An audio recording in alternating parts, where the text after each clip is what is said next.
Yo, what is going on, boys?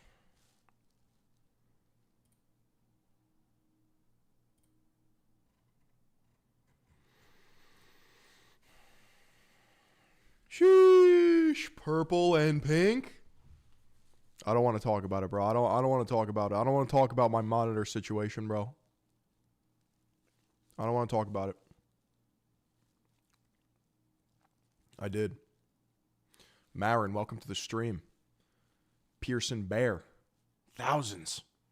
Iron Golem. 1JBB.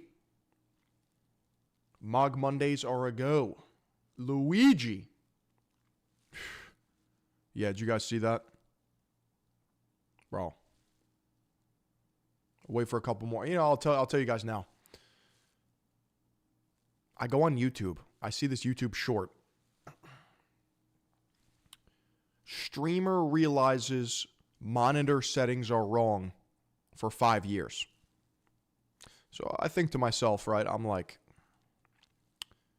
what are the odds my settings are not dialed in? Chat, I'm on a 4K, 240 hertz, 32-inch OLED ROG gaming monitor. I was on 60 hertz for 9 months. Okay? Now I'm on 240. I'm gonna freak out. It's like I just got a new glasses prescription. My monitor is now being utilized properly. Enjoyed my 6 days? Yeah, because I have 3 days per day. I'm not crazy. You're crazy. My first day starts from 6 to 12. That's day 1. Second day, 12 to 6. That's day 2. Day 3, 6 to 12. Stack that up over a couple weeks. You're toast. Stack that up over a couple years. We're playing an entirely different game. Do I buy a gaming PC or wait for the Steam machine? My opinion, I mean, prices are out of control right now for oh my. Luigi becomes a member. I had a hard-ass workout this morning, chat. I'm talking metabolic conditioning. I'm talking plyometrics. I'm talking assault bike. I'm talking rope slams. I'm talking 15 seconds on, max effort, 15 seconds off, repeat for rounds. Chat, I'm talking an amount of sweat. I'm talking lungs screaming. One of the nastiest bicep pumps I've ever had in my life, and I didn't even bicep curl. What is going on? Holy shit. Holy shit. We're just built different out here, bro. We're just built different out here. Let me send out the bat signal.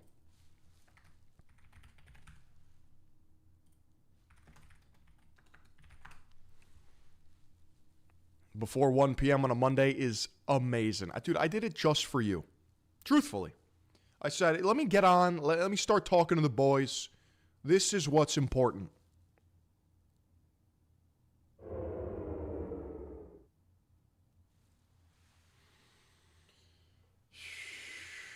Absolutely fitted up on a Monday because it's cold as shit. I don't know if we have any HVAC guys in chat, any plumbers, but my house has problems, bro. My house has problems. I don't know if it's the thermostat, but it's a big issue. Let me tell you what I got going on. Maybe you can help diagnose this problem.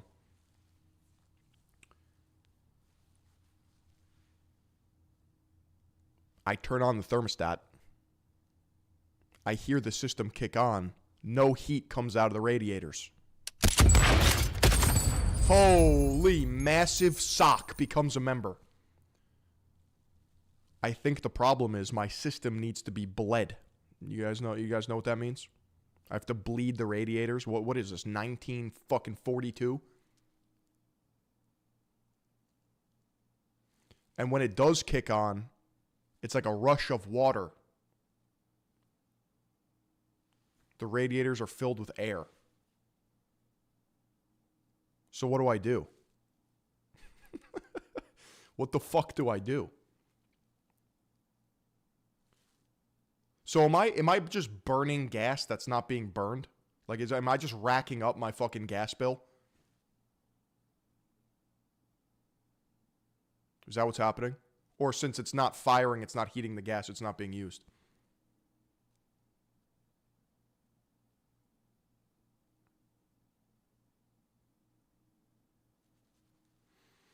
I gotta bleed my house, dude.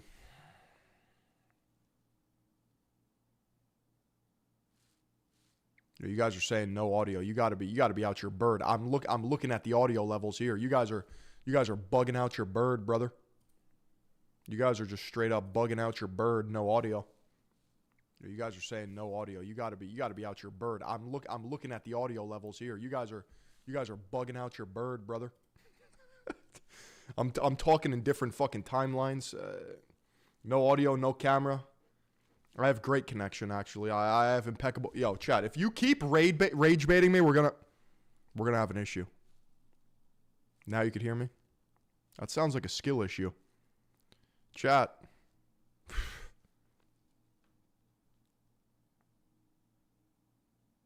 Yep.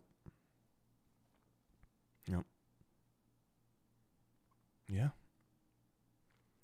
Yep.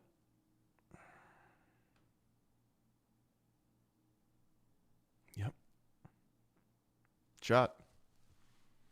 It's almost go time, bro. It's almost go time. I'm about to give my stamp of approval for the label.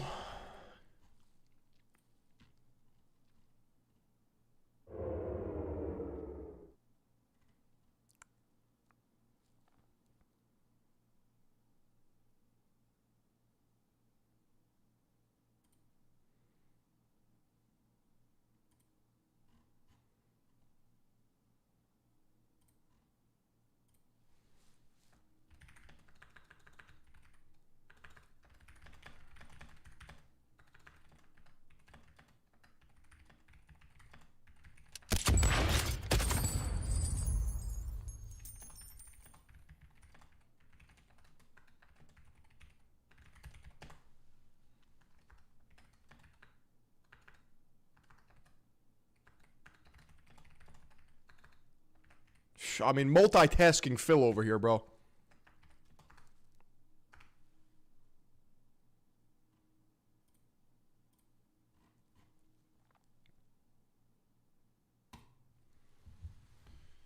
Answering business emails left and right, consulting. What the hell? Did I like the Bad Bunny Super Bowl? It's going to be controversial for some of you. But yeah, I did. I like Bad Bunny.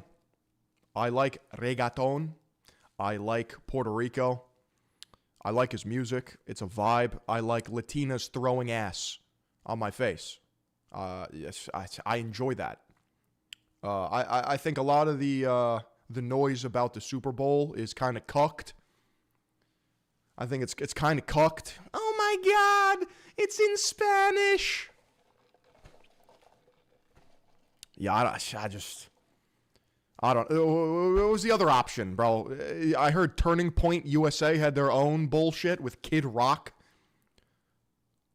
I don't give a fuck about Kid Rock. Second of all, Turning Point USA, Erica Kirk, bro. Like, get me out of that shit. I'll take them milky Latinas. Yeah, man. Yeah. First of all, the halftime show was better than the actual fucking game. The actual game sucked balls. The actual game was trash. Fuck. Okay, I gotta say, that guy Walker the Third. What's his name? Kenneth Walker the Third. Jesus Christ. This fucking guy's a animal. This guy carried the Seahawks. Holy shit. 5'9", 210, 4.38 40-yard dash. Yeah, she's back at the airport. That's right. She's back there. Did you guys see Kenneth Walker? I mean, how many fucking yards did he get? How many yards did he get in the Super Bowl?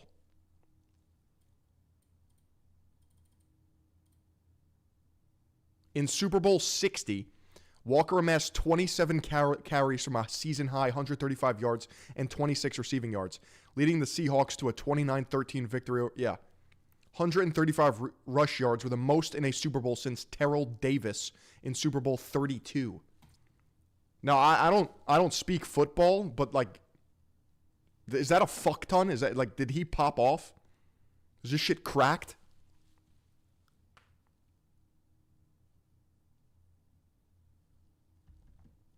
How do I think people like Kenneth Walker train? What sort of split is an animal like that running? It's very interesting. I actually love talking about this. I really enjoy training philosophy. It's like my favorite thing to talk about. How does somebody like Kenneth Walker train? So, it's fast twitch, explosive movements over and over again with a concentration of lateral agility, right? So the reason why I'm starting to appreciate American football is because you hit an intersection of freak power, speed, agility, and mass. Normally when you have bigger guys, and he's not even that big, but at 210, that's pretty fucking big. He's built like a fire hydrant. Yeah, it's I'm about to start about plyo, rotation, anti-rotation. Yeah. I won't. You know what? I'll save it. He catches the ball and he runs.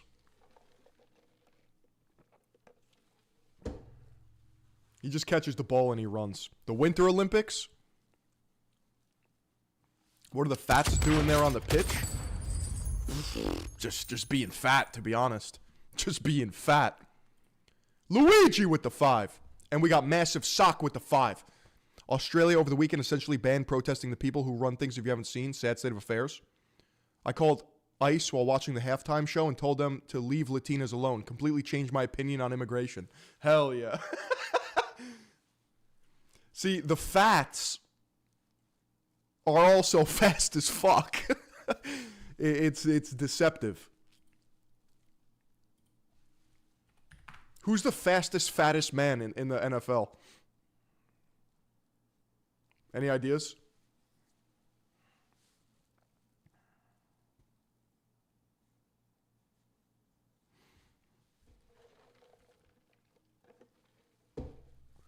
Who's the fastest, fattest man? Defensive lineman? Give me a name.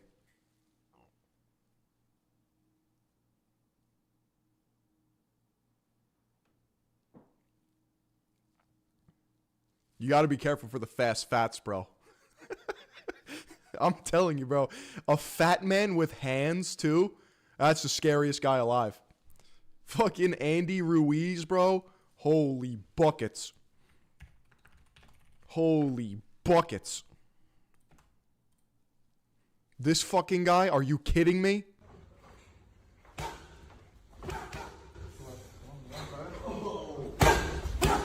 Dude. That should be illegal. That should be illegal.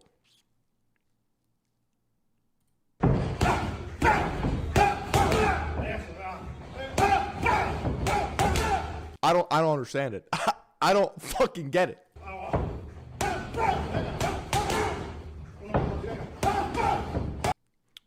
Jordan Davis? All right, let's see it. How tall is he? Holy fucking buckets, dude. Holy shit, this is a big boy. Instinctive. Here he goes. Yeah, that's a big man moving. It is. That is instinctive. That's fast as fuck. Yeah, that's a big man real. moving. It is. That is. Desmond Watson.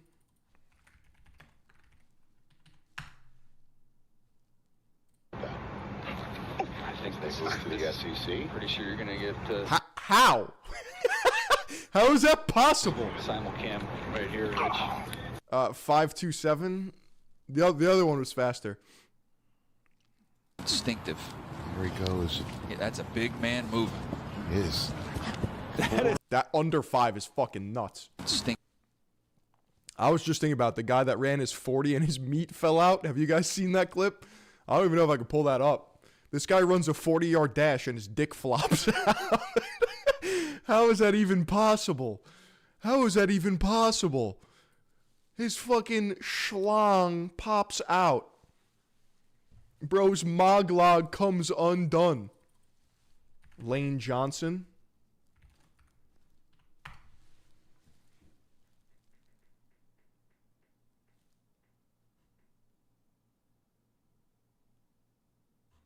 Sheesh. Every year, college athletes flock to Indianapolis to I'm not even saying like a tight Who end. the fuck is this guy? He runs like an athletic tight end. I'm not even saying like a tight end. He Of course his name is Johnson. runs like an athletic tight end. Coming out of college, Lane Johnson was a highly sought-after offensive tackle who scouts claimed possessed ideal athleticism in addition to a 6'6", 303-pound Dude, that should just be that should be illegal, dude. frame. His performance at the 2013 Combine solidified what people already knew about him. But most people didn't expect just how freakishly athletic Johnson's Combine results would be. One of the few people who did predict Lane Johnson's Combine results was Lane Johnson. During a meal with his agent on the day of the Combine, Chat, I feel like I just need to football max. Dude, I should walk on to a fucking school and play D1. Chat, you think I could do it? I'll put on like 60 pounds. I'll be the new Gronkowski. Sheesh. Oh. Larry Allen, infamous chase down. Under 5 minutes left in the half, and that's knocked in the air and picked off by Darian Connor. And Connor is Dude. inside the 40, the 30, and tackled at the 16-yard line. Larry Allen. I can't believe Larry Allen. me a break. The rookie. Yeah, DK Metcalf might be the freakiest.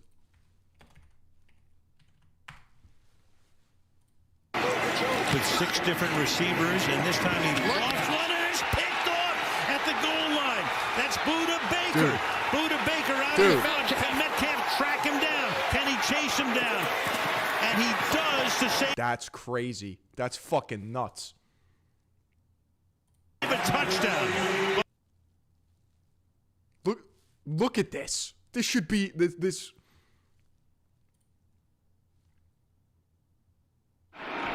Smith going to go down the sideline, has a man open, and he's got it. What the fuck? Is DK Metcalf.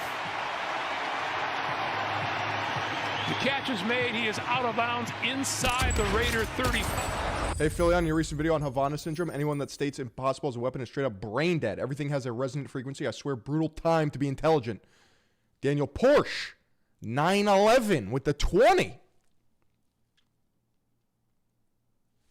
Yeah, I mean, I think it's common knowledge that directed energy weapons are real. There's Metcalf in front of Bradbury. Oh, DK Metcalf. All right, last one. This is my favorite player right here. This is my favorite player right here.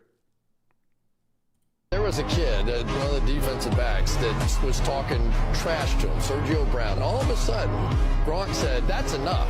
And he goes out and he drives this kid, I mean, through the end zone, out the back, 10 yards out of bounds, and then throws him. You came off the field and we're doing this. Like, he's been talking to me this whole game. Yes, he was just yapping to me the whole time, and that's why I took him and threw him out of the club. This is the fucking GOAT right here, baby. Goes to Gronkowski. Gronkowski had been in motion. Look at that! Exclamation point. Best football player alive.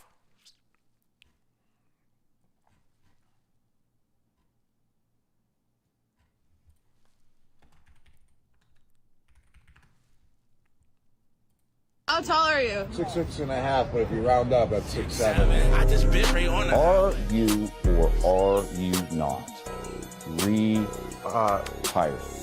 Oh, I was going to say partially, but then you switch it up. Yes, I'm full retired. You're a full retire? Mm-hmm. Yeah. Right, why'd you do that? I'm retired. I'm old. Yo soy fiesta. Gronk was so beloved, there's a baby rhino in the Tampa Zoo named after him. And Gronk, I'm here to say, you are not the father! You could stop sending those checks. I fucked that rhino. What the fuck? There's one where...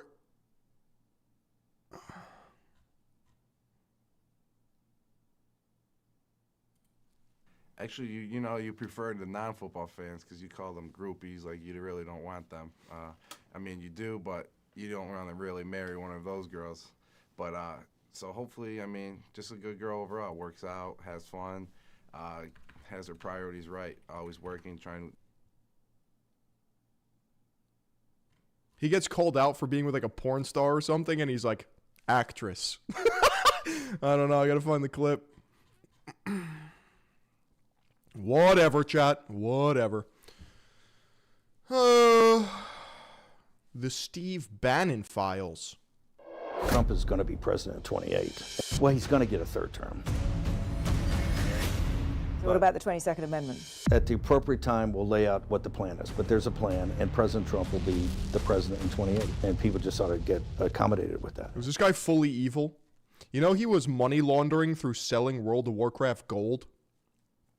He was a gold seller in like 2007. Who is Steve Bannon? Some of you probably know him from his tenure as Trump's White House chief strategist, or you know him through his... I kind of want to watch this video because nobody really talks. Chat, does my stream look smoother? Does this look smoother to you? Like, can you tell it's 240Z now?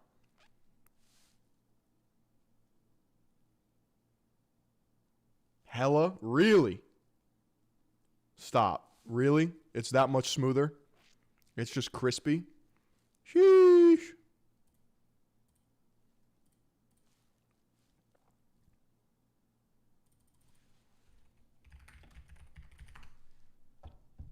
Amazing. I was gaming at 60 hertz, yeah. I feel like I was nerfing myself. Wouldn't it be so much smoother on 240? Like, won't I start cranking headshots on 240? Well, I was self-nerfing myself, right? That's what was happening. This is how I finesse a GTR. Hey, Mom, would it be possible to borrow like $4,000? Do you have Ethereum? No. There's a thing going on that's gonna make a profit. New monitor? No, so Marin, what happened was I realized after 9 months of having this setup, the Elite monitor, that I was on 60 hertz. That was my refresh rate. So I switched it to 240, and now it's buttery smooth. So I just went full retard for 9 months. Depends on how many frames my GPU can crank. Well, I'm on a 5090. And what's my CPU? The fucking 9950 3XD? That's really bad, right? That's really bad. I can't. Nah, 4K. If it's an emergency? This is not an emergency, okay? You want to buy some stock or something? Yeah. Bed Bath & Beyond? GameStop? No, it's not GameStop. I'm not gonna waste your time buying GameStop stock, Mom. I can't get my hands on it. You can't afford $4,000? You're like 70 years old. What have you been saving for? Is it 1440p? I don't know. I'll tell you my monitor. What's my Asus ROG?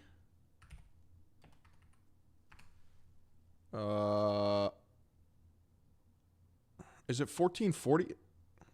It's 4K OLED.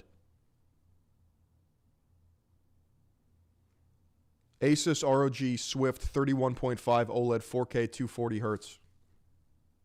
Oh, like my 401k. Can you cash out of your 401k and I'll pay you back whatever it costs? It's gonna go. The thing I'm buying is going up 10 times in value, easily. Dude, this is how I talk to my mom. Hey, Mom, would it be possible to borrow like $4,000? You're low on funds? Do you have Ethereum? No. There's a thing going on that's gonna make a profit. I can't. If it's an emergency? This is not an emergency, okay? You want to buy some stock or Dude, he's looking at a Porsche. Yeah. Bed Bath and Beyond? GameStop? No, it's not GameStop. I'm not gonna waste your time buying GameStop stock, Mom. I can't. I'm my guilty. hands on- You can't afford $4,000? You're like 70 years old. What have you been saving for? It's all in like my 401k. Can you cash out of your 401k and I'll pay you back whatever it costs? It's gonna go. The thing I'm buying is going up 10 times in value. Easily. I need it like now. I can't go home and try and figure out how to do this. I've never done it before. How do you send money? Are you fucking kidding me? I don't send money. I don't know how. You are pathetic. Who's laughing in the background? My girlfriend. All right, I love you, Mom. Thanks for nothing. Hey, Mom, would it be possible Holy to borrow? shit. That's funny as fuck. Was Epstein eating people? The Steve Bannon files. Maxwell refuses to testify, pleads the fifth. The Republican chairman of the House Oversight Committee, James Comer, has emerged from that hearing and informed all of us that Ghislaine Maxwell has decided to take the Fifth Amendment and refuse to answer any questions. Listen to what he's saying. Ready? As expected, Ghislaine Maxwell took the Fifth and refused to answer any questions. This obviously is very disappointing. We had many questions to ask about the crimes she and Epstein committed, as well as questions about potential co-conspirators. We sincerely want to get to the truth for the American people and justice for the survivors. That's what this investigation is about. I want to mention the next steps. We can confirm we have 5 more depositions in the book scheduled for the Epstein investigation. On February 18th, Lex Wexner, who is a financial client of Epstein and I believe the former CEO of Victoria's Secret. Dude, I should preface this. I was listening to Nick Fuentes rant about the current administration, as one does, on my way to my workout.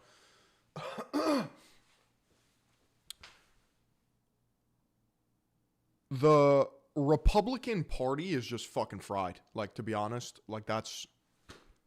But the other answer is Kamala. So like, what the fuck?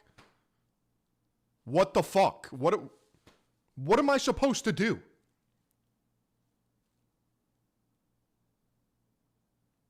It's just over. Call in the Somalis. Hello. I wasn't really intending to make another Epstein video, certainly not as quickly as this. However, as I think most of us can agree, the files have been pretty bad.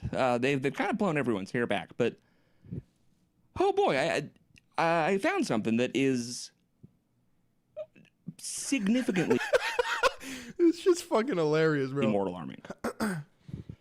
So, all right, let's watch this. Was Epstein eating people? This is another video by Flesh Simulator. Now, let me tell you, after looking at the files, combing through additional context, there seems to be a lot of coded language being used. However, I think Epstein also liked food. I know it sounds crazy, but stay with me.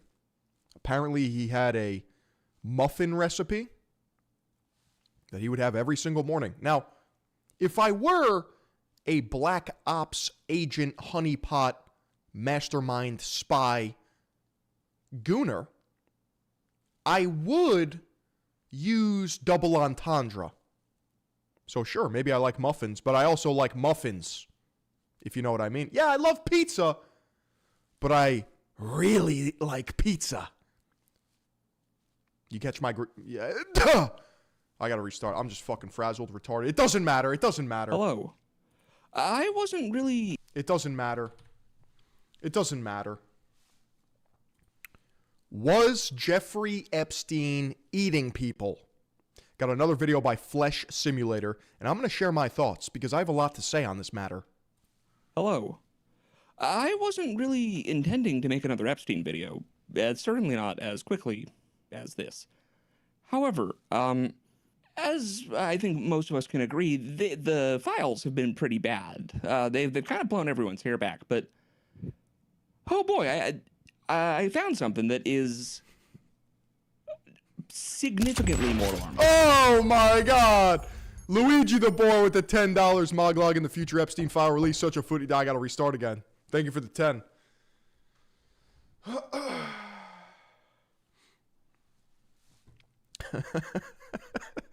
I'm never gonna get through a video.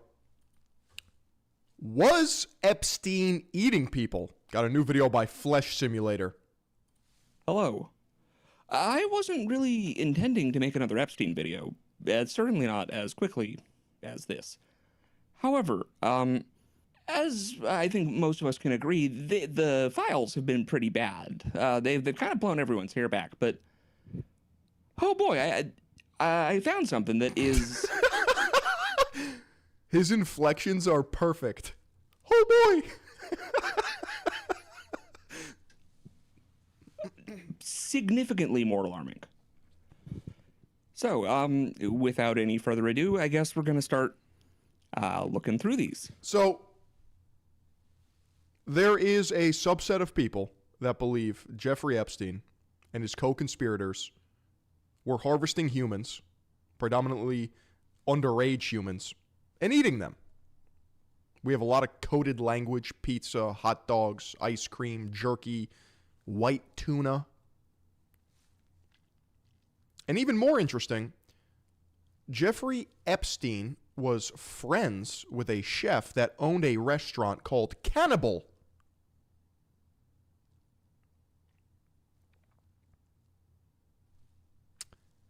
I don't really know what that means, but the optics are not great. These are, I believe, 61 of the 380 emails that I found. What was I searching? Well, I got a tip to look for the word jerky. I'm jerking it. Let's take a look at these. To Jeffrey Epstein from blank. May 4th, 2013. Why is that blank, though? If we're just talking about some beef jerky, which is actually in my wheelhouse, I don't think that has to be private information. Beef jerky and steak. He has time at 3 p.m. tomorrow if this is okay with you. Yeah.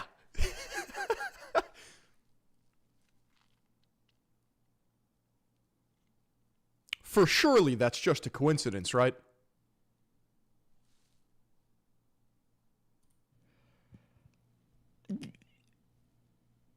That's not a great foot to start off on. Like, this next one is from Karina Shuliak to Francis. So, I don't know if you guys have been paying attention on X, because that's all I do on the weekends. I try to tune out and, regulate my nervous system, detach myself from social media. That doesn't happen. Me and the algorithm are fusing together, creating a robo-singularity. I'm tapped into the Matrix. Apparently, Jeffrey Epstein's ex-girlfriend, the one that he was dating when he died under mysterious circumstances, who inherited the most of his estate, created an account on X and started tweeting that he's innocent. First of all, if you believe that, I don't think you're all there. Truthfully. You had people on the timeline being like, oh my God, she's going to say her piece. Oh, she's going to lay it all on the table. His sweet, sweet girlfriend. It's probably a fucking crypto rug pull. And all these clowns are just eating it up. Like, use your discernment. Where is the critical thinking? Where's your agency?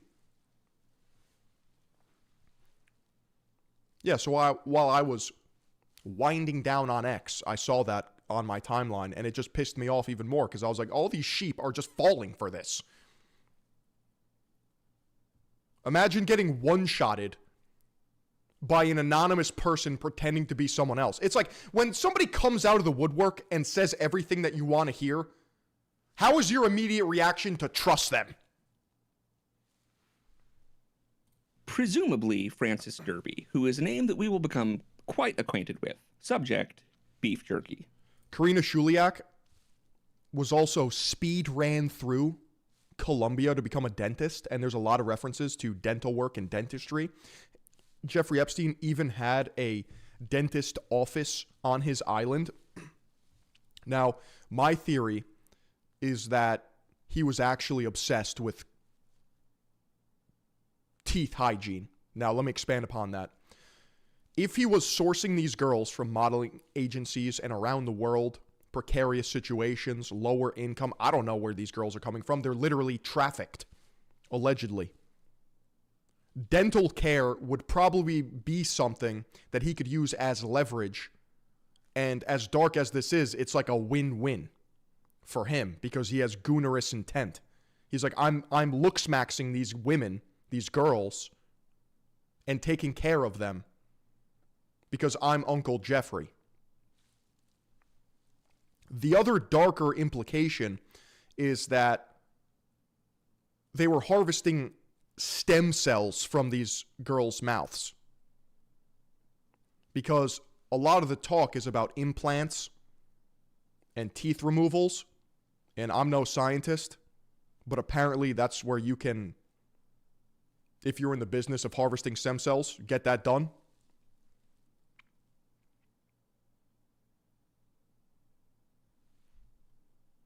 Hi, blank. J.E. is asking to bring him more beef jerky on Friday. Are you also flying on Friday?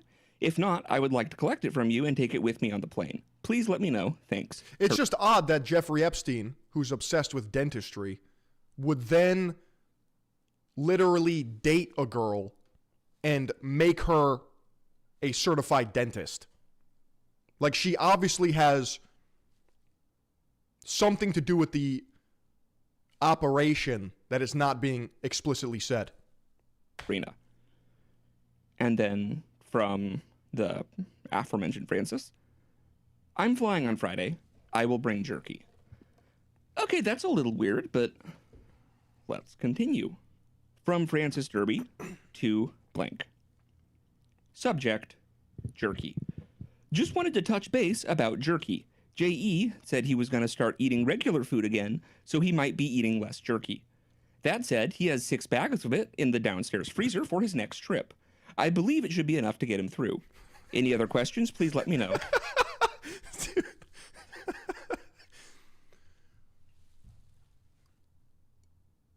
He just likes beef jerky, I guess. I mean, he's just one of the boys. Thank you, Francis. So this is a different reply. You don't freeze jerky, point proven. That's right. It's a cured meat. It's either air dried, or if you're talking other meat snacks, it's cooked in a casing. From blank. I'll tell you what you do though. Apparently, you freeze humans. To Francis. Hi, Francis. J.E. has asked me to email you and ask whether you would be able to teach me to make the beef jerky. Thank you. And there's only so many ways to jerky a beef. You know what I mean? Like, what is this secret recipe? Blank. Then from Francis Derby, blank, I will come to teach a jerky class, and we can also cover chocolate cream pie. What is this, dude? If you can agree to pay me through this pay period. So I would then receive my last full paycheck on the 29th of this month. Those are 2 foods that typically don't go together. Jerky and chocolate cream pie.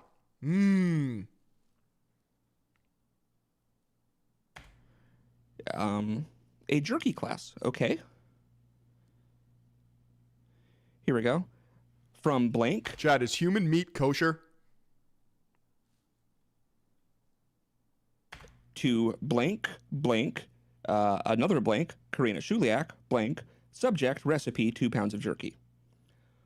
1/3 organic tamari soy sauce, sauce spelled with 2 S's. 3 tablespoons sweet soy sauce, keycap manis. 2 tablespoons ginger, 2 tablespoons lemongrass, fresh cut, and 2 pounds of jerky. Now, the reply. This is all I have, unfortunately. I don't know what kind of meat he was using, but Steve should know if you are not sure either. Do different humans taste different? Like, what is the implication here? We got any cannibals in chat?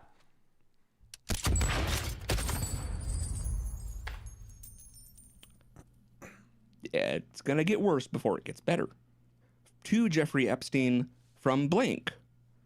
Thursday, November 7th, 2013. Subject, jerky. Should blank be making more jerky?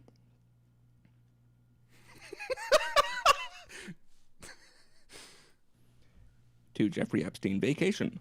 From blank. Subject, jerky, question mark, question mark. How is your jerky situation? Should I bring any more? Nah, this is just so sus. Is Jeffrey Epstein autistic or is he eating people? There's no in between. This cannot be real.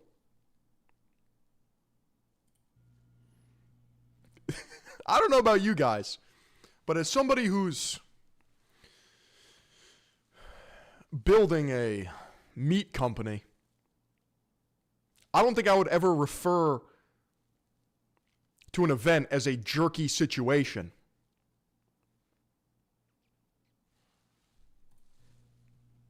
From blank to Jeffrey Epstein. July 29th, 2013. No excuse for what I clearly fucked up with the shirts, but just a list of things I deal with. Dinners, blank. Flights and other transport, for blank. Jean-Luc's apartment. New ACs in apartments. Wi-Fi at your house, helping blank move. Liaising with FedEx and Daphne every day regarding shipping of sculptures. I have email proof, and we are in the process. Carpet for plane, fabrics for island. Training blank's sister at apartments. Orders for all apartments and sorting between them, linens and towels. Guest apartment welcome letters. Guest apartment food when requested. Setting up trade accounts with fabric stores. Sourcing vendors to make up outside island cushions. Letting blank in and out of the house at all hours to make jerky. What Scooby-Doo ass situation is this? Just Epstein's on the phone. You have no idea what I have to deal with. Linens and towels, fucking dry cleaning, my shirt's all fucked up, and I gotta let this bozo in to make jerky at all hours of the night. Sourcing furniture for blank bedroom. To Steve Hansen from Jeffrey Epstein. Hope you are feeling better. Did we analyze the jerky? Okay, October 19th, 2012. I am concerned. It's 4 a.m. Who is making noise? Oh, it's okay, Jeff. I'm just making jerky. I want to be that rich. I just want to have a jerky guy. That after being off and then being back since Monday, that somehow I have no jerky again. I am very, very annoyed. From Jeffrey Epstein. The person that he sent this to replies, my apologies for not having jerky ready to mail on Thursday, sir. Truth of the matter, blank, blank, blank, blank, blank, blank, blank, blank, blank, blank, blank, blank, blank, blank, blank, blank, blank. Big long redaction. I see now that was a bad move. I reached out to blank on Tuesday about the when was the next day so I can plan to cook for you, and they were unsure. It's again my fault for not communicating blank, someone, blank, blank, blank, blank, blank, blank, blank. I am, however, back in full swing of things as of yesterday and can send jerky out today if you'd like. Also not sure about how your diet is going, but if there are any requests for this coming week, please let me know and I'll get started on them now. So, as somebody who's been around, not all the time, but seriously wealthy people, I will tell you that there is a, I don't want to call it neurodivergency or entitlement, but there's like this expectation that they have on these really like dialed in specific things. Like when I make it, obviously, like I'm gonna need fresh squeezed orange juice every goddamn morning. That just has to happen. So if I don't get my fresh squeezed orange juice, I'm gonna have a BF. Neuroticism to a higher level. I can envision, if this is not coded language, which I'm not ruling out, it maybe is, and it's fun to entertain, that bro literally just has like autistic dietary stipulations. Like, it sounds like he doesn't want to miss his anabolic window. The spurg rate for billionaires got to be nuclear. This is totally innocent jerky talk. It has been redacted for national security purposes.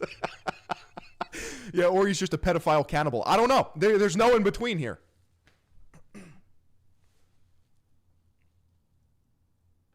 It just doesn't help that the flooding of information with the files and the slop job handling of it with the inconsistent redactions, it makes people absolutely insane. So their minds go to the darkest things every single time. Stews, pies, steaks.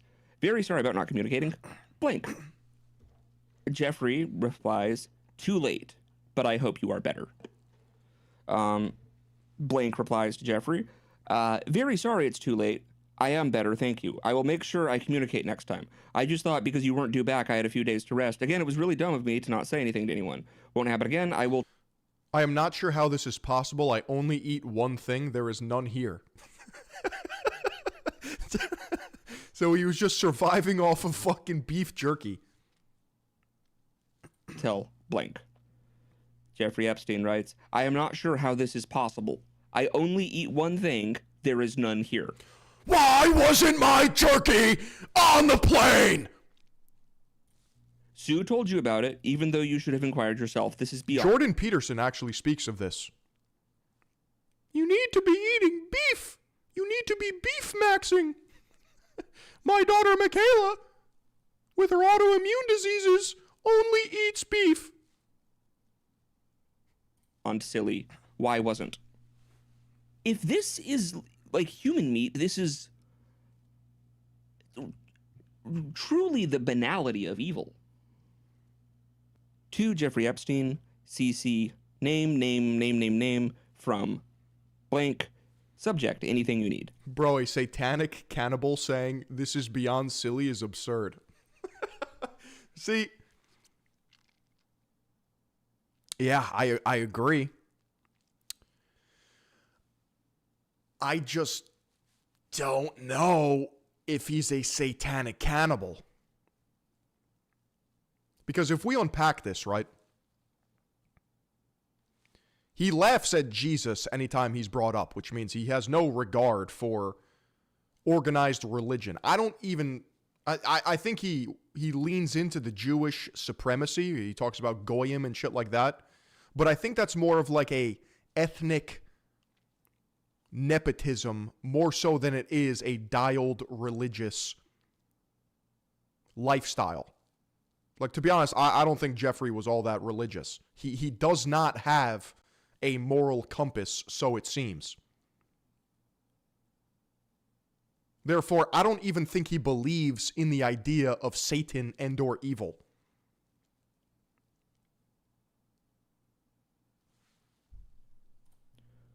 Would you like me to send anything down to you tomorrow? So far, I'm sending the following with blank. Fresh muffins, blank will bake today. Outdoor fabrics from Jared at Highland. Wait, Epstein was Jewish? No. Outdoor fabrics that you like from my previous selection. Blank, please liaise with me regarding jerky. Okay, this is from someone named Jenny Enterprise, founder and chairman at blank. Subject, wow. Thank you so much. Super cool. IT guy is setting up Surface right now. We are ridiculously excited. And beef jerky delicious. Thank you. Love you. Happy Thanksgiving. XOXOXOXOXO. From blank to blank. Subject, Leon Black's office address. Blank, Jojo is here and will walk the jerky over to Jeffrey. Please, you just go on your own to Leon's office. Melanie's Leon's assistant. Like, I'm going to be real. There was this hippie, I'm going to call it like a window. It wasn't really like a shop. But there was a group of hippies that opened up a storefront near me in my old town. And everything was organic, grown themselves, sourced from the finest gardens on the planet. And it was the best coffee, and this is going to be hyper specific, but a banana chocolate muffin. And then they closed down. I remember I rode my bike there. I was going to have my breakfast. I was going to sit by the water. I was going to enjoy it. Gone. Then the pandemic hit. Never opened again. So now I have this fever dream of this fucking chocolate banana muffin. And I can never get that again. That's just gone. And it kind of makes me insane. So I get it. I get it. Blank, I will alert Melanie you were coming to see Jeffrey. Reply back, please. From Blank to Jeffrey Epstein. Subject, hi. Thank you. I tried phoning, but it seems you were sleeping on the couch the whole day. Thank you so much. I also added more to the jerky in ginger lemongrass. We'll know more tomorrow night. Oh, and the next date seems really great. Is there anything Karina needs to bring to Little St. James with her tomorrow? J.E. told me to ask you. I know Francis is sending her with more jerky. Anything else? From Blank to Jeffrey Epstein vacation. From Blank. Subject, thanks again. Delicious lunch, beef jerky. Steve and I are very grateful, above all, for your friendship. Then, from Francis. Why is jerky capitalized too? I think you're reading too much into it, because he alternates, because there's no through line here. He's just retarded. He doesn't type like a normal person, or maybe he types too much like a normal person. I don't know if this is analyzable.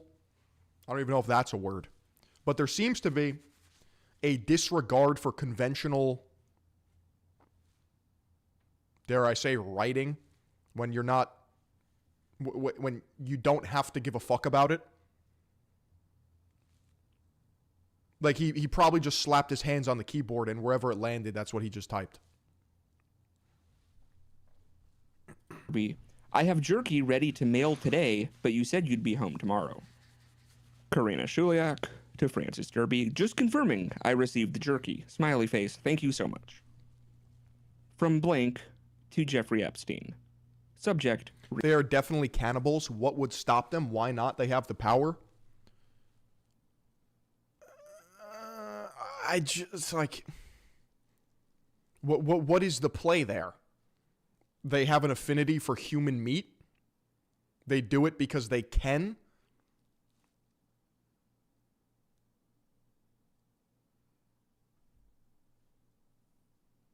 Sacrifices to entities for knowledge and power. He doesn't need to be smart, and the whole ethos of his big BS interview. It is literally demon worship. Yeah, I'm just... Are they biblically accurate demons? Like Baal? Like Mephisto? What are we talking about here?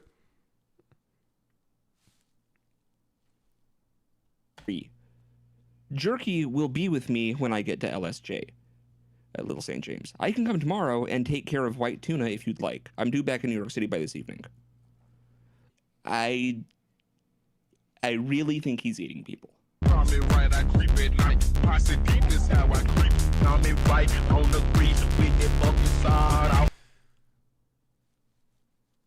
I don't know if he is, to be honest.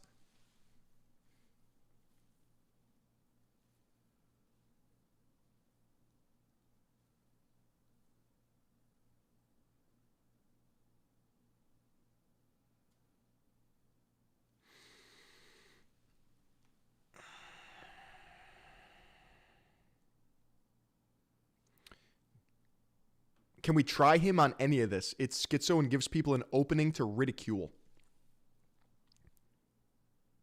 listen, it's a rabbit hole worth exploring.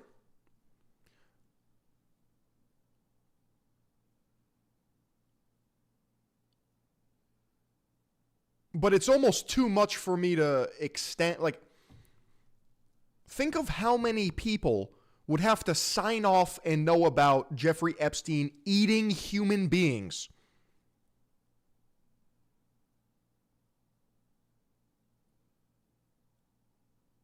And how would eating people please a demon? Like, who's writing the rules for these demons?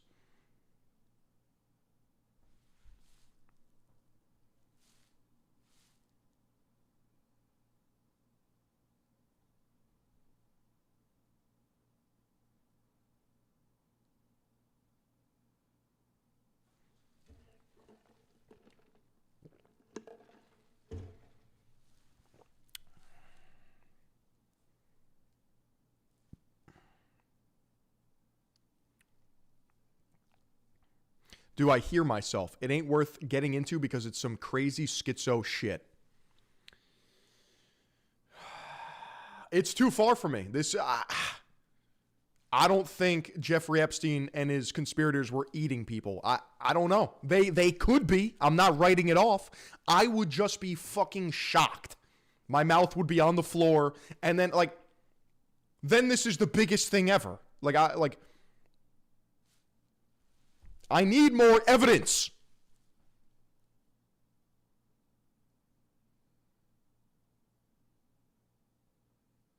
I'm just not bought into the cannibalism yet.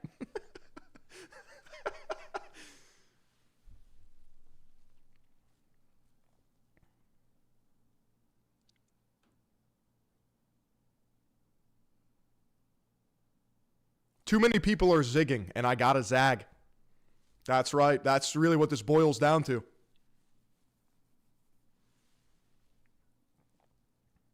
It's part of the ritual and doubles as blackmail. What ritual? I don't think Jeffrey Epstein believed in demons. I don't. I think he was amoral and probably a psychopath, but I'm not a psychologist. I think this is a blackmail honeypot operation.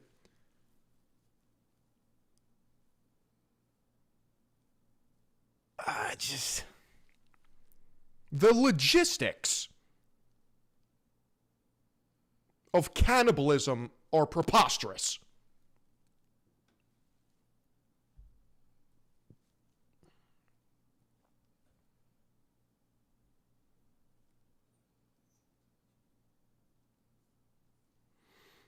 To be honest, eating people is not that crazy. Yeah? The macro counting is hard too. It's just not worth the effort. All right, let's break this down. What is he eating? Is he eating organs, muscle meat, skin?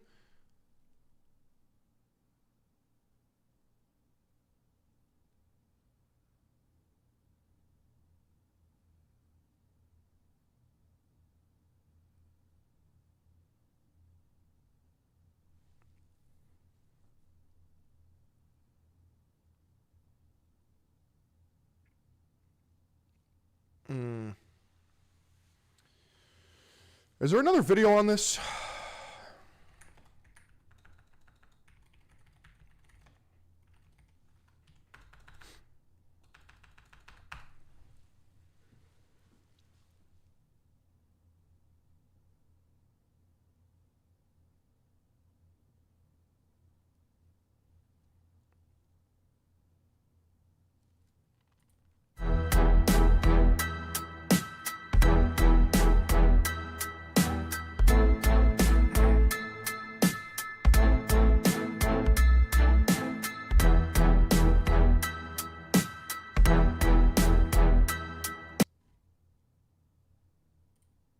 Thoughts on the rich being exposed? Let's see what Charlie says. As cannibals from the files. Yeah, that one was wacky. That one was crazy. I do believe it though. I've said for a long time there's a bunch of fucking freaks there.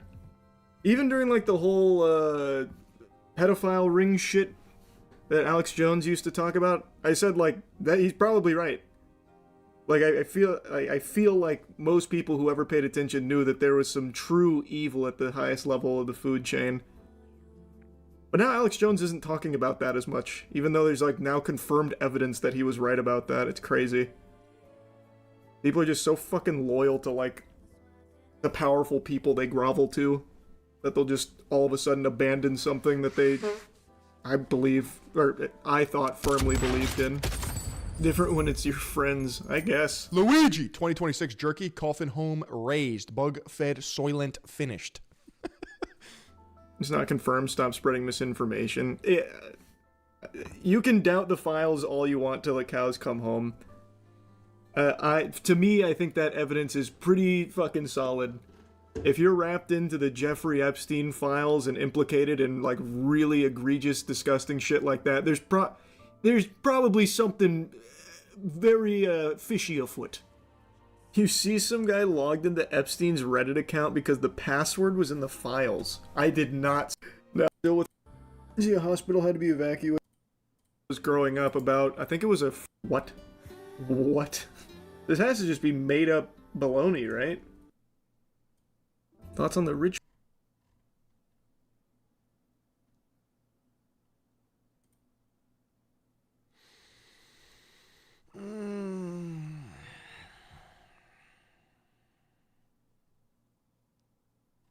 Chat, were they eating people, dude? Chat, were they eating people? Shoot it to me straight, dude. Chat, is this Victoria's Secret?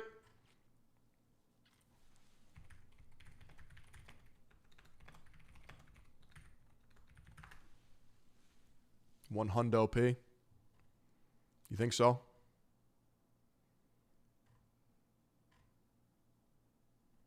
You really think so, huh?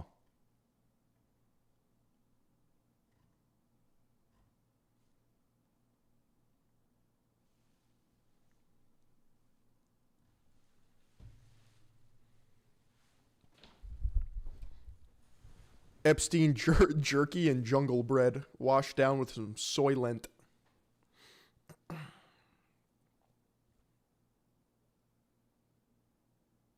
Okay, what would be the reason of eating people? Power? I don't think this is a nutrition angle.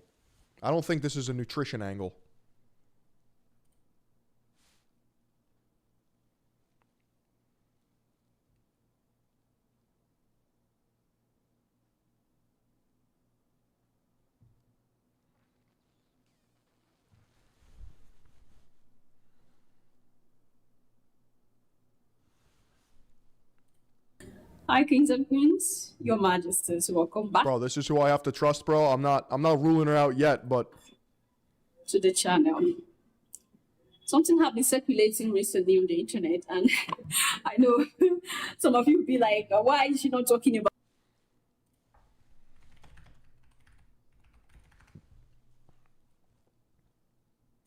it? Because one or two of you have sent me informations. Talk about this, talk about this. I've made a video about this. Even when this channel started initially, I talked about this. How world leaders do some of these dirty things. There was a woman in particular who was held captive. this is the way. Epstein was eating babies. Francis has time to come tomorrow to show me how to make it. Jerky class, anyone? He will also bring you a taste of his new jerky recipe from the restaurant and sends a warm hello. He is working at a restaurant called Cannibal and Cooks. Wait for it, beef jerky and steak. He has time at 3 p.m. tomorrow if this is okay with you. What the fuck? This is so cooked, man. Yes, after Blank leaves, can Blank make some jerky? I think we should landscape all around the house to use the water if possible, lodge and ranch central if needed, if main house is not enough. I hope you're feeling better. Did we analyse the jerky? Remember he would get...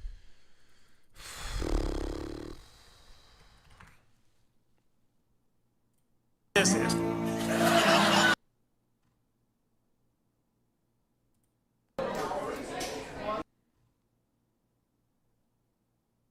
a 5-star restaurant, a secret menu, and a meal no one expected. In 2003, a luxurious restaurant in Japan was known.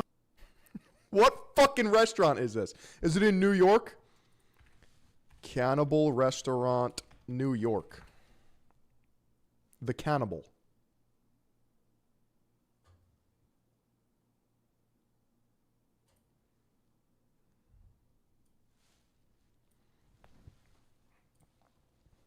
Meat fans and longtime eater readers will be sad to learn that Murray Hill Pub, The Cannibal, closed on Wednesday after close to 9 years.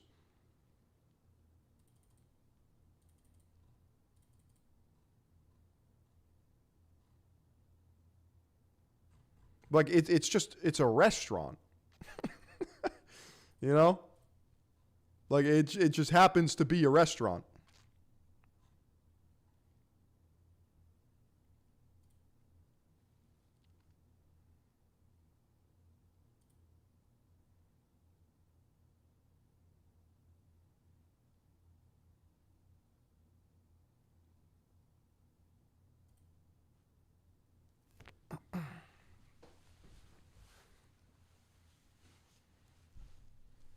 The one about jerky in the downstairs freezer because he's eating regular food again is so telling. Come on. Yo, you guys are rage baiting me. How much are they paying me? Not enough, dude. Not enough. Because I'm still fucking streaming. If they were paying me, I wouldn't be doing this.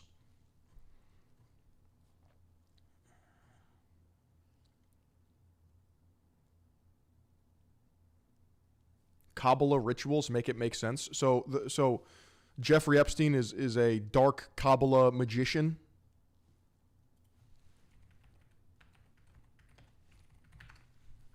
Philion has been compromised. I'm with you. Not convinced. Need more sauce. Yeah, I need more soy sauce so I could eat my human meat.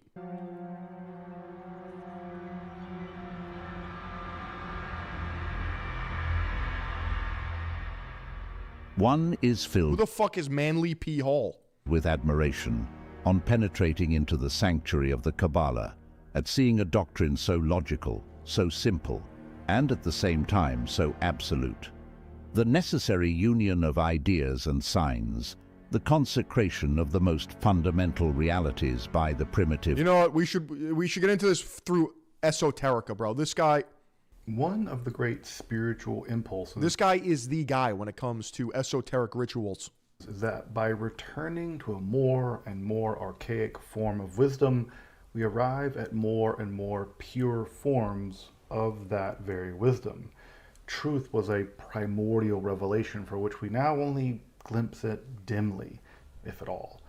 Thus, scholars, seekers, archaeologists are all driven by a powerful impulse to delve deeper and deeper into the past in search of these most ancient inscriptions, the most ancient manuscripts, and expressions of that primordial and thus pure truth.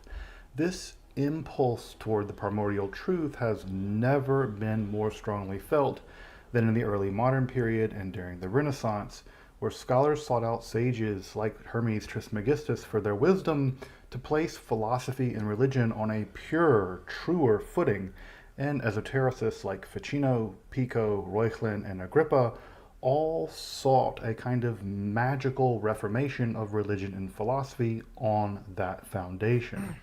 This impulse, driven also by the notion that Catholics, Protestants, and Jews shared in common a mystical, esoteric core to their religion, and reaching back to that core would in fact allow them a reconciliation of their faiths and a restoration of a faith most pure. For many esotericists and occultists of that period, that shared mystical core were the mystical teachings of the Kabbalah. But there was a small problem. The library of Kabbalistic wisdom was profoundly technical, composed in Hebrew, but also in the strange Aramaic of the Sefer Zohar. Zorro Ranch was a cloning center where he would whip up jerky and incinerate the evidence on site. We got jerky cream pies, chocolate, by the way, Chinese cookie, grape soda, pizza, and cream cheese.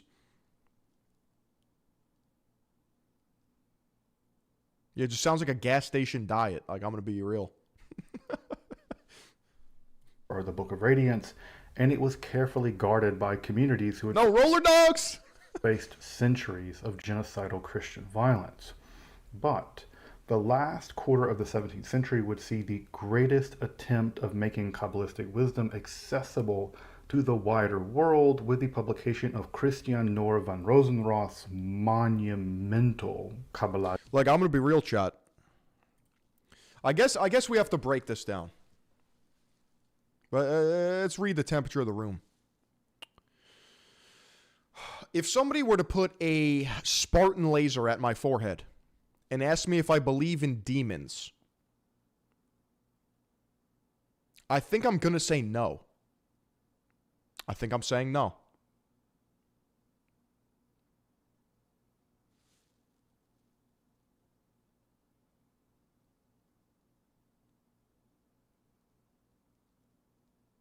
Yeah, but if other people believe in something, it doesn't mean that it's true.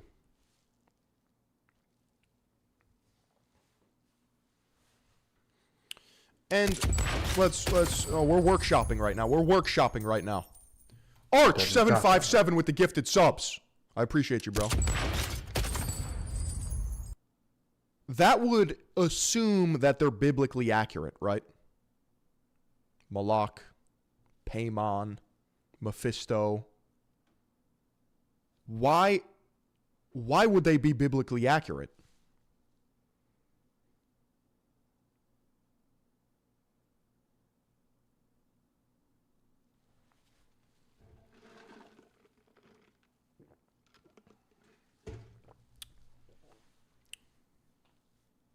Pazuzu? Is that another demon?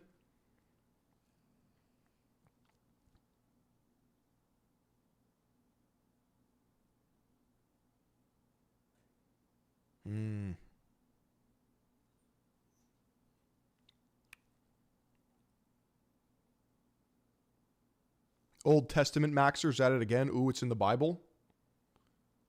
Yeah, this gets muddy. This gets muddy real quick.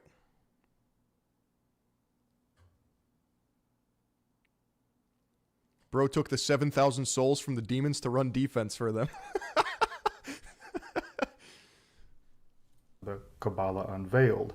However, those tracks were puzzling in the extreme, and anyone hoping to make sense of them would need something of an introduction, a primer to Kabbalah.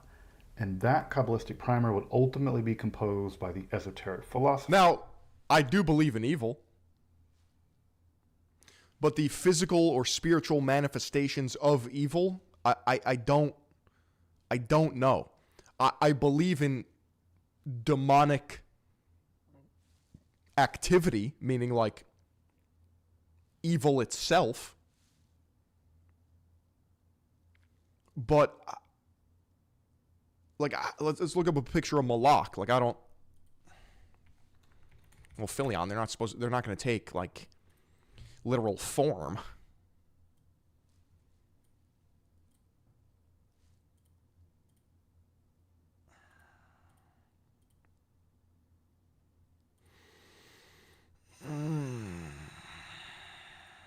Let's see. Maybe you guys will demon pill me. Okay?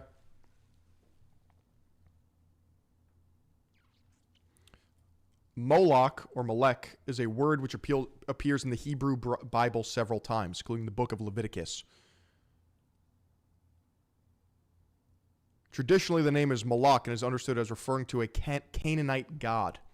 However, since 1935, scholars have speculated that Moloch refers to the sacrifice itself, since the Hebrew word MLK is identical in spelling to a term that means sacrifice in a closely related Punic language.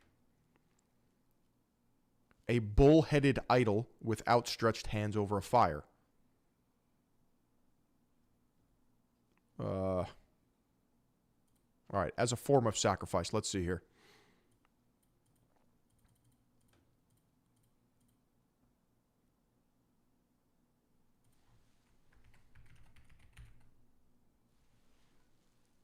The Bible strongly condemns practices that are associated with Moloch, which are heavily implied to include child sacrifice. Can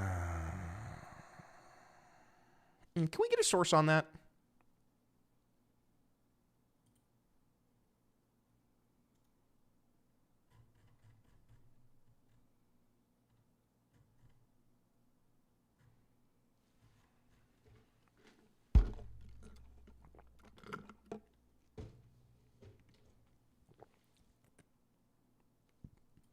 The Church Fathers only discuss Moloch occasionally, mostly in commentaries on the book of Amos or the Acts of the Apostles, where Stephen summarizes the Old Testament before being martyred. Early Christian commentators mostly either use Moloch to show the sinfulness of the Jews or exhort Christians to morality.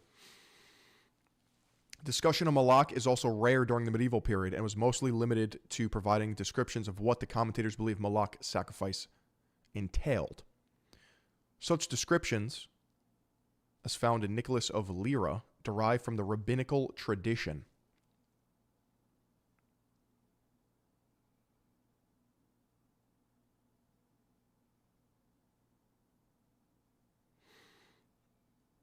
So it may sound crazy at first, but the deeper you dig, the more it makes sense. I'm not doubting that Moloch and these pagan deities were once worshipped. I'm not doubting that. Quite clearly, they existed.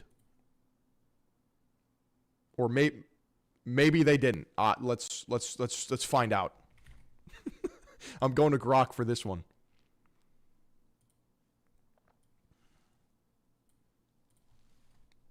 Did Moloch and other demons literally exist, historically speaking, or were they used as metaphors?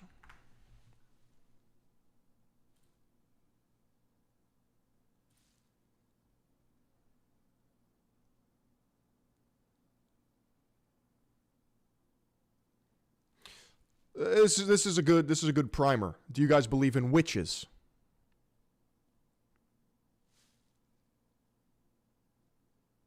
I'm asking the demon if demons are real.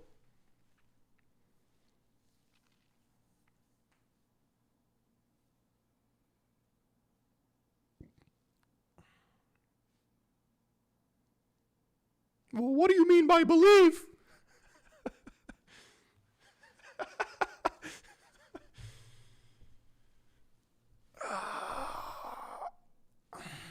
Okay. Moloch, as described in the ancient sources like the Hebrew Bible, appears to have originated as a Canaanite deity or a term referring to a ritual practice of child sacrifice rather than a literal physical entity. Biblical texts condemn worship of Moloch, associating it with offerings by fire, particularly under kings like Ahaz and Manasseh in ancient Israel. Scholarly analysis suggests Moloch, or Molech, may derive from the Hebrew word for king, combined with vowels implying shame, and it could refer to a type of sacrificial vow rather than a distinct god.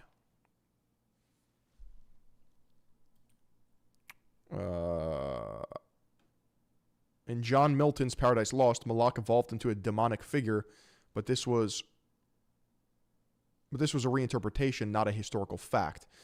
Moloch often serves as a metaphor for destructive systems like capitalism, oppression, works. Okay.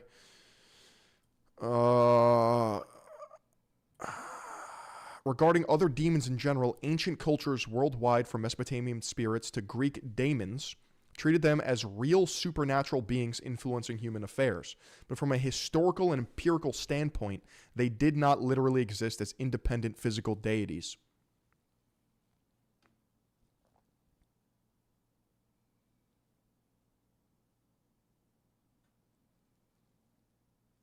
Demons were historically real in the sense that people believed and feared them, shaping societies and rituals, but they function more as explanatory metaphors for chaos, evil, or unknown as a tangible things. No credible historical evidence supports their literal existence beyond the human. So, did people sacrifice children to this physical deity?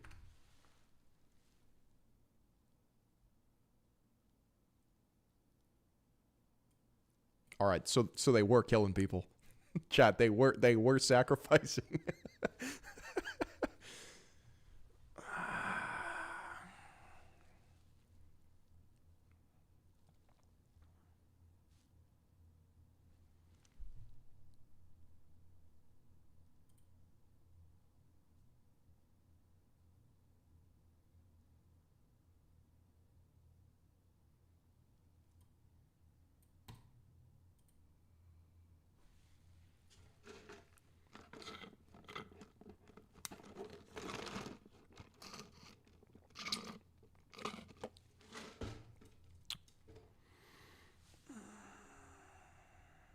You should look into the Romance of a People, July 3rd, 1933, held in Chicago. What does that mean, bro? What does that mean?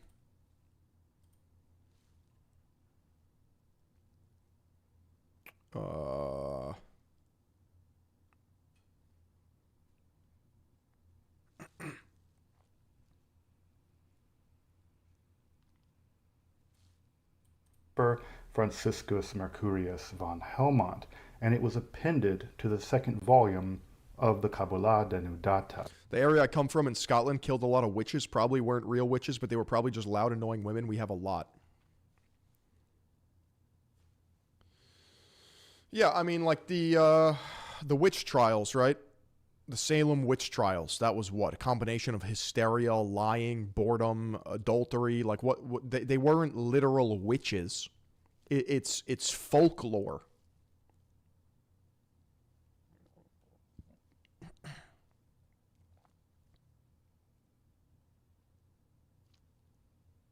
Do you guys have you guys seen like the fucking what's the witch movie? What do I mean by literal? I'm talking like a fucking woman with a staff and a crooked nose and a black hat, cauldroning shit and casting spells. Now, they may have been doing that, but I don't know if any fucking actual spells come out of that.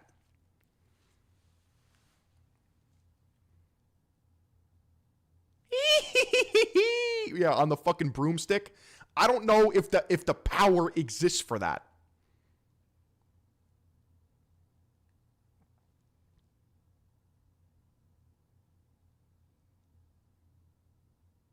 I'm questioning the literal magic. I don't know if I believe in fucking magic, chat. I'm gonna be real.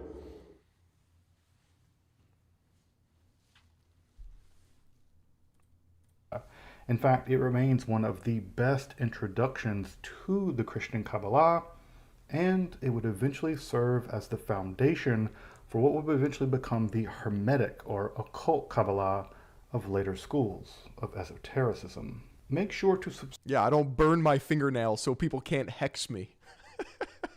subscribe here to Esoterica for weekly explorations of topics in esoteric history. And if you'd like to support this kind of work of providing evidence-backed, free and accessible content like this on YouTube. Take a smartphone to the time of Jesus, it would be considered magical. Well, it would be technological advancement.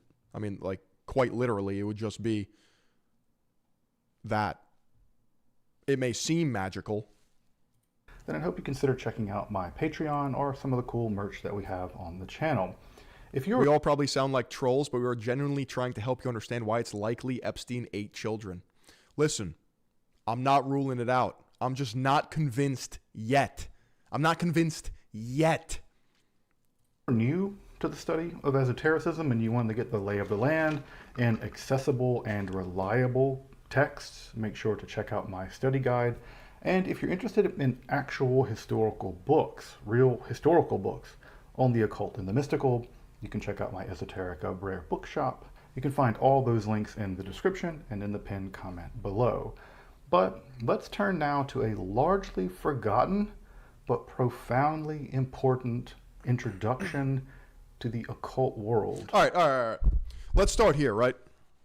We all agree that not all religions are created equal. Because Mormonism and Scientology we can look at. These are rather new religions. We can look at the founders. They were literal dudes that we know. There's a fucking history of those people existing. It's very close to our timeline. We have recorded quotes. We have witnesses. We know that they are created off of other religions. For what reason? In my opinion, power, control. There's been many religions. If you go back, right? Let's talk about the big three, the Abrahamic. Although I would have the same opinion of Islam because it comes 6 centuries after Christ. And then you have Judaism, which is even predates that.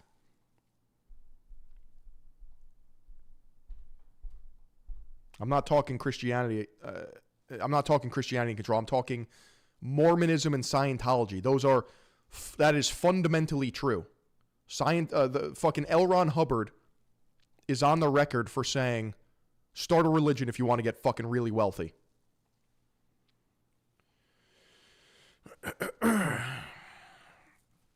So I'm trying to lay this out here logically. If all religions are not equal and some are more equal than others, right?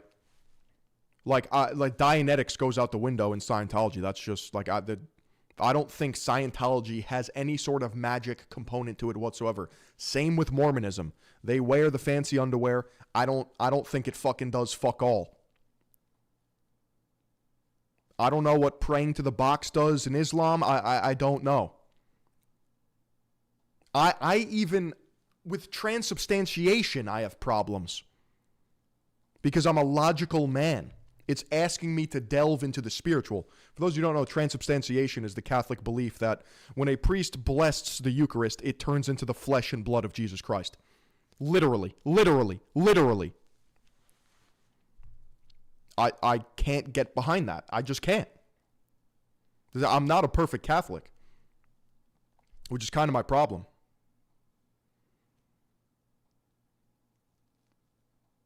What I'm saying is I don't really believe in magic.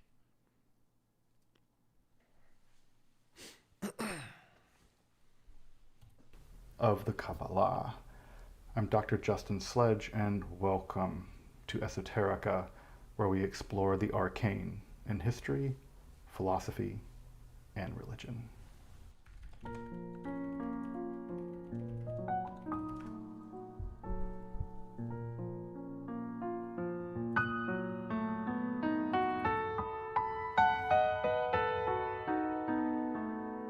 Transubstantiation, especially in the Roman Catholic Church, the conversion of the substance of the Eucharistic elements into the body and blood of Christ at consecration, only the appearances of bread and wine still remaining.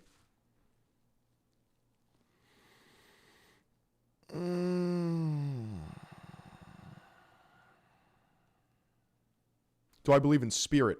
I do. I do. And this is what kind of got me out of my atheist phase. I do believe humans have souls, and I do believe in the spiritual.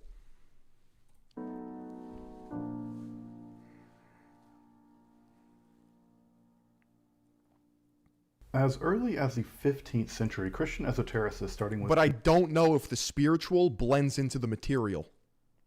People like Pico de la Mirandola came to the conclusion that the school of... Yo, is that Philion? What the hell? What the fuck? Yo, that's crazy. That's crazy.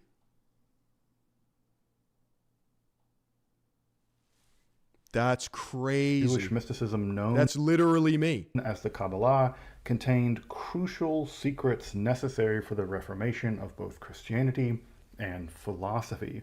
At first compelling... That's fucking me, dude. What the hell? Converted Jews, the first translations of Kabbalistic texts were produced, including not a few forgeries, to be honest, and that's my Jewish brother. Slowly, Kabbalistic ideas were introduced into the... Bro even had the Arc'teryx beanie on. Emerging underground of the occult philosophers, becoming one of the backbones of modern Western esotericism. To this day, Kabbalistic concepts, imagery, and spirituality remain core elements of the occult in the form of the Hermetic Kabbalah.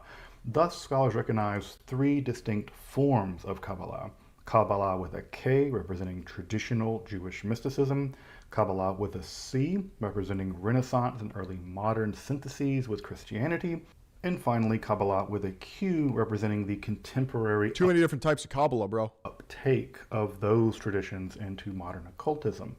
But to understand that tradition from the Christian Kabbalah, which largely sought to appropriate Jewish Kabbalah to Catholic Christian theology in the interest of both reforming Christianity, but also, of course, of converting Jews, to a system of mysticism largely completely detached from Christianity and Judaism, for that matter, into a contemporary occult practice, we must first appreciate Franciscus Mercurius von Helmut's 1684 Adumbratio Kabbalae Christianae. Holy shit. Or the... I found the right guy to gaslight me. Sketch of Christian Kabbalah as a transitional phase in that process. Following the rise and success of the Protestant Reformation and the horrors of the religious wars that followed, the desire to produce a universal Christianity, a universal philosophy, and a universal science which would quell social strife and faction was simply on the minds of a wide range of intellectuals, philosophers, mystics, theologians, and scientists. But the search for the ancient pure theology, or Prisca Theologia, had been dealt a devastating blow in the early 17th century. Once heralded as the teacher of none less than Moses, the wisdom of Hermes Trismegistus as preserved in the Corpus Hermeticum was shown by Isaac Casaubon in 1614 to have been the production of the first few centuries after Christ, and just not the primeval wisdom once thought it was. Yet, esotericists held out hope. This guy has read all the fucking Dead Sea Scrolls, bro. A hope that many placed in the preserved wisdom of the Kabbalah, said to have been hidden revelation accompanying the open, exoteric revelation of the Torah to the children of Israel. And with more and more text of Kabbalah being translated and printed, many Christian esotericists had what they took to be theological confirmation of the truth of the Kabbalah, and therefore of an ancient primeval truth upon which they could build this universal religion and philosophy. This guy knows where Atlantis is. He probably has a video on that. Specifically the teachings of the Sefer Zohar, or the Book of Radiance, in the Kabbalah as it was expressed by Itzhak Luria, seemed to contain theological elements which were shockingly aligned with Christian theology. The Trinitarian He's seen the ice walls. understanding of the divine emanations, or the Sefirot, the importance of the Holy Spirit, or of the divine feminine element in the Shekhinah, the concept of the divine Son, the use of gematria, or mystical numerology and hermeneutics, the overall plan of salvation, key concepts of exile and messianic redemption. All of these seem... It's almost too much for my brain to comprehend, bro. Like, I can't... to Christian mystics like... How am I supposed to keep up with this? Von Helmont to represent a more primordial and thus purely true version of religion, specifically, of course, of Christianity. But, as we're going to see, von Helmont is going to go much, much further than previous occultists. While superficially arguing that he was developing his Kabbalistic ideas in the service of converting Jews to a purified, mystically imbued form of Christianity, he was actually... I gotta take some creatine. accommodating I gotta stay organized. Christianity to Lurianic Kabbalah, and thus setting the stage for a purely occult form of Kabbalah, one having achieved escape velocity from both Judaism and Christianity. So technically, the Kabbalah of Christ, the foundations of occult Kabbalah, we're talking the adaptation of Christian Kabbalah, which is why this is even more fucked, because we're not going to the root. If we went to the root, we would be talking about Jewish mysticism. But to appreciate what he's doing, it's worth briefly, and I mean painfully briefly, summarizing the core elements of the Lurianic Kabbalistic myth. The infinite light of Ein Sof contracted of that light into a near empty void. Suck on my Kaaba till I sha-la-la-la-la. Known as the Tehiru, in the process of Tzimtzum, or contraction. Divine light flowed into that void, shaping Adam Kadmon, the primordial spiritual human.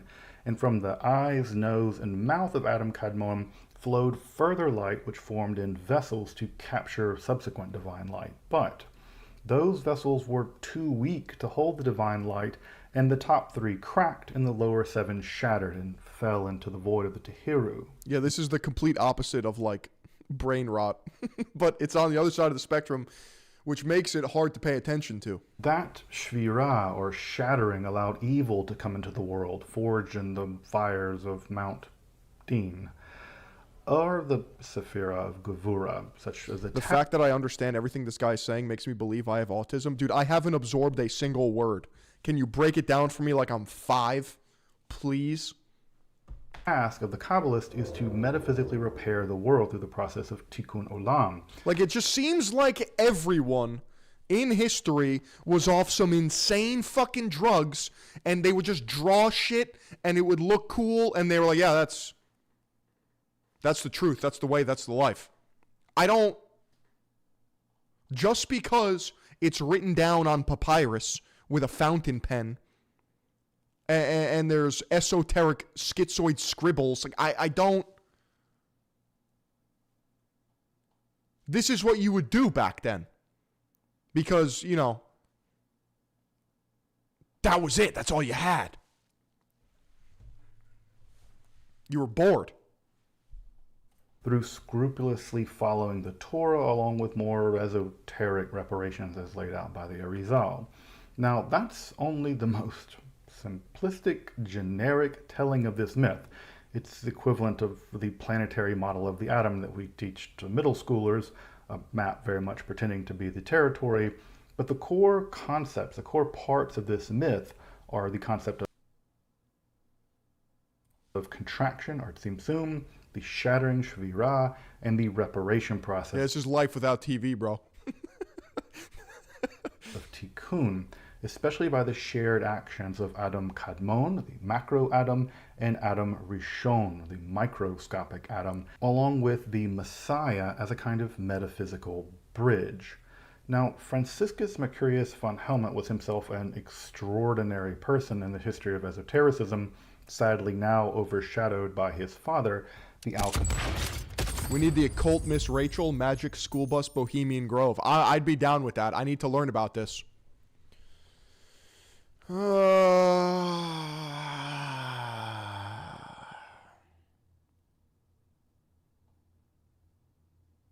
Chat.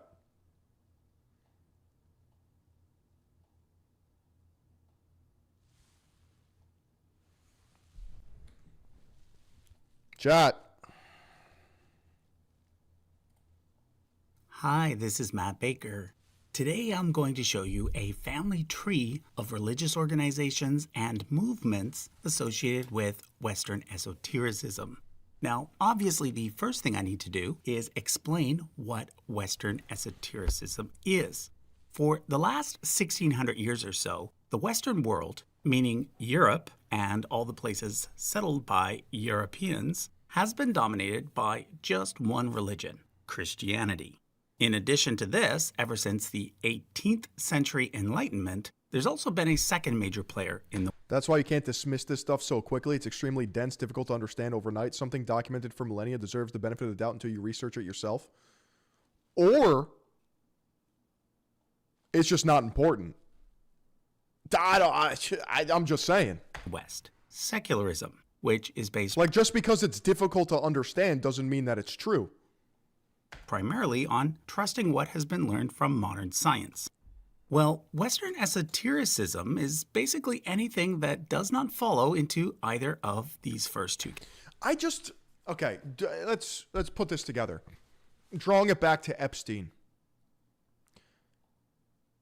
If I was writing a movie, I would probably come up with an esoteric demonic angle to Jeffrey Epstein as a story.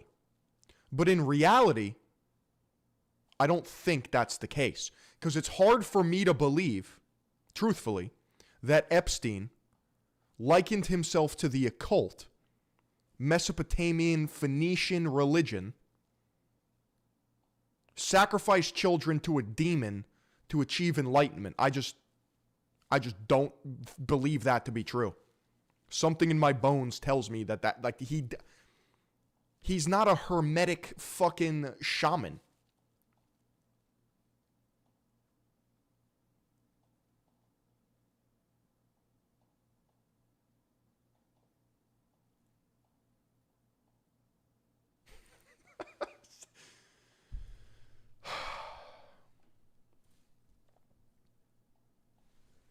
The bowel thing? Oh, no, it's like a bank. It's a...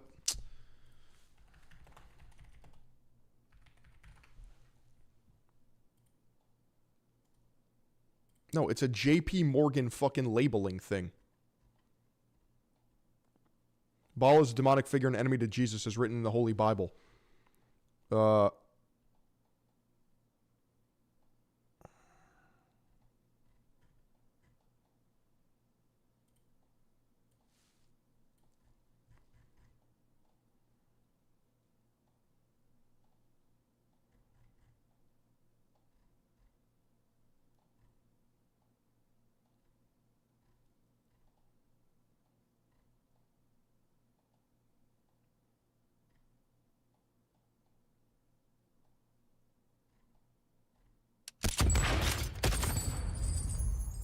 Nah, dude. No. I'm putting my foot down. Jeffrey Epstein was not into hermetic blood rituals. I'm putting my foot down. Never happened. No shot. It's unless I'm proven false, I'm not stooping to that level. Because we could play this game all day. After all that, no shot. I'm putting my foot down. You guys can believe it. I just don't believe it. I don't think he was an esoteric devil worshiper. You think I'm wrong? That's fine. We can agree to disagree. But listen, I'm open to change my mind if I'm given more information.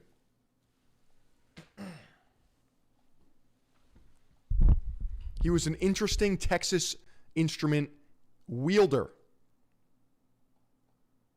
What is Kabbalah?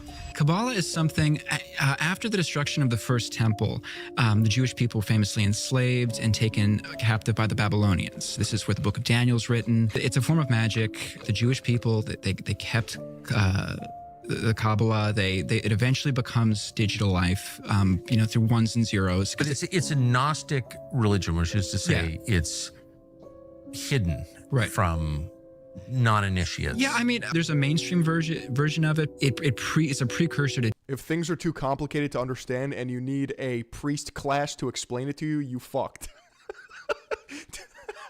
For surely, bro. For fucking surely. Digital life. So what Land and a lot of these people believe is that the actual salvation that the Jewish people provided was keeping Kabbalah, which eventually becomes digital life, which eventually becomes AI, which eventually becomes the creatures in the book of Revelation, which essentially later go on to destroy humanity and fulfill the book of Revelation. But that is a good thing. A lot of them believe. Have you heard of the mystical tradition called Kabbalah? What do I think happens after death? Dude, I don't know. And that's the problem. I don't know a lot of things. And that's why I may be hard to fucking like by some people. Because when it comes to committing to these ideologies, I want to. But I just can't bring myself to wholeheartedly do it when I don't know. I have no idea.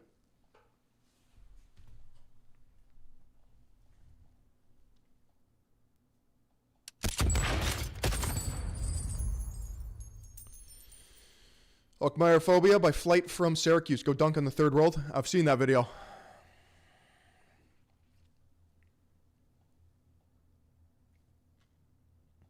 I'll tell you what. Now, this is my closest thing to death I've ever had, I guess.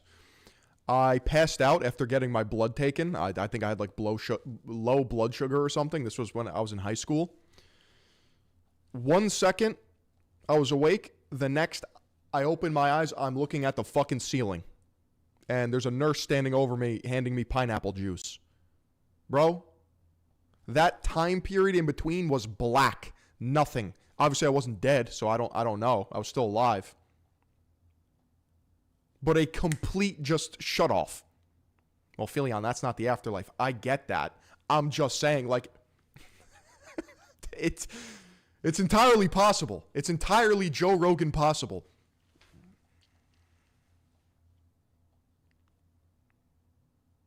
I might have to fist fight my pastor to get to the bottom of this.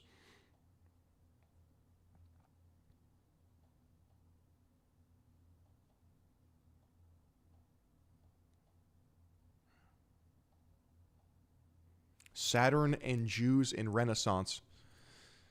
Have you guys heard about Saturn? And how it has like a fucking hexagon and shit? One prominent and mutually influential association which I would like to turn to now before concluding is that which stood specifically between Saturn and the Jews. If I'm being real, I mean, there's a couple planets that are fucking sick. I'm going to give you my top three, okay? Mars, because God of War. Saturn, because it's got the craziest physiognomy ever. And then Neptune. Those are my top three planets. Mars, Saturn, Neptune. This connection has been explored in some detail by Eric Zafran in a 1979 article entitled just that, Saturn and the Jews. Though this association was fleshed out over the centuries and across Jupiter mugs everyone but the sun. Nah, it's not Jupiter. Jupiter's not on my top 3. Various cultures since antiquity, in Western Europe, it became increasingly laden with a great deal of anti-Semitic baggage, especially around the 15th century. During this time, widespread look up the Saturn matrix. Negative associations with Saturn became inextricably intertwined. The Saturn moon matrix is a conspiracy theory that suggests Saturn and its moon ring system broadcast a frequency that acts as a holographic, artificial, or consciousness-trapping matrix for humanity. The black cube associated with Saturn. The theory proposes that our reality is simulated or managed, often linking it back to ancient Saturn worship, Cronus or Kronos. With widespread negative. It's represented by a black cube, which is seen in various, often religious or occult contexts. Associations with Jews. And in many instances, these mutually reinforced one another, particularly in the realm of Chat, what the fuck, dude? Art. There is a black cube in Mecca, there is.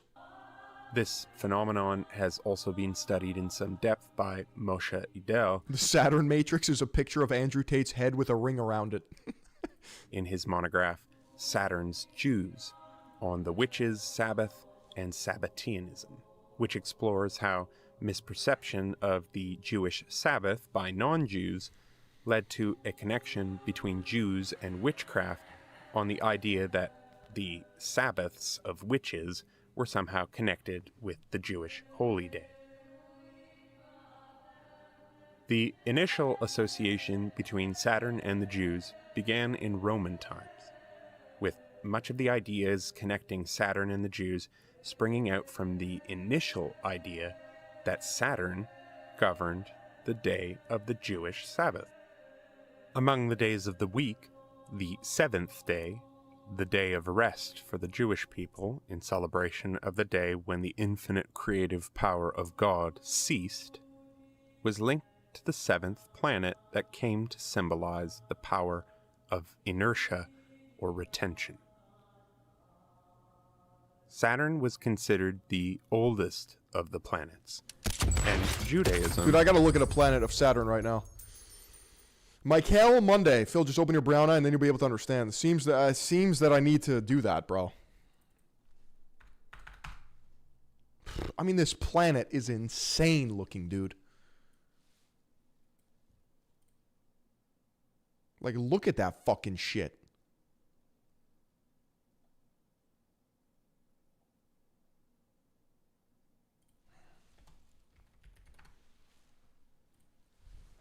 So there's a perpetual storm cube on the top of Saturn, is that correct? What the fuck is that hellfire, bro? What the fuck is this? Why is it red?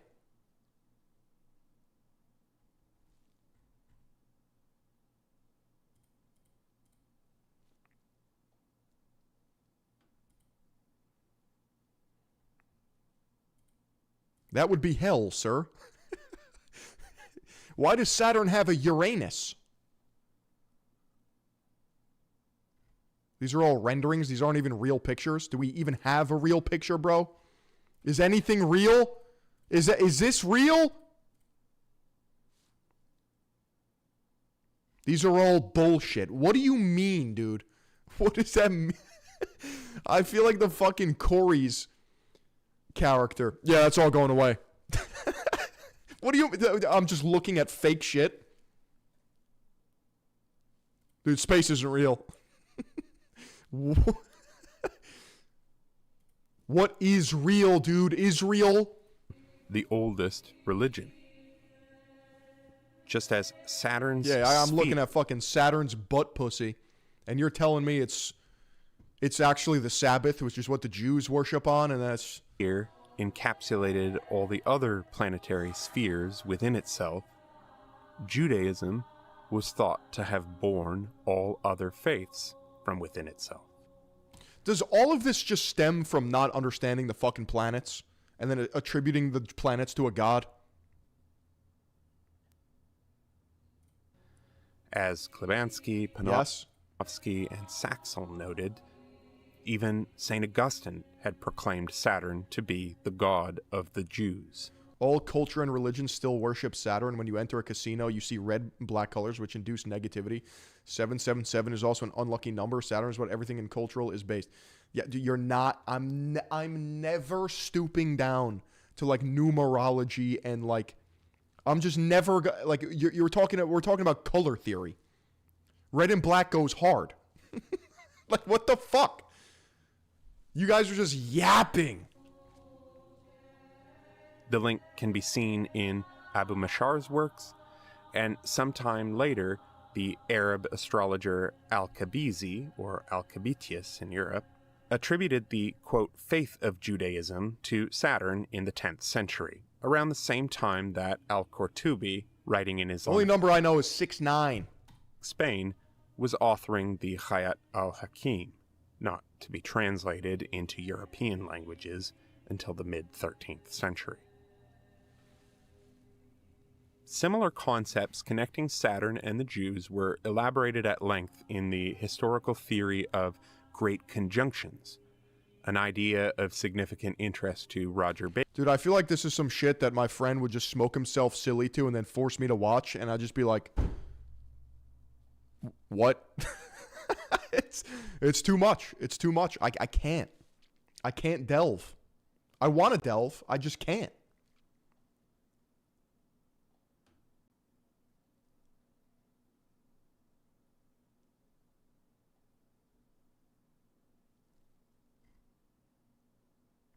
Symbolic Literacy Lesson 21, the Black Cube of Saturn. The Black Cube of Saturn is a powerful esoteric symbol. Yeah, my fucking boy smoked himself into an alien, and then he's just, I'm supposed to agree? With control, structure, time, and the boundaries of the physical world. Representations of black cubes can be found in public art and structures across the world, in cities such as Santa Ana and Manhattan, and in places across Australia, Denmark. I'm actively losing brain cells right now. I'm actively losing brain cells right now.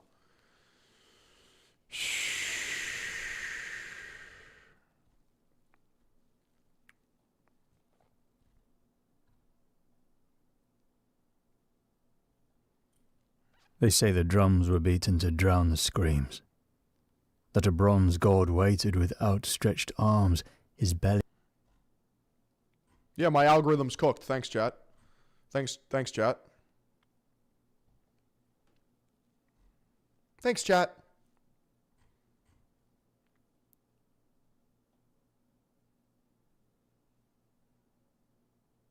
Now I'm just more confused. Now I need a Greg Plitt edit to get me out of this, bro. You know what's real? The pump. The gut check. Just refresh 3 times. It'll be good.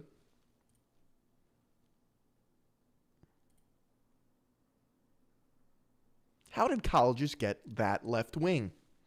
Could watch this. We could watch this.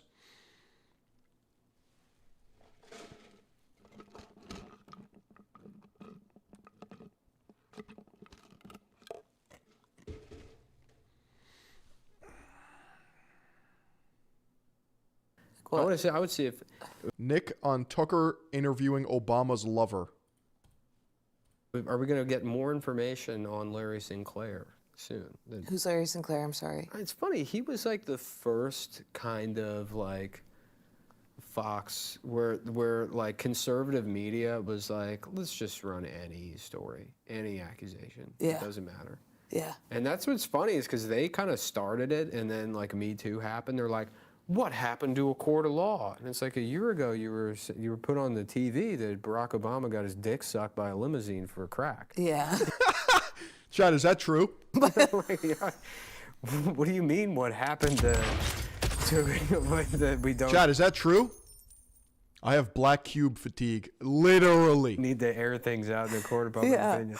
Like, okay, so we're supposed to believe 50 actresses that said that Harvey Weinstein raped them without the police being involved. Yeah, but meanwhile, there's a Yeah. kid who's also bred yeah. with a bat. Yeah, Hillary Clinton took a dump in an 8-year-old's pussy, and we have a schizophrenic man I met at McDonald's on to elaborate the accusation.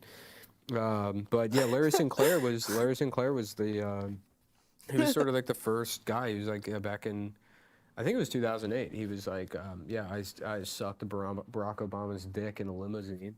Wait, he's found somebody who did. No, Larry Sinclair claims that he blew Barack Obama in a limousine. Just a guy? Oh, this is the guy recently. Well, this all happened in 2008, Yes. and then he was recently on Tucker Carlson's show, and I don't know Who why. cares if Obama got blown? Doesn't that make it more of a... My favorite... Oh, he said Obama blew him. No, he said he sucked Obama's dick. Oh, that's fine. And while Obama was high on cocaine. But the funniest part of the story to me always was that it was in a limousine. I'm stroking my nose. Because it's like, so, okay, where was Obama going? To prom? Yeah, Like, what do you mean? Yeah. Or was he in a limousine? Yeah, everyone's talking about hexagons and cubes. Can we talk about triangles? Yeah, and also nobody's dick can get hard on coke. That's just, we all know that. Well, you can if you're the senator from Illinois, I guess. Yeah, BlueChew.com. Yeah.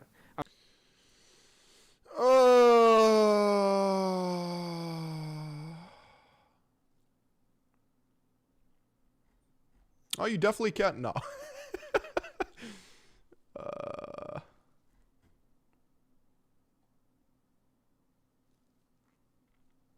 How did the king of Israel become the master of demons? That's the most insane title ever, bro. King Solomon, the king of demons.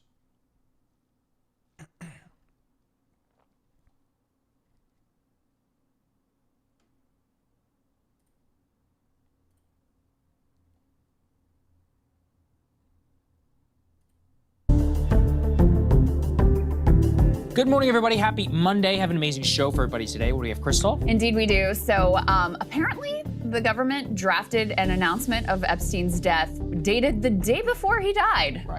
I am not kidding. Like, this is the down the rabbit hole, through the looking glass moment if we weren't already there. So we'll break that down for you as well as some other revelations, powerful people that were involved. There's some important reporting that's going on here.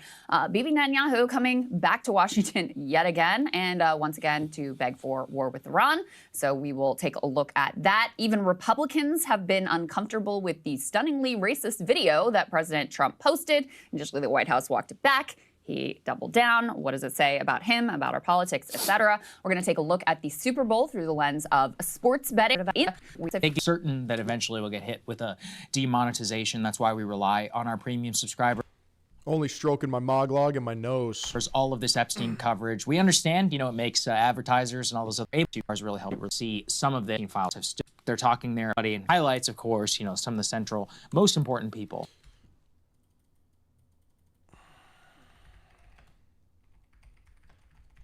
Does Fuentes weigh in on this?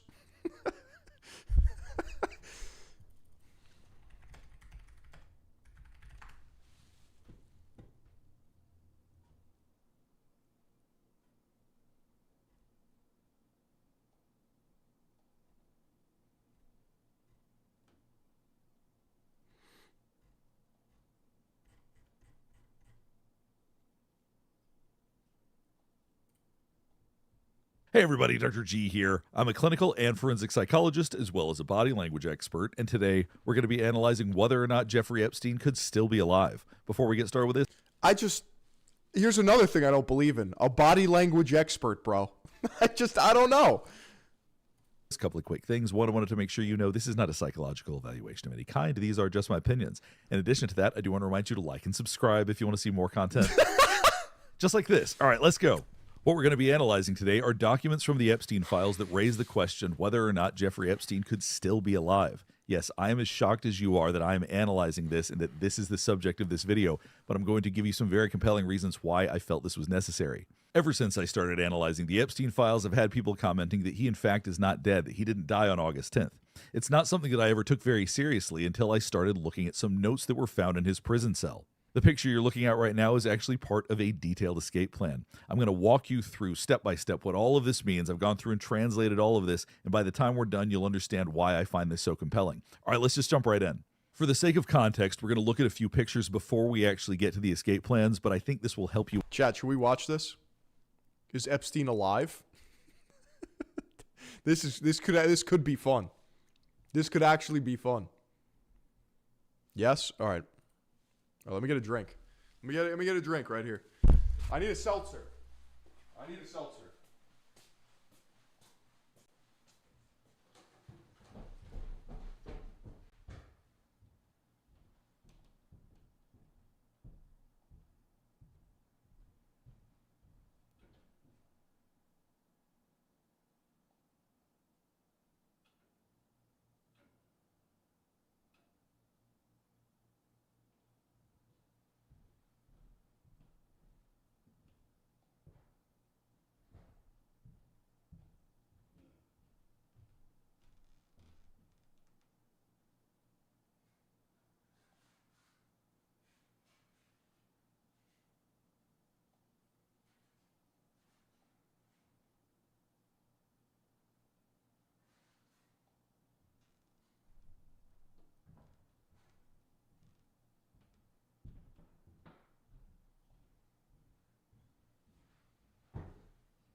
Chat, it's fucking 52 degrees in my house. I'm gonna freak out. This is insane.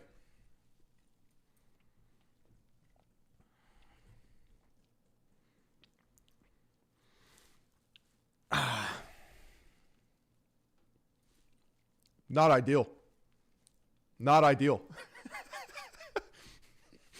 I love how you guys are just using my words now. Not ideal.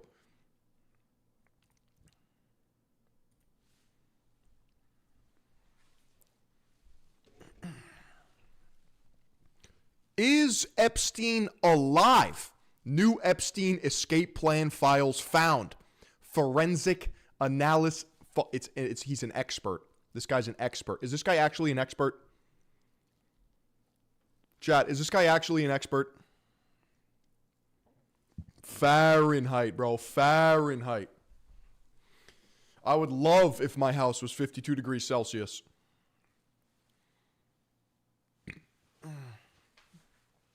But, yeah.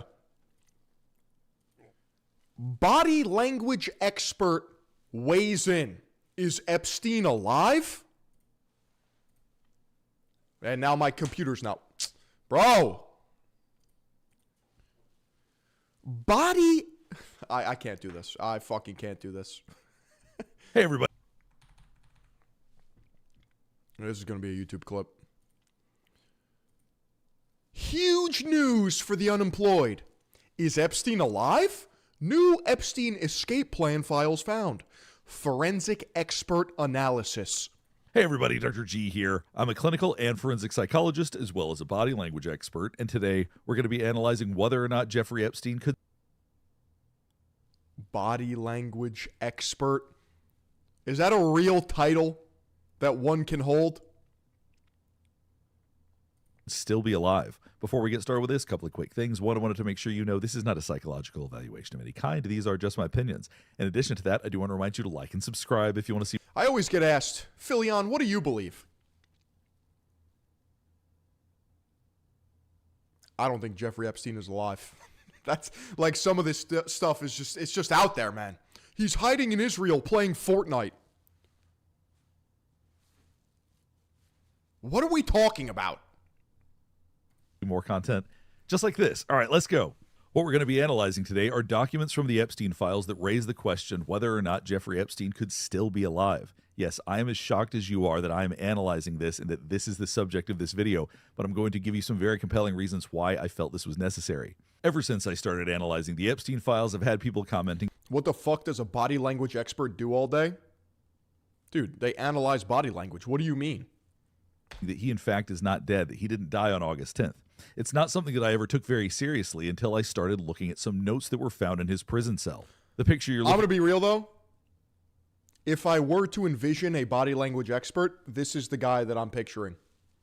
Out right now is actually part of a detailed escape plan. I'm going to walk you through step by step what all of this means. I've gone through and translated all of this, and by the time we're done, you'll understand why I find this so compelling. All right, let's just jump right in. For the sake of context, we're going to look at a few pictures before we actually get to the escape plans, but I think this will help you understand why they're so compelling and where they were found. Now, if you look at this right here, this is L tier. He was housed in what's called the SHU, the Special Housing Unit. L tier was the unit where he was housed. He was on the right side of this unit. He was the first door on the right. Now, as we open that door, as we go in, you can see it's disgusting, just covered in blankets, covered in sheets. It looks like my streaming room. And as we go down, there's part of, this was not the noose that was actually found on him. So we still don't know where that is, actually. But although that's part of it, this is part of what was found where he was the next morning. Now, the most interesting part of this cell, at least for what we're talking about today, are some notes that were found. Here's one note. Here's the second note, and that's the one I showed you at the beginning. And here is a third note. And this, I think, is actually the other half of the piece of paper up here. I wonder if they let Jeff have his trusty Texas Instrument in jail. Now, these pictures had actually been released before. I knew that there was a note, but I was never able to read it because this was the angle, this was the shot that we had. And there was no amount of zooming in that could make you see more than a couple of letters here and there. It was impossible. What if he just kept drawing that S? You know the S that I'm talking about. Impossible to translate, impossible to make sense of, but I was always curious what it said. So what kind of notes was Jeffrey Epstein writing in his cell? I really wanted to know. Well, fortunately now we have the answer. Now, when you first look at this, it just looks like a mess. It's probably very, very difficult for you to read, so I've gone through and translated it. We're going to look at that in a second, but I wanted you to get a chance to see this. One of the things that's important in terms from a handwriting perspective is that I think that Jeffrey Epstein is a very impulsive person. He has really scribbly, bad handwriting, but most of it can be translated. Epstein was a fucking retard judged by his handwriting. Yeah, everyone is saying that Epstein was this super genius philosopher. Bro seemed to be fried. I was able to read most of it, and what body language is he reading? Rigor mortis? Bro's dead. There's not even a body to analyze here. Really see all of this in context, you're going to understand why I'm calling it an escape plan. So the way that I've done this is I've gone through and typed out the words on top of this so you can see what I think it all says.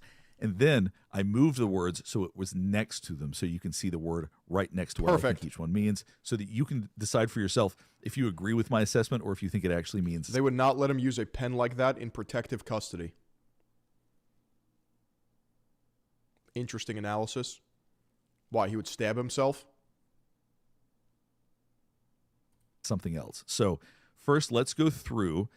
I'm going to explain what all of this means. The translation I have here, I am very confident in. If there's anything that I'm less confident in, I will tell you. I will point out things that if I'm not sure what it says or if I'm not certain that's what it says. But if I typed it out here, I'm overwhelmingly sure that this is correct. Now, I'm going to explain what everything means. And once I'm done with that, then we're going to go through and I'll let you make your own determinations if you think that I got it right. So I'm going to start with what was most obvious to me, the thing that drew my eye first, where it says red notice, and I put equals EXT. Now, if you don't know what a red notice is, that's an alert that Interpol puts out if there is a fugitive on the loose. If there's someone that is internationally wanted, a red notice notifies agencies that if this person is found, then you extradite them back to the country where they are being looked for. So that's why it says red notice equals EXT. So if there's a red notice out for him, then he will be set up for extradition. So if he escapes, he's getting shipped back. That was my first clue that if we're looking at all of this in context, that he was planning on getting out of the country. That was his goal by writing all of this down. Now, from the red notice, there is an arrow pointing back up to this main circle right here. So that means that if he's MIA in the U.S., in other words, if he's missing, so this would be shorthand basically saying he's missing. For anybody that's watching this that isn't from the U.S., I'm going to try my best to explain various acronyms the way that we would do them here. So MIA would be a way to say that he's missing. So if he's MIA in the U.S., then a red notice. What if it means Miami? So true. Would occur. Then a red notice would be set out by Interpol. That's what. Why write this down? If this was his actual plan, couldn't he just store that in his trusty noggin? Yeah. That arrow means. But if we're to look at this circle, right, MIA US, let's look at some of the Miami International Airport. Various branches of this. So visas would suggest that he's going to be planning on going out of the country. He would need to fake his name. It would have to be fake visas, but he would need visas. Something I guess he was considering is that he wrote no rights. So it could be depending on the country he goes to, his rights might be different. Interestingly, he wrote tourism here. Now, if he was planning on leaving the country, whether or not he would be posing as a tourist or whether or not he would be going to places that have tourism, there's some consideration about tourism because I'm pretty certain that's what that says. It either says tourism or tourist. His handwriting is so bad. You'll see in a second where the Bros analyzing the ramblings of a gooner. Confusion is there. Now up here it says EXT tax. It could be EST tax, but I think that what this is a state. I just wish that the Justice Department would do their fucking job so we can put all these schizo theories to rest. Estate tax. So in other words, if he is to die, how much money goes to estate tax, or that he's considering the estate tax right here. Another branch has banks, so obviously something that he's going to have to consider if he's going to have access to money. Now here's one that I am somewhat less confident in, is that there's a name written here with dollar signs next to it. I put a question mark because I don't know what letter that is, but it does look like BLCH, like NIL or something like that. But this is very clearly a name and clearly associated with money. And below that, you can see it says guards. It says guards clear as day. That is 100% what this says. So whether or not that means that he needs guards, whether or not that has to do with prison guards, that's unclear, but that is very clearly stating guards right underneath this name and the dollar signs. So if we're to look at the top portion of this, if he is MIA, if he is missing, a red notice will occur. He needs to keep all of these other things in mind. These are all things that he is thinking about. Now, if you look in the top left. Or if he's in Miami. Here you see a number of letters, M and then R with a line to T with a line to M. And then Phil, if the government told you that demons exist, would you believe it? No, because the government told us that aliens exist and they fucking don't. Above that, it looks like I'm telling you, there's a boardroom of a bunch of fucking dudes just workshopping all day. What can we get the slugs to believe? Aliens. That's perfect. And then they write it down on the fucking board, and then next thing you know, we just get psyoped. A C or an L, and then a dot, and then a T. I didn't label those, but I think that that's what that says. So the question is, are these different tiers within the prison where he is? Yeah, if the government told you to jump off a bridge, would you do it? Here, M tier is below him. Are these people's names that he's connecting from one to the other? We don't have enough information for that to be clear, but I just want to point this out. So if later on, when we get more information, if somehow that makes more sense, we're going to circle back and we'll address that. Now, underneath red notice, he wrote K equals exclamation point, exclamation point. My interpretation of that is he considering whether or not, if he's dead, will there not be a red notice? Or if he gets away with him being dead, is there no red notice then? Because there are three exclamation. Or Karina, his girlfriend. Points. I typed that out exactly as it's written. To the right of that are the initials LSR. And I say initials because I assume that's what those are. I couldn't find anybody in the Epstein files with those initials, or at least typing them out by those initials. I'm not sure who he might know that has those initials. When I show it to you in a minute, maybe you interpret the letters differently because his handwriting is so bad. But I feel with a high degree of confidence that says LSR. Or ketamine and how awesome it is. Don't know what that means, but it's very clear. Now, interestingly, underneath guards. LSJ, perhaps? What would that mean? Over here on the right, he wrote government, and I believe this says clear. So government clear. That's my best read on the second word. 100%. Little St. James, of course. Certain it says government. I'd say 70% certain that it says clear. My interpretation, he's looking for a government where he would be clear to go. Now, interestingly, if we go back to the left, underneath LSR, it says Muslim. Now, obviously, he's Jewish, so the question would be, why is he writing Muslim? I interpret that as where he might be ending, where he's thinking about going, where he might end up. Because there's no extradition treaties in a lot of Muslim countries, I believe. It's the Dubai tech. Right below it, it says AS. You could consider that Arabic states potentially, or Arab states, because if we go a little bit lower, and I know this is confusing, this is hard to follow, there's so much, but I'm trying to get the flow of how he thinks about this, because down below it we see Q-SA. Now, there's a lot of different ways you could interpret that. Q could be a question. I think of this. QAnon, sexual assault, it's starting to make sense. And there's a black cube, which means Saturn, which means occultism, which means Kabbalah. If it's below Muslim and AS, it could be Qatar, Saudi Arabia, or Qatar to Saudi Arabia. Or Mecca. Isn't that the Kaaba?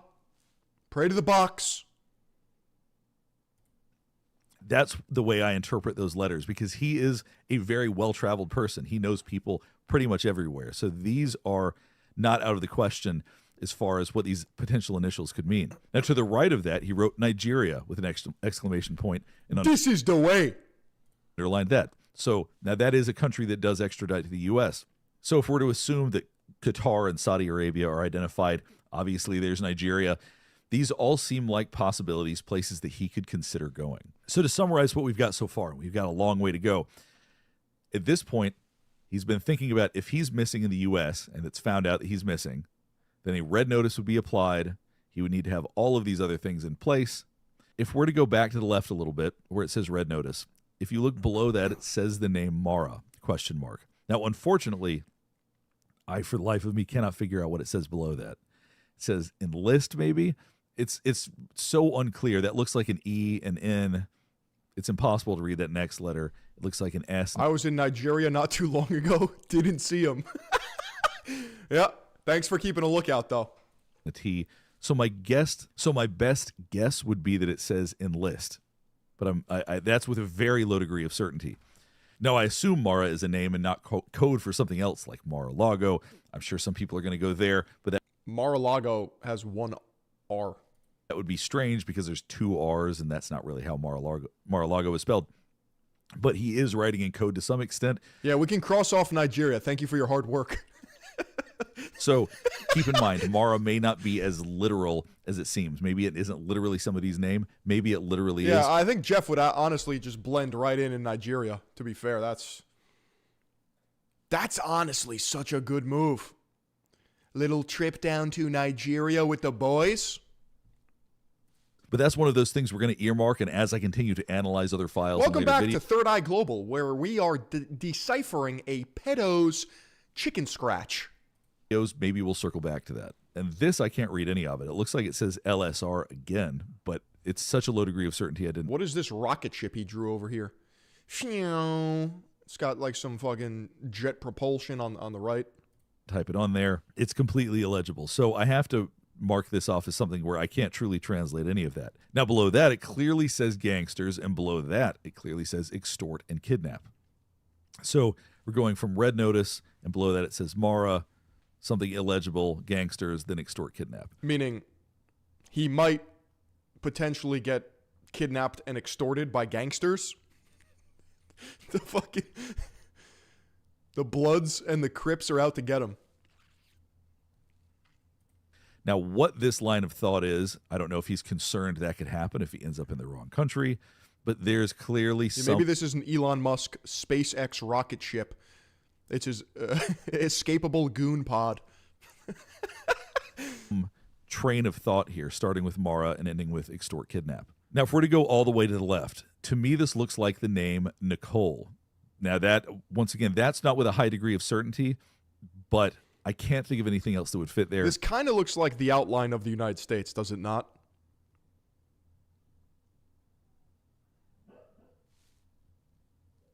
Who Nicole is anybody's guess. There are probably people named Nicole in his orbit. There are probably multiple people named Nicole in his orbit, so I'm not going to guess it as a specific person, or I'm not going to... That does look like Nicole. Maybe that's the name of the female security guard. guess who it is. I'm sure it's a specific person to him, but I'm not going to speculate as to which Nicole this might be. Above that, my interpretation of this picture right here is that I believe this is a little map of the United States. That's what it looks like, just a weird little sketch of the United States and a squiggly thing coming out of it. So to me, that looks like a map. And the lines may just be the bars of being in the prison cell. So there's not as much meaning in that part. Now, below that, it says island and people. Now, he's lived on an island. Whether or not he wants to end up on an island, this is somewhat less clear, but those are very clearly the words that are written. So I'm not...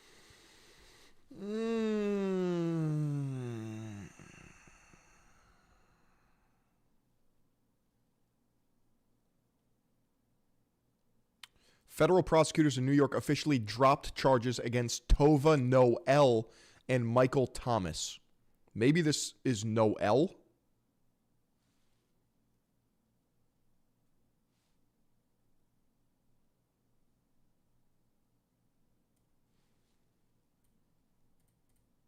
Remember, he's horrific at spelling. I don't know. Tova Noel and Michael Thomas.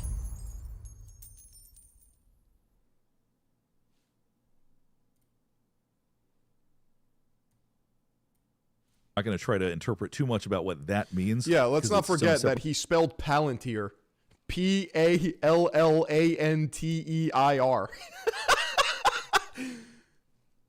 That could be Noel. That could really be Noel. Idea. But now I want you to focus on the right side again. Now on the right here, we see it says jet-US prop. Now, what that means is that he's thinking about whether or not the jet that he would be traveling in is U.S. property. Epstein and his associates were obsessed with aircraft registration, jurisdiction, things like that, and that's what jet U.S. prop would be. He's thinking about whether or not the jet he's traveling in is in fact U.S. property, because that does change some things jurisdictionally, as well as whether or not there's seizure and all of these other potential... His misspelling is the result of Gooner brain. Issues that could come up. So the fact that he's thinking about that is important. What else is important is that jet U.S. prop was written in a different color. Most of these were written in blue ink. Jet U.S. prop was written in black ink. Now, the reason that matters is that means that this was enough of a plan that where he wrote it out and he came back to it. It wasn't just sketched out and thrown away. He came back with additional thoughts later on. Now, below that, you can see... Yeah, how did Jeffrey Epstein get these copy-pasted images onto his notepad? How did he print these out? This fucking moron lost his pen. And he's like, shit. Scribbled box. What if he just ran out of ink? The word Brad on top. I'm going to scroll up so you can see it without my comments on it. So you see it's a little square with a little building next to it. And on the left, I interpret this as an airplane. At least I believe that's what it is. Or it could be additional buildings. I also am this bad at drawing, by the way. I cannot put pen to paper in terms of conceptualizing images. But it very, very clearly... I think my diagrams would actually be worse and more schizophrenic. Has the word Brad written on top. And then below it and to the right of it, you see what I interpret as supposed to be where cars and planes are parked. I think this right here is a little airplane. So when I saw this, I immediately thought it looked like a private airport, because this shape and design of the building is unusual. Airports are low and they're large. It's a very distinct look. So I was curious. Why are you guys not going after the living ones? Because nothing ever happens and it's chud o'clock. Yeah, I mean, American politics is fucking cooked. Your only hope is to succeed as an individual and enrich the lives of those closest to you. Family, friends, fitness, faith. These are the things that we must work on. Maintaining a level of optimism, never dooming. Doing good deeds to thy neighbor. Because quite honestly, it's a big club and we're not in it. So... Guess what the closest private airport is. The closest private airport to where he was is Teterboro. It also is one of the busiest. I was curious if he'd ever actually been there, so I typed it in the Epstein files, and it showed that it's been mentioned about 7,000 times. So this is definitely one he's familiar with. It does seem to resemble at least this style of airport. I'm not insisting it is this one, but it certainly looks quite a lot like it. So if nothing else, this lends credence to the idea that this building he's drawing is a private airport. He is thinking about getting to a private airport based on everything else he's saying and getting out of there. And the name Brad is associated with that. Who that is that a pilot? Is that somebody who would help him get there? That's unclear, but the name Brad is very, very clearly written on top of that airport. And you may be thinking, well, he's just fantasizing about escaping, and that may be part of it. I think maybe his contact at this airport's name is Brad. He's got to get in contact with BRAD. Usual aspect of that is that he would put a specific name with it, that he would write a name on top of the airport. Now, as far as I know, Brad does not stand for anything. It's not an acronym for anything. I take that in a very literal sense as a name. Now, as you can see right here, a portion is redacted. All we can see is that something was underlined. I would absolutely love to know what this said, because something here is very important because it's underlined many times. But if we're to look to the right of that, it said medical/PT. Now, the way I... Medical/fitness test. Personal training. Interpret that, PT typically is shorthand for patient. It very clearly says medical. Personal training. So the question would be, is that how he's thinking about being transported as a medical patient? Possibly. So if we're to scroll down a little further, we see G. Kinda smart. G/computer PB, some question marks, then VI. Now immediately when I saw this, Virgin Islands, I knew what this was referring to. Computer in Palm Beach. I'm wicked smart. PB is Palm Beach, VI is Virgin Islands. So if we're wondering what has something that he is worried about on it or something he's thinking about, it's the computer in Palm Beach. That's the one with the question marks. Dude, I'm literally a body language expert now. Just to be clear, so you know that that's actually how he would refer to his computer, I took a snippet from an email from Ghislaine Maxwell. Why do I have no sound on this computer? And then it has PB. And fucking boomers, dude. Holy shit. Why do I have no sound? Sounds like me on a stream. Help me, dude. Help me. My headphones aren't working. Parentheses next to it. It took me 9 months to realize my $1,300 monitor was only putting out 60 hertz instead of 240. I'm going to crash out. What's a PB? That's a personal best. Because that's referring to the Palm Beach computer. So this is literally how they refer to these computers. Now, as far as the G/ goes, I interpret that, and this is my best guess. Ghislaine, how do I unmute this computer? Palm Beach. So I'm trying to tell you what I think is a guess versus what seems more clear. So this is to Mark from Gmax, or Ghislaine. Is Mark his brother? I'm guessing that that somehow is in reference to Ghislaine Maxwell. So as far as where this PB computer is, I would assume that she is in fact the one who has it. So if we start looking at this in total, it becomes very clear that there is a very detailed plan of escaping, and he is actively trying to figure out where he would want to go, how he would get there, and what he would do. Just so you can see for yourself what some of these various words say, I'm going to show you some of them. This is how people in Palm Beach speak to each other? That's right. As a New Yorker who frequently goes to Palm Beach, I can confirm this information. More questionable ones, you can see if you have a different translation. But as we look at this, I put all of the words next to every time I above touch down at PBI, Palm Beach International. Nigeria, red notice. Roger that. MIA, US Nicole, VI. RTM Muslim Gov, clear LSR. Below my translation, so you can see for yourself, see whether or not you think that's actually what it says, or if you have a different interpretation that somehow makes more sense. But I've read a lot of his handwriting. I do feel confident in anything that I actively translated. Can confirm, I did not see Epstein in Palm Beach. We can cross that off the list as well. That's in fact what it says. Now, there is one part that I feel unclear on, and I didn't reference, which is this part. They tried to cancel Tony Hawk because another guy named Mark Epstein photographed his wedding. Dude, that's what I'm saying. This whole thing is a shit show. It's just the witch trials. And some people are guilty, some people are not. It's unfortunate. Right here. It looks like it says... Yeah, I just activated the Manchurian Candidate. Heathrow, or something that starts with Heath. But it's so hard to read, I don't want to present a potential interpretation because all four of these are right next to each other, and I think they would all be based on getting these. Does that say Piers? Piers?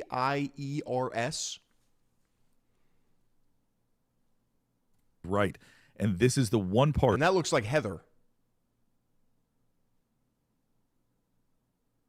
Or does that say Prez? P-R-E-S. Or Press? P-R-E-S-S.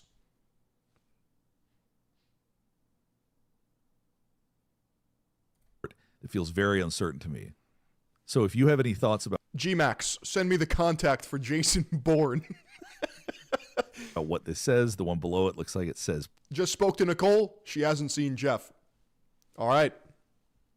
Now we know. Press or that literally says Paul Allen. Press T.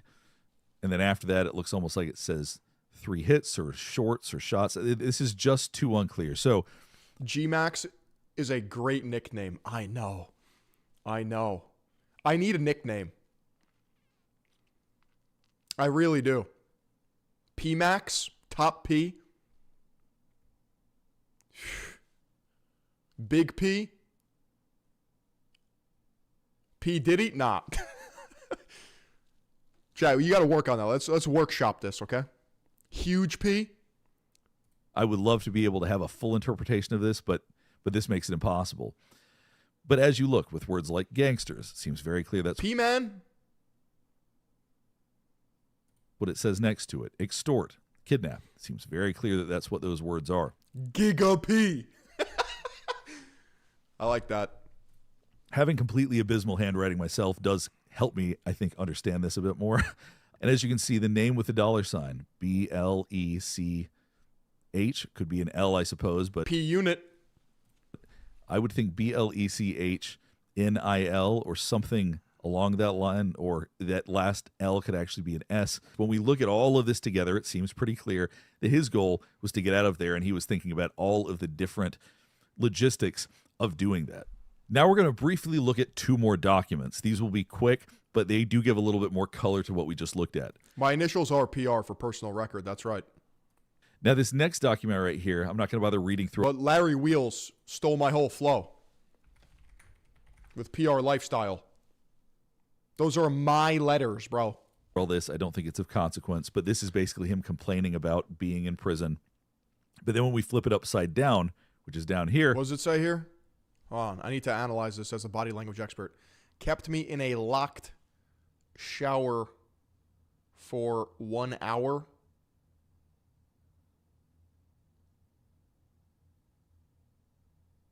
Not send me burnt food. No fun. Whoops. Complaining about being in prison. Mr. Pissile. I like that. But then when we flip it upside down, which is down here, it comes out with something else. This Noel sent me burnt food.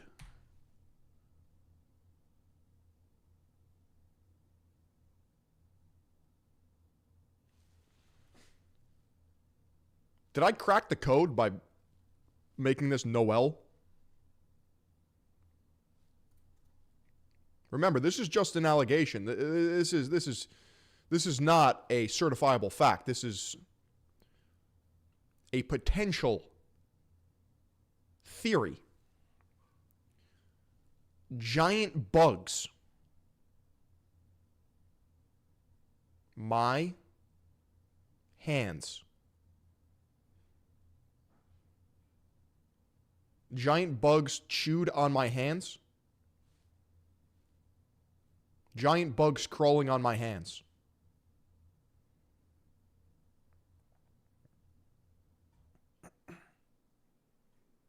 But this is basically him complaining about being in prison. But then when we flip it upside down, which is down here, it comes out with something else. This does seem a bit more relevant. So the top, it says something about data. That's unclear, but we do have the years 2002 to 2005. We have 2 initials below that, which I would assume are names, but maybe they stand for something else. But once again, they are coded. He does not want this to be obvious what he's talking about.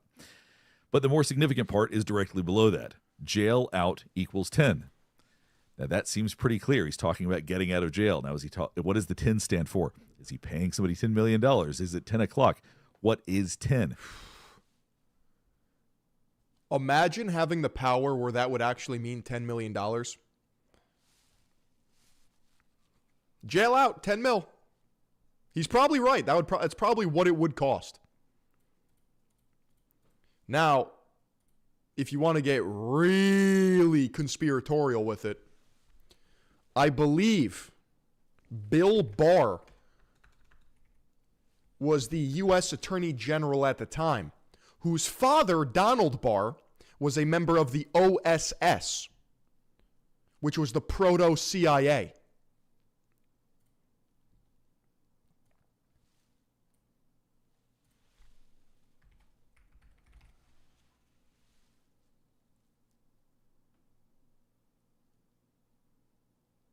And remember, Bill Barr's father, Donald Barr, was the first one to hire Jeffrey Epstein at the Dalton School.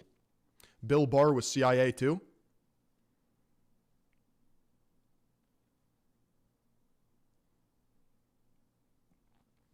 Barr later announced that Justice Department officials were investigating serious irregularities at the Metropolitan Correctional Center. That's convenient. Unless he was murdered. All we know is that he is saying jail out equals 10. And I think that's extremely consequential, particularly given the context of the other page. It's actually impressive how bad his handwriting is.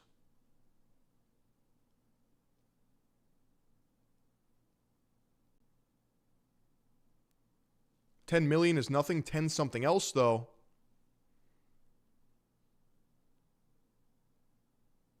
What else could 10 mean? At. Now below it, it's fart investigated poop and didn't find shit. Some of this is written very clearly, but it's unclear what he's referring to. So he says 10 days, 10 years, 10 months, 10 a.m., 10 p.m.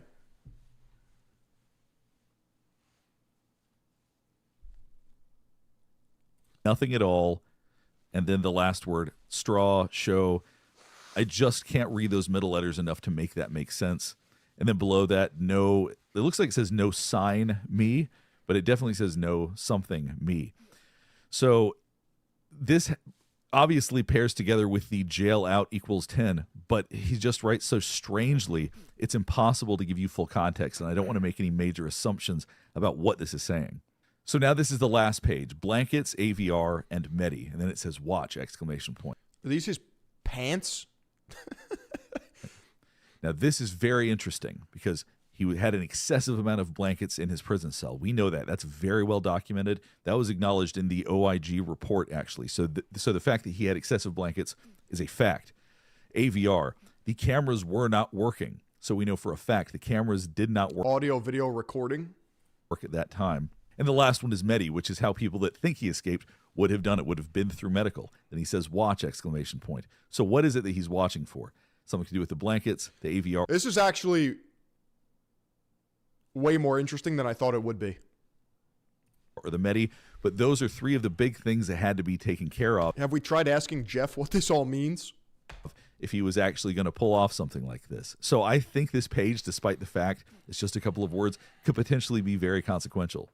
All right, let's go ahead and wrap things up here. Hopefully this is helping you better understand some of what we saw today. I know it's hard to read. I know it's confusing. Looks like writing on exams where you aren't sure about the answer, so you write bad so the teacher thinks you wrote the right thing.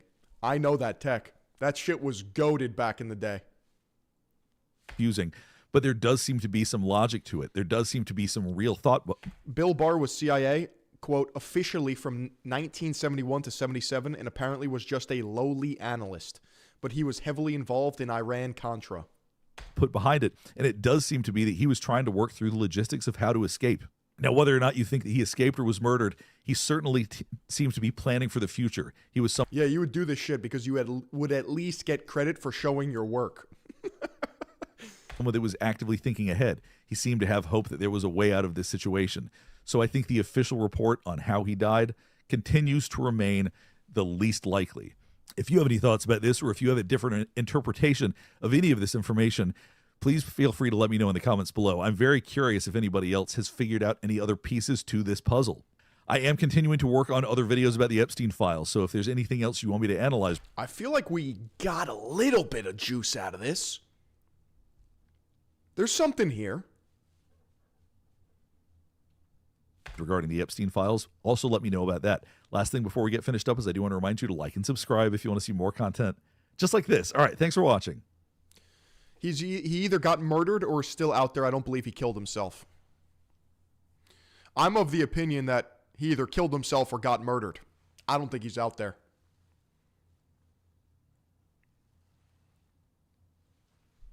What do you think?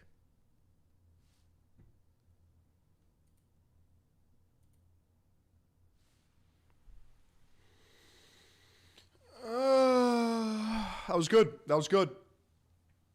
That was good. Dude, can I explain to you what I'm wearing, chat? On some real shit. I'm wearing Nike fleece compression pants. Nike ACG shorts on top of that. I'm wearing a black undershirt, an Arc'teryx green base layer hoodie, an aloe hoodie over that, and then an Arc'teryx jacket on, and I'm still cold. I might as well be outside right now. I'm fucking freezing, dude. I'm gonna crash out. How am I supposed to live like this? This is not ideal. This is not ideal. I gotta... How to bleed a radiator system. I'm gonna blow my house up. It's just gonna happen, bro. Hi, I'm Craig Phillips, and today... I don't have these radiators, dude. I don't have these radiators.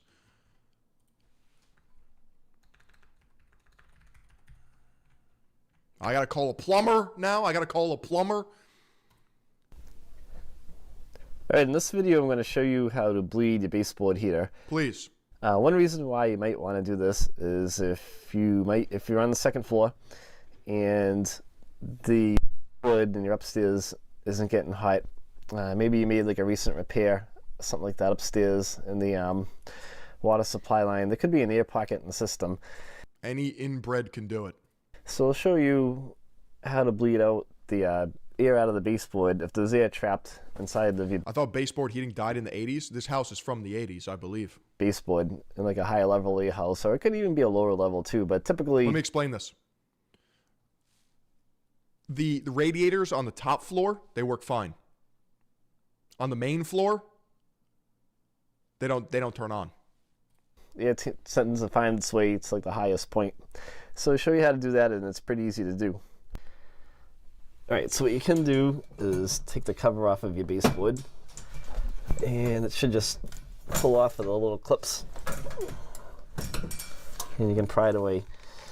And then here, what you're going to see... Chat, why do I feel like if I touch anything, it's going to explode?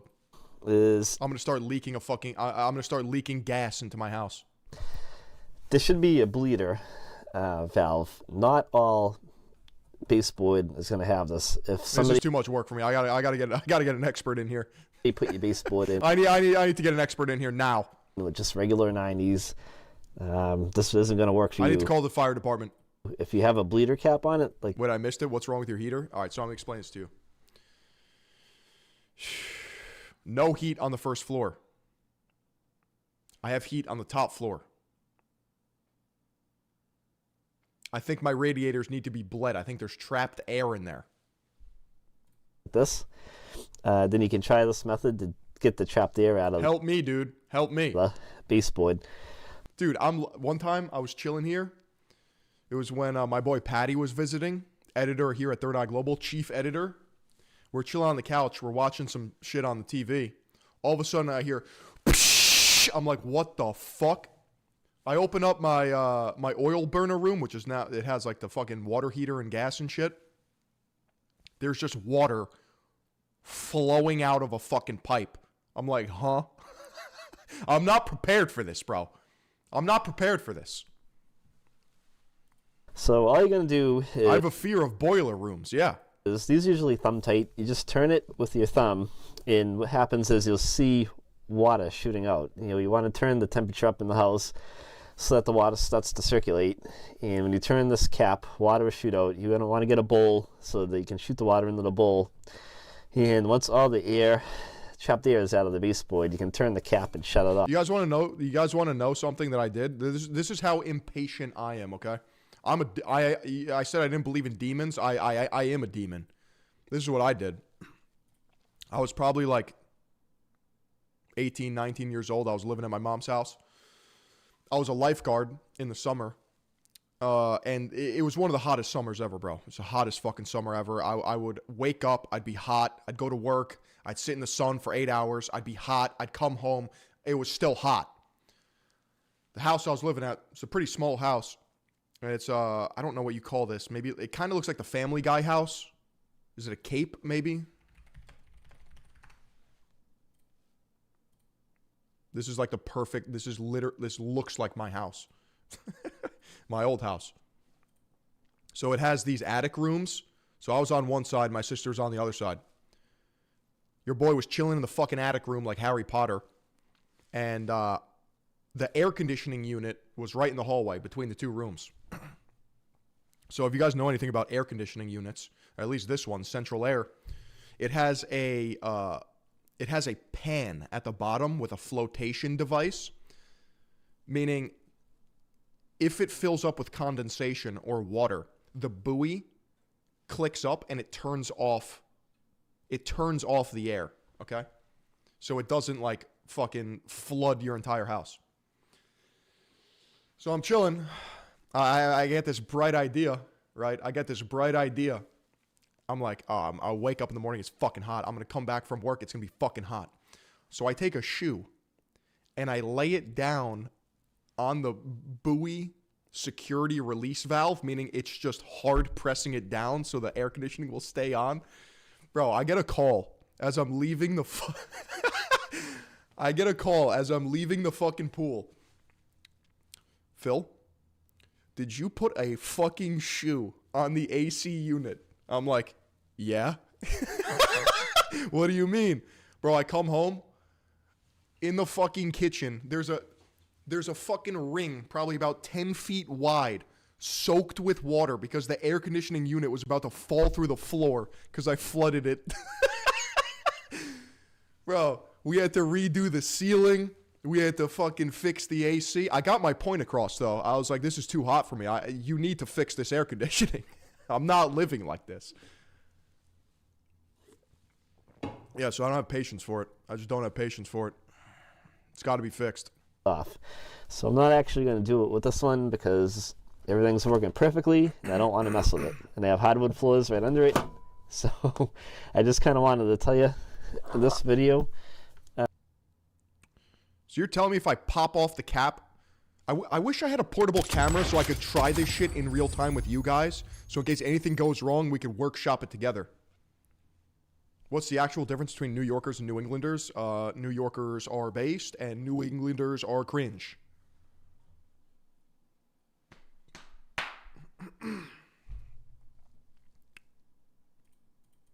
That's really it's the only difference. And they called me a fed for saying this. Really, really interesting. So who was being paid to say that? Who among the Republican influencers was being paid? Tucker Carlson was insinuating that constantly. He said, I'm David Duke. He said, I hug the Republicans. Then he's mad that I attacked the Republicans. Wasn't that funny? Tucker said that I'm like... Chad, do you guys believe Tucker Carlson? I investigated the dark side of Japanese nightlife. Dangerous? Little bit dangerous? Yakuza? We've met some Koreans. We've met some real North Koreans. Oh my God. What? You hentai? Hentai. Yeah. You're a handsome Japanese man. Oh. Are you Yakuza? Hentai. Schoolgirl. Does that get me cancelled, Ben? Hanging out The Adventures of a Bald Gooner. with schoolgirls? Bye-bye.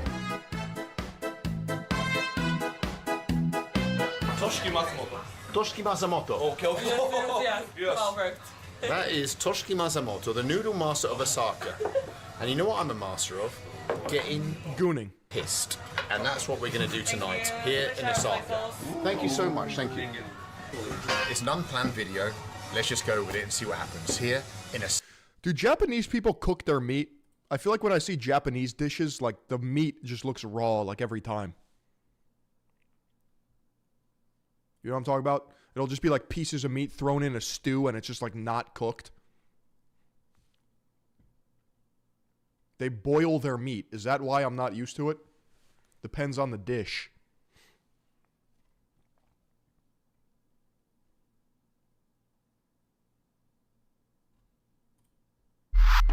There is a global satanic religion that does operate aspects of cults around the world. Whether you think that like Hillary Clinton is literally in it or not is a whole different like level of conspiracy.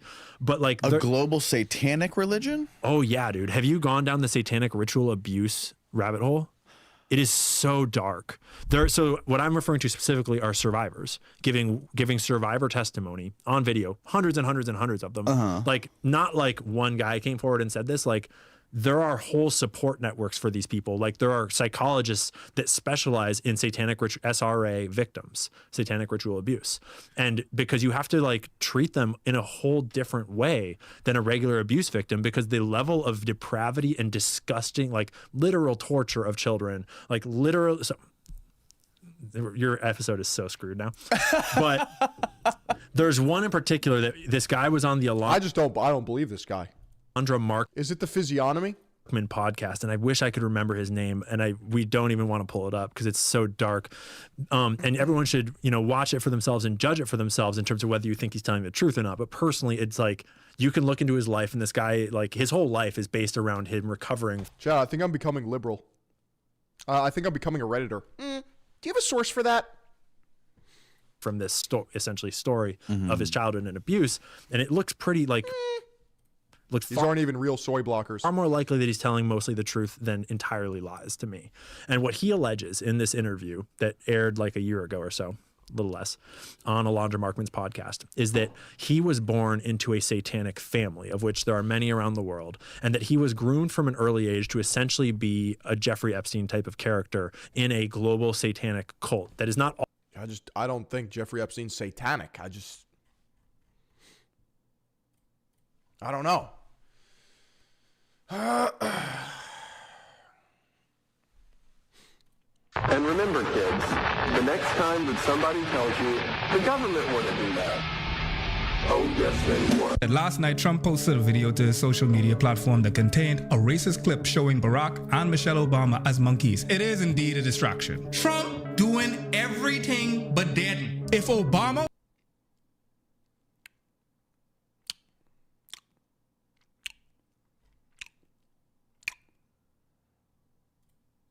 Now my feed is cooked, bro. Of Satan.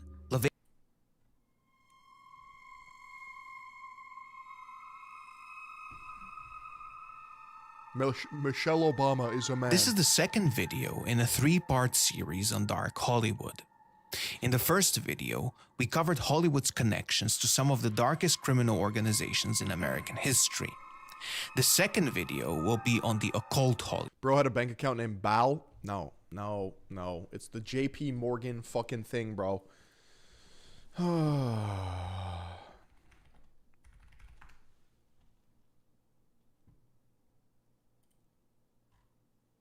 Didn't this get debunked?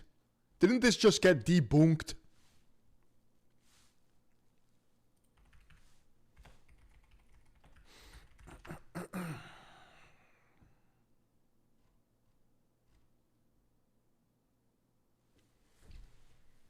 Beneficiary account alt location. Like you just get community noted in real time, brother. One of Jeffrey Epstein's bank accounts was named Baal. In the Bible, Jeremiah exorciates the Judahites for sacrificing babies to Baal in offerings called Molech. As stated in the document, the bank's account name was One Clear Lake Center. Baal means beneficiary account alt location. Standard wording for any bank transaction has nothing to do with Bronze Age deities. I just don't think Jeffrey Epstein was a Bronze Age shaman. I know. Gentle tap the radiator with a hammer. Are you serious? Or am I going to fucking explode? That cannot be real advice. That cannot be real advice. Yeah, I'm just going to tap it gently with a hammer. Religious faith, hope, and devotion can inspire human beings to do truly amazing, but also shocking acts of piety. And perhaps there's nothing more awful. Awful in both the sense of horrible, but also somehow full of awe. Interesting algorithm you got there. Yeah, thanks for that one, chat. Outstandingly awful act of religious ceremony than human sacrifice. And of human sacrifice, none more dreadful, none more singularly dreadful than child sacrifice. And in the imaginary of the What the fuck is this picture, bro? Western world, that most horrible act of devotion is associated with the demonic deity Moloch, or Molech. That's Abraham? Often depicted in Isaac art as a brazen beast with fiery outstretched arms set to receive a helpless infant. The image of Moloch has inspired horror from the poetry of John Milton to contemporary game theory. But who was this demonic deity? Was there ever such a nightmarish god in the ancient world? And if not, what do we Inspiragio needs to explain this image. Know about the sacrifice of Yeah, God told him to. Children in ancient Israel? Wait, so God told him to kill his son, and then he was like, wait, no, never mind? Did y'all... Yo, it's been so long since I sat in a fucking theology class. The ancient Israelites hit him with a psych. What was he testing his? He was testing him. God command the sacrifice of children, and how did this most extreme act of religious devotion come to an end, eventually detested by the final editors of the Bible?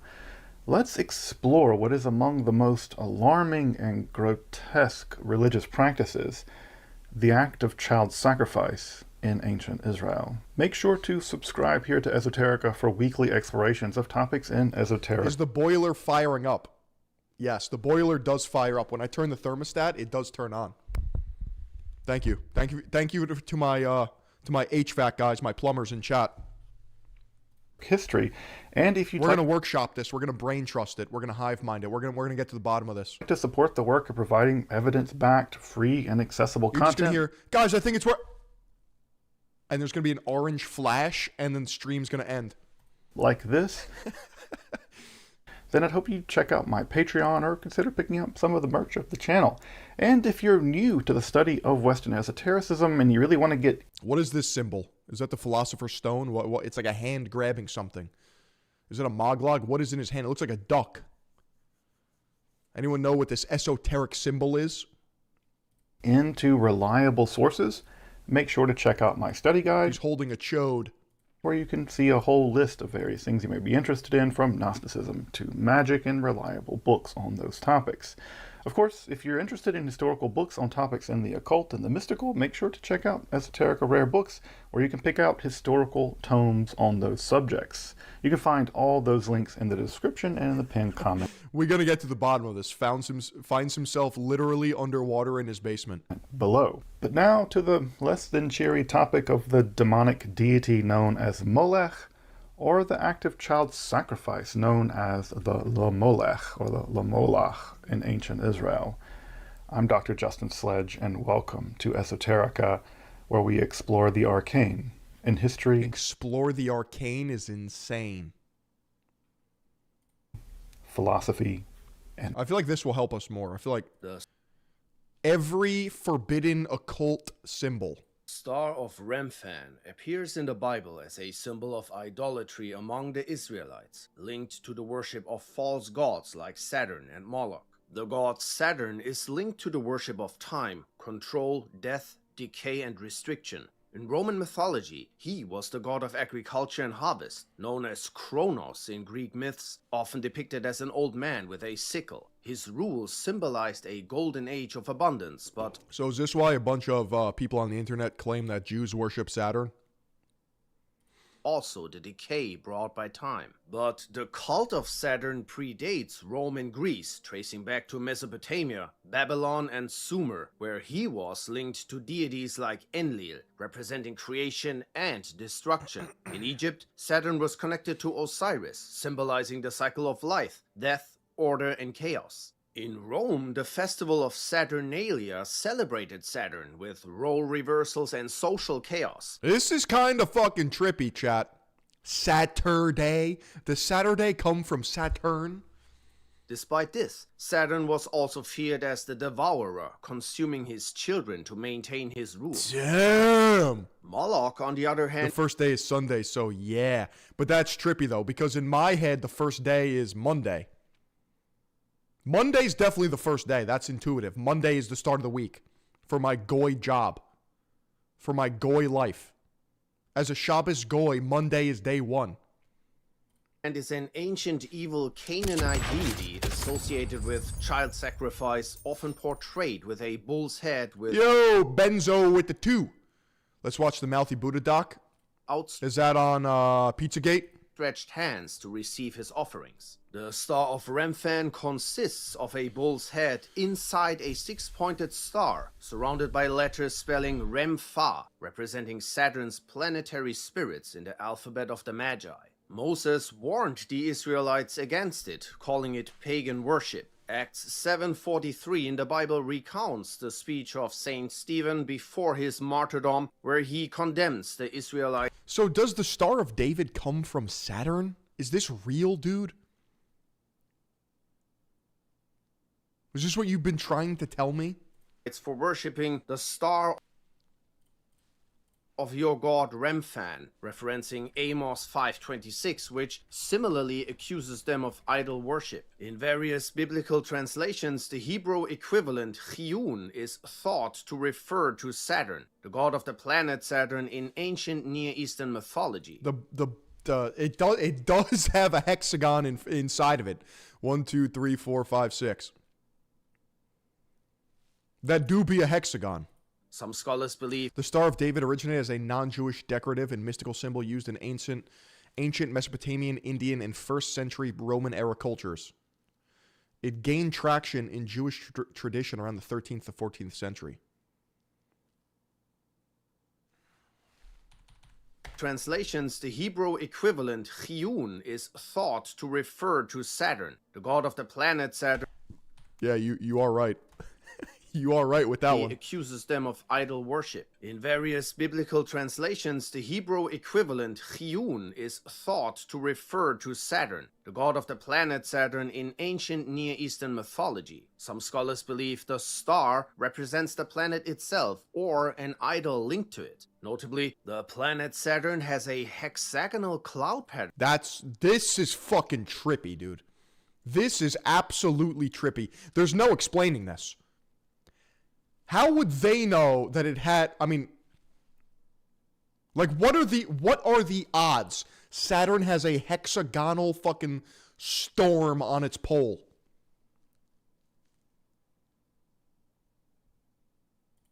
At its north pole, the Star of Remphan is often tied to Babylonian influence and... But how would they know that? Like they didn't have a telescope back then. The broader issue of celestial worship, which was forbidden in Mosaic law. The black cube is a powerful, occult symbol linked to the god Saturn, representing time, control... Dude, who the fuck is this Saturn guy, and why is he so evil? ...and esoteric knowledge, often depicted as... We didn't know it was even on Saturn until 1981.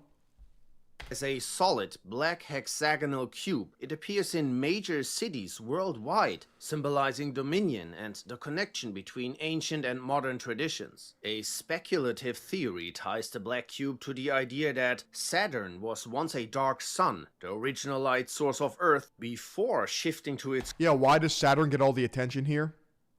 Like, there's other cool fucking planets, too. Current planetary state and causing upheaval. In the ancient language Sanskrit, Saturn is called Asita, meaning something like black-colored or dark. This connection extends to religious... Saturn rules Earth in astrology, that's why.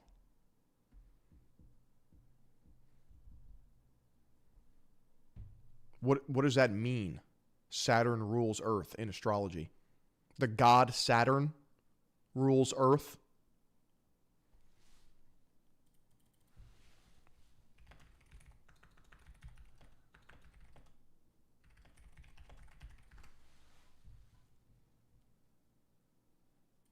Ruling planets are celestial bodies that hold dominion over specific zodiac signs and houses, governing their themes and influencing personality traits, behaviors, and life paths.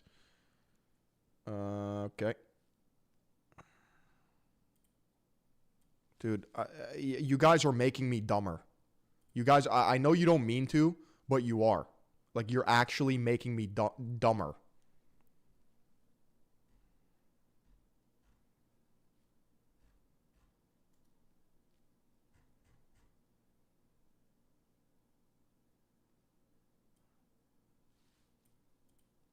Religion.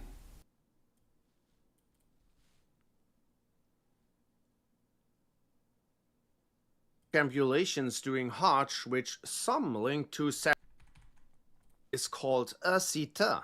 What sign am I? Just chat. Guess my sign, bro. What energy do I exude? You will be able to guess my sign. You will be able to if you're smart and been paying attention.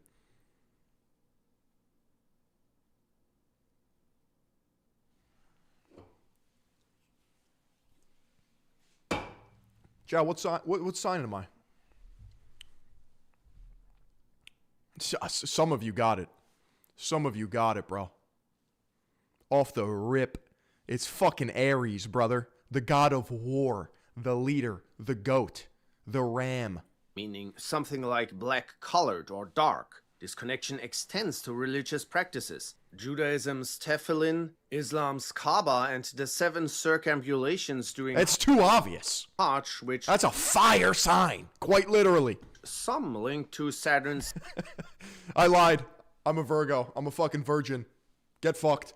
7 rings and orbital patterns, which is of course not supported by mainstream Islamic theology. In Christianity, Saturday, named after Saturn, is a day of rest, reflecting on time's influence. Historically... Yeah, you said my day of rest, especially in Christianity, is me just doom scrolling Twitter. Saturn is a day of rest, reflecting on time's influence. Historically, Saturn worship included rituals and sacrifices meant to maintain cosmic balance, reinforcing its dual nature as a force of creation and destruction. Even today, the black cube appears in many conspiracy theories. All Abrahamic religions are all based off of black cube Saturn worship. You have Christians that use a cross, which is a cube unfolded. You have the hypercube of Judaism, and then you have the black.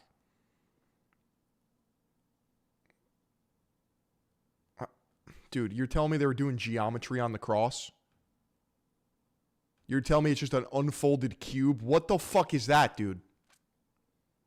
The cross is not a cube. The cross is not a cube. Symbolizing control over the material world and the relentless passage of time. The sigil of Choronzon consists of 3 inverted tear runes, representing lawlessness and destruction, blasphemous to the Old Norse god of justice, law, and order. It also contains 3 Isa runes, signifying ice, inertia, and Niflheimer, the realm of darkness and cold. There are also 6 inverted Lagus runes hidden in the symbol, embodying... The cross was a Roman method of execution, so they were in on it too.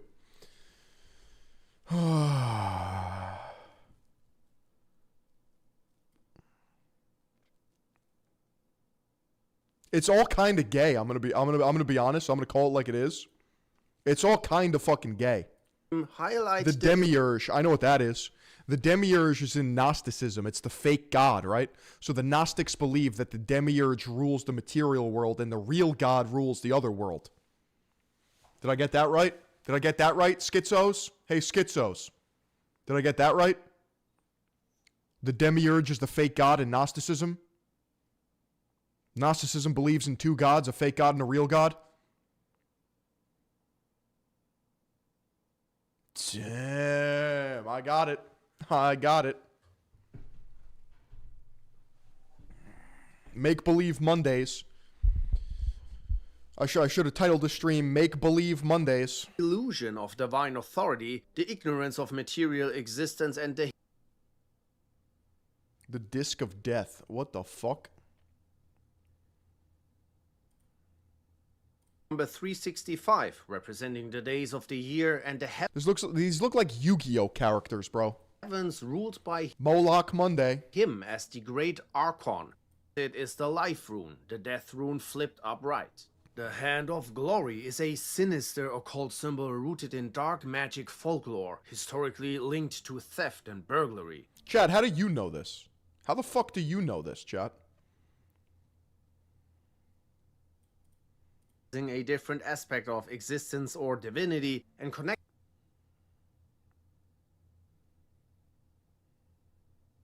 The sigil of Nama represents a demoness from Jewish mythology, often linked to seduction and sexuality in modern occult I've met a few of these practices, and I've definitely met some namaz in my life.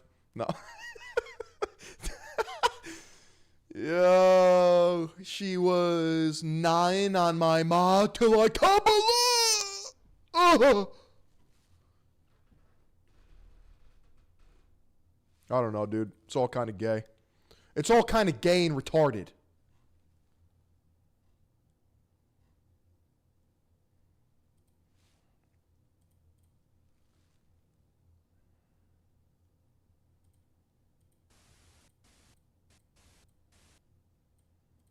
Epstein Files video.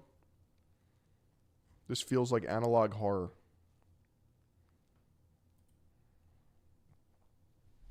Just me on my island.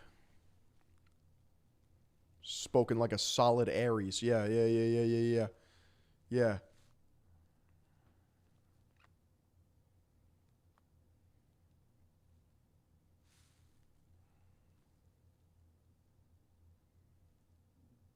This is creepy.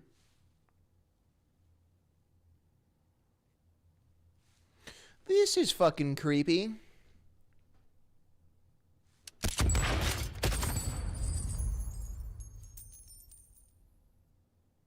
MJ OCJRR with the follow. Yeah, you guys need to fucking consult your orb and get back to me. You guys need to do some transcendental meditation. You need to stimulate your kundalini, and you need to get back to me with some thoughts that are not useless, chat.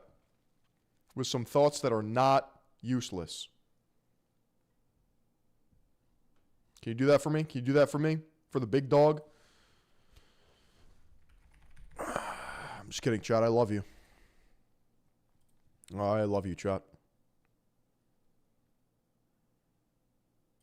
So I come from the great land of the chieftain, Elizabeth Warren. Ooh, and I would like chieftain. to know, Maura Healey is our governor, Yeah. and she has asked citizens of Massachusetts. What the fuck is this? What did I miss? What is this?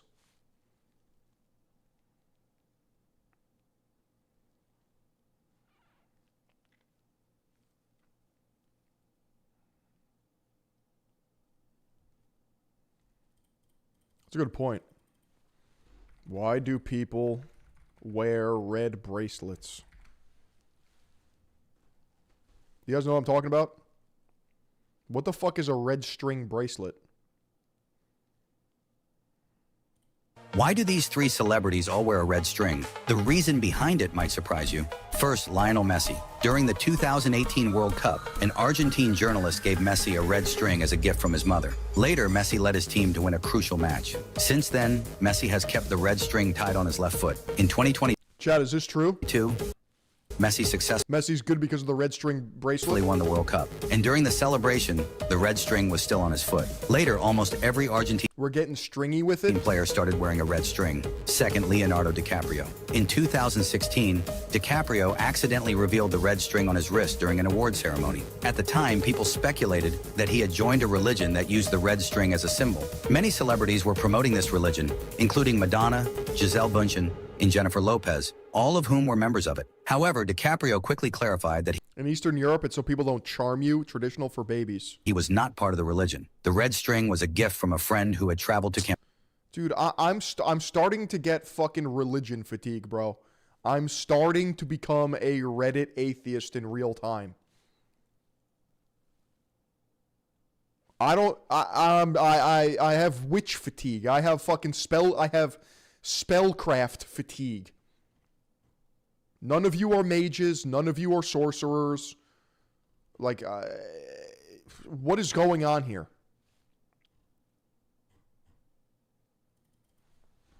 Tucker Carlson red string.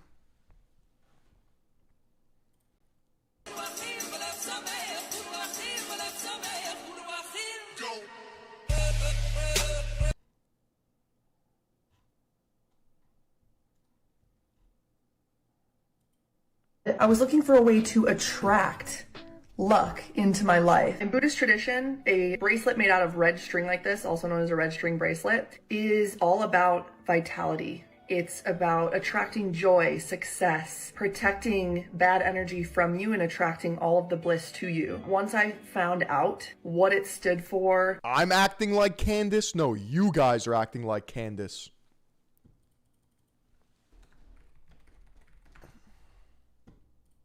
For nearly 10 minutes. I tried every viral workout. Should we watch this?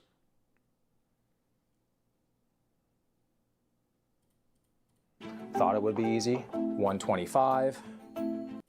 But training to I love. Let's watch it. Let's watch it. I tried every viral workout. Got a new drop by Will Tennyson. Let's give our thoughts. I love training, and I try to hit my entire body. But some muscles always get neglected. Like my neck, my calves, even my forearm training is pretty one-sided. The real truth, Nuke, is that you should be training your calves through plyometrics and sprinting. If your goal is to acquire more mass on your calves, you are not a smart individual. And I want to change that. So for the next 7 days, I'm going to be testing every viral workout that I can find, tracking soreness, strength. If you want bigger calves, just get fat. And actual muscle growth. All to answer the question, does more views actually mean more gains? Starting with rice bucket training. This has gone viral for building superhuman forearm, wrist, hand, and finger strength. Let's be honest, having strong forearms is an alpha feature, assuming both are the same size. Check out my bro. Bro turned that apple into applesauce. He made that apple look like a frickin' boba pearl. If I could do that, I would. I had to text. I'm gonna be honest, I had to text there. I'm gonna restart this. I tried every viral workout. We got a new drop by Will Tennyson, and I will share my esoteric training philosophy that has been honed through years of trial and error and my association with the shitness industry. I love training, and I try to hit my entire body. But some muscles always get neglected. Like my neck, my calves, even my forearm training is pretty one-sided. And I want to change that. So for the next 7 days, I'm going to be testing every viral workout that I can find, tracking soreness, strength, pump, and actual muscle growth. I already have a lot to say, so I'm going to weigh in. The older I get, the more I like full body training 3 times a week. I could be biased,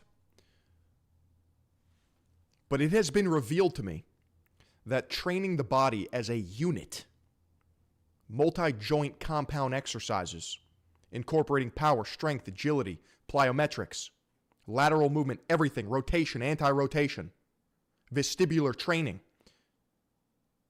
absolutely mogs isolation and broken up days. The Gym Bro split will get you imbalances. I've had them. I had overdeveloped quads, underdeveloped glutes, and hamstrings. One of my traps is way bigger than the other.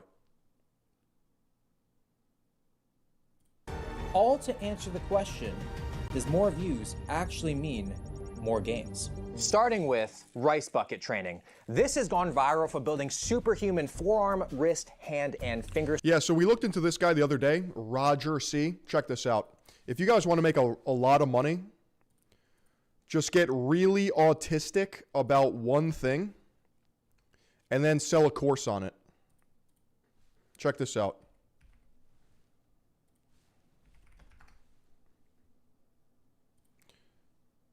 Now, I don't know if this guy is natty, because he really doesn't seem to be. But he sells a course called The Honored Few, the #1 expert on natural hand, forearm, and neck hypertrophy. I help men add centimeters of thickness to their cock. No, I'm kidding. In their areas in just 30 days. 4,200 members, $25 a month. And if you do the math on that,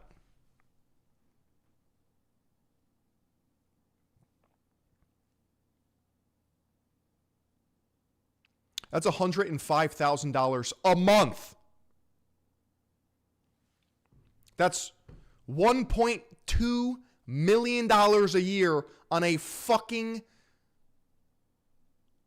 hand course. What are we doing?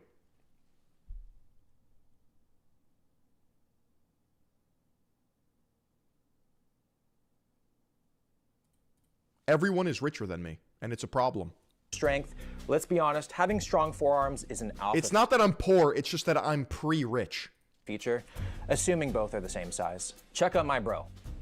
Bro turned that apple into applesauce. He made that apple look like a frickin' boba pearl. If I could do that... Yeah, all these guys are just blasting HGH, though. I mean, like, it's specificity training. Like, it probably will help you add a little bit of strength and size to those areas. But the gains that they show off are just alien. I would not stop talking about it. I would be bringing an apple everywhere I go. So I tried it.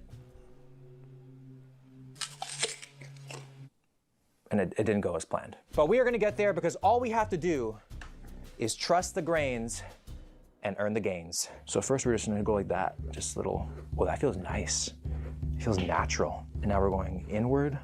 I never thought I'd make it to second base with carbs. I usually jump right to home. Rice bucket training didn't start in a gym. It started out of necessity. Monks and martial artists train their hands in buckets. Is there a peptide for my bank account? of rice to strengthen tendons, protect joints, and build grip that wouldn't fail. Fast forward to today, the same ancient method is now exploding online with people chasing iron grip. Apparently, the resistance increases. If you want to piss off a lot of people, tell them that grip strength is gay. What do you mean, Philion? You don't have an iron grip? No, I just like rage baiting you. I like pissing you off so that you leave a comment and think that you're special. That's what I like to do. The deeper you go. Bro's like, how grippy is it? How grippy are your hands? That used to be the case for me too. But hopefully after 7 days, that resistance goes away. Now we're going like this, little circles. Oh, you feel a little bit of a tricep cramp too.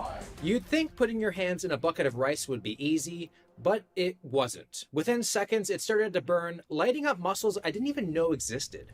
Oh, you immediately feel it all the way up here. It's like shooting up into my elbow. Call me Aladdin, because I'm deep in this, Jasmine. Oh, I'm feeling that burn. So we did this. Now we're going like that. I think the trick... Listen, as a full-grown man, I have priorities, and putting my fist into a bucket of rice is third-world pilled, and I can't be doing this, especially on my days off. If you think you're an anime protagonist, be my guest, okay? You can do this. Just have fun. Go to Home Depot, get yourself a slop bucket, and knock yourself out. But I'm a full-grown man, and I refuse to stoop to this level. Become one with the rice, and the pump will follow. That's this side done. I can't make a fist, which is cool. Bro's gonna fucking speed run carpal tunnel. That means it worked. Now we do this hand. I'm going to be doing this workout every day for the next week, on top of all the other workouts. It doesn't sound like a lot of time, but according to the comments, 1 week is all it takes to see results. I don't know if you guys can see, but my hands are literally shaking right now. I'm not sure exactly what I just did, but it feels like it worked. It definitely feels like it worked. But I think I'm feeling like a glycogen pump right now. Mid-workout, just go. Viral workout number 2 is neck training. So in high school, when I was on the wrestling team, we would do neck isos, and I swear to God, I snapped my shit. Neck isos is essentially like rolling on your neck, using your body weight to add resistance to your neck. Now, I don't know if it worked. I don't know if my neck got thicker during that time period or if compound lifting did it.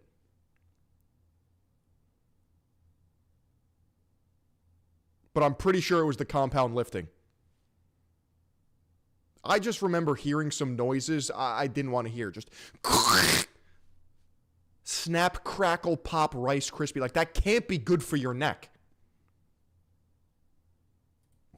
We all want that Channing Tatum girthy neck, don't we? We see F1. Doesn't neck maxing lead to airway troubles later in life, like sleep apnea? It 100% can. If your neck is too thick, your body doesn't care if it's fat or muscle. It's too much mass. So yes, you can develop sleep apnea and then choke in your sleep.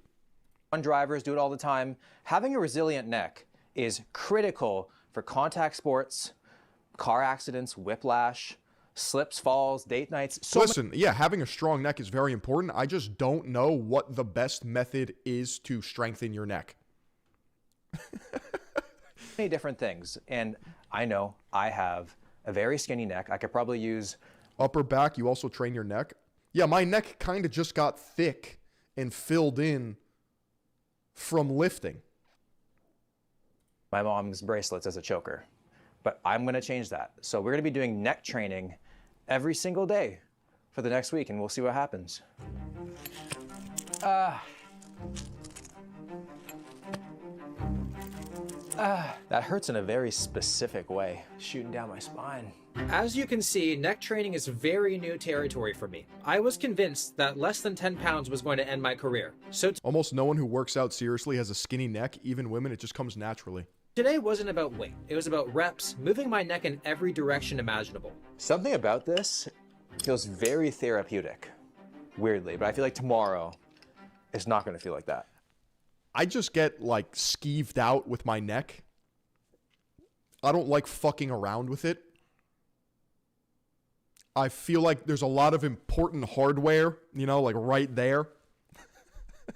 And I'm not trying to find out. That's for sure. We're using the band attachment now. Don't be a pussy, Philion. Just get a thick-ass neck. 20-pound resistance on these things right here, so it's not light. And as a man, why are you trying to get good neck? You know what I'm saying? That's crazy. That's a little sus. We're gonna back up. Then we go, no. I feel like neck training is all about the mind-muscle connection. Like, you really have to think. Yeah, just one wrong move, and now you're paralyzed. About what you're doing. If you just aimlessly do it, you might never walk again. For all the exercises today, I feel like it's very critical. I just go at it light for day one. Kind of just build up some kind of rhythm to it, and then the next... Yeah, you trip backwards, and now you can't feel your leg forever.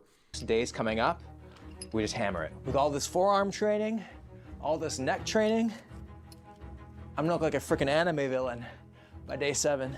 As this mini workout progressed, so did my confidence. All I know is by the end of this week, I'm gonna be a mountain goat. Unreal neck strength, zero fear, and ready to return some pretty strong head. Neck training done, feeling like a bobblehead that's seen things. But let's move on to iron fist training. This is an old martial arts conditioning method used to toughen the hands, fingers, wrists, and forearms by repeatedly striking or digging into a... Listen, this does work. You will desensitize your hands. I just don't know if you want to do that. bucket filled with sand. I'm also going to be using dog paw medicine to make my hands even more... That's an interesting tech.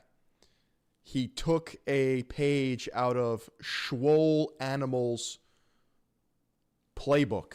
If you guys don't know who that is, he's a climber who blew up on TikTok, Instagram for his unorthodox training methods. And one of the things he does is he puts dog paw medicine to basically make his fingertips feel like sandpaper.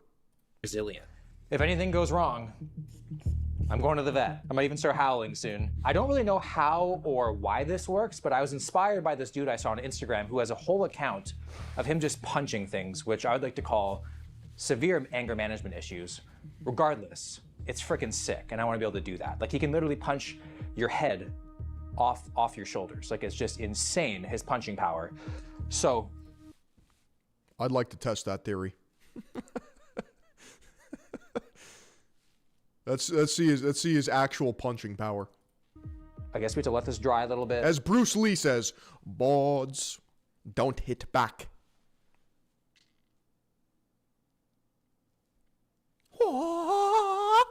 And then we are gonna strike this sand. I'm not much of a puncher. I'm more of a tickler. Yeah, I think he's ready for John Jones. So this is gonna be interesting. That's not soft. Just like the bucket of rice, I thought striking sand wouldn't hurt. I was wrong. Again, we got a long way to go here. I'm fighting the frickin' beach, and the sand is winning right now. And then we go here and we do this. Yeah, I mean, there's a reason why boxers wrap their hands and wear gloves. Because what these hardo dudes don't tell you is you get to a point where you actually generate too much power and you will break your fucking hand. Like, back slaps like that. If you hit it repeatedly, eventually it's going to open up for you. And then we go this way, get the bad girls. Now we're going to go. Like, there seems to be a disconnect with a lot of this, I don't know what you call it, Chuck Norris training knowledge and like actual applicable sport methodology. You know what I mean? Like, for some reason, there is a group of people that are really fascinated by, like, I think it's the appeal to nature fallacy, where it's like, oh, it's because, you know, back in the day, they would just do it, and it worked.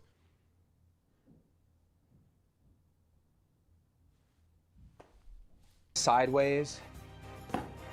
It's just like a Steven Seagal type beat.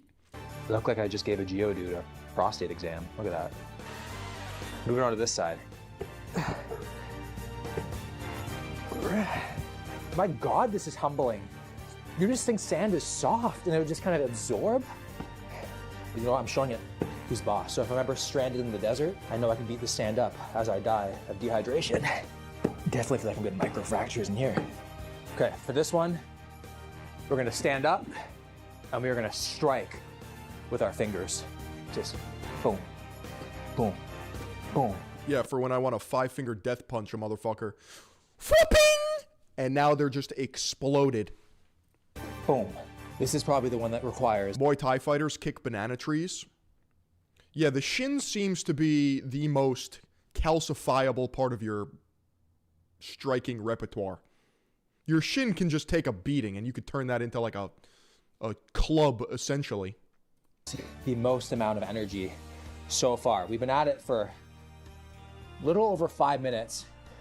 We're gonna do this for 10 minutes, and hopefully every single day I start to acclimatize and get a little bit better at this. It's crazy how sand actually feels like mini razor blades in the bucket. It is just out of this world how painful that is.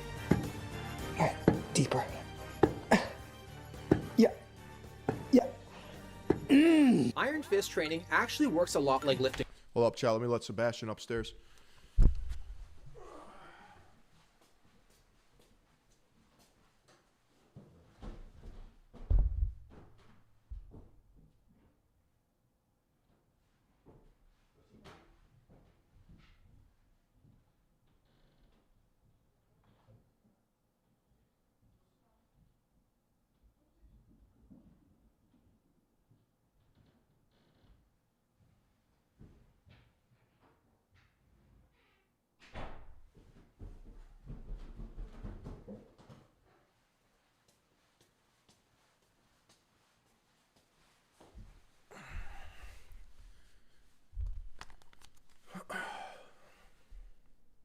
Weights. It's all about progressive adaptation. You apply micro stress to the hands, causing tiny damage to the skin, bone, Clav speaks of this. This is the bone smashing tech. and connective tissue. Then you recover, letting everything repair and thicken. And over time, that leads to adaptation. Stronger knuckles, denser bones, and tougher skin. Workout is complete, and we drew just a very tiny little bit of blood right there and right there, which is really kind of cool.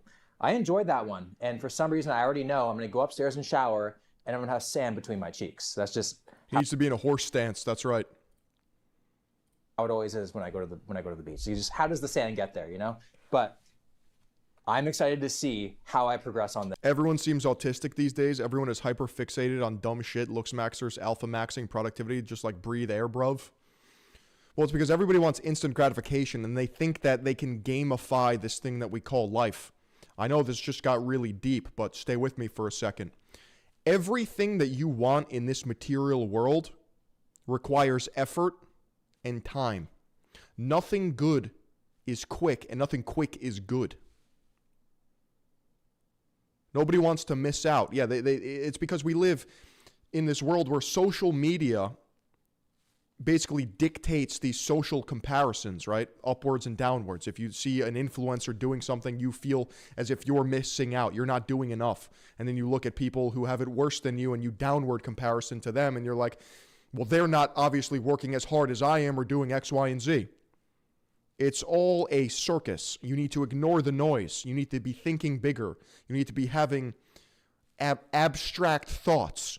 You need to be artist maxing. You need to be creation pilled. You need to be building something that lasts. Yes, it's going to be good. It's going to be good. Moving on. Next up, height maxing. I have a confession to make. Whenever I talk about my height, I'm lying about my height. On a good day, my wife Katie is taller than me, and everybody wants the end result, but that's, listen, this is elite bowel knowledge right here. I'm a huge World of Warcraft Classic fan. And the beauty of that game is in the journey from 1 to 60. It takes a couple days played, a long time, a lot of dedication. It's a grind in some aspects. But a lot of people want to get to the end game and finish it as if that's even a thing that's possible. So the leveling experience is the game. That is life. Leveling. she has a lot of good days. So I find myself looking up at her a lot, depending on the room. So over the next week, we're going to be trying 2 height. Everybody wants the nut without the strokes. That's crazy. The journey is the thing. That's it. Maxing techniques, and the goal is to ascend. But I'm not going to give you all the sauce now. That's why you got to subscribe to youtube.com/Philion. Go to kick.com/Philion, where I dish out these gems on a daily basis with the boys. To a raw 6-footer without shoes. And I think we can do it because I have found the most viral height maxing workouts on the internet that are guaranteed to work. To see what my true height is on day 1, I bought this height measuring thing that I found on Amazon. He's trying to height max. Touching my head, as you can see. I should sell a course on this. All right, what am I? 180.1 centimeters. So 5'11", I'm not 6 foot, but like I said, at the end of this week, we will be 6 feet. And the first technique we are doing is Maasai jumps. The Maasai tribe of These are just fucking pogo stick hops. It's a plyometric, Jill. East Africa are famous for these jumps, straight up. This is honestly a great exercise. You keep doing these, you will get bouncy. Over and over on hard ground. There's a long-standing belief that this kind of impact can actually make you taller. The idea is that bone grows under pressure. When you repeatedly jump and land, I don't know about that. I feel like it will help you jump higher, though. It puts stress through the legs, creating tiny microfractures in the bone. Over time, the body repairs that damage by rebuilding denser, stronger bone, sometimes slightly longer. Creating microfractures in my legs sounds so dangerous, but they make it look really easy. They literally look like they're jumping on invisible pogo sticks. So I feel like I can do this. I feel like when Katie says she's taking like an extra long shower, she's secretly doing the Maasai jumps. Like you could also do them banded, where you throw a band over a pull-up bar and you pull it down to your rib cage and you use it as like an elastic jump suspension system. It's a way to like load the exercise. It's pretty cool. Like She has to be. So it's also mad fun. I'm no stranger bouncing for an extra inch. So I'm just gonna bounce until something busts, that being my leg bones. I'm gonna be doing 4 sets, 25 reps for 100 Maasai jumps every single day for the next 7 days. All right, here we go.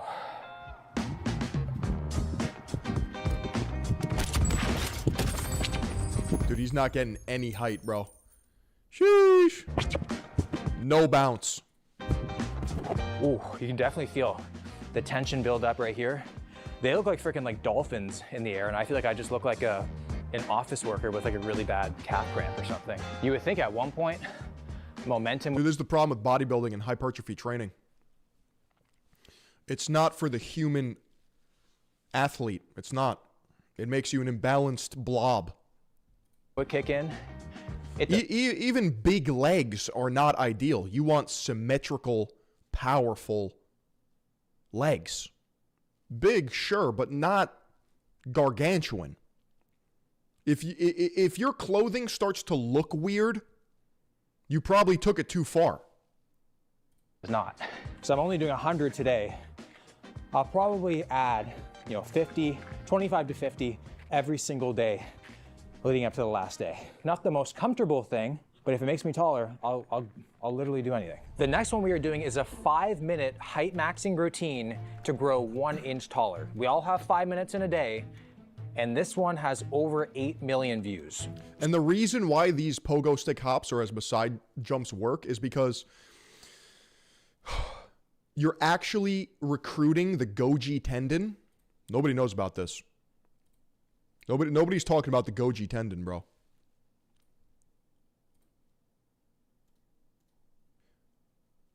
Proprioceptive sensory receptors located at the musculotendinous junction that detects changes in muscle tension and force.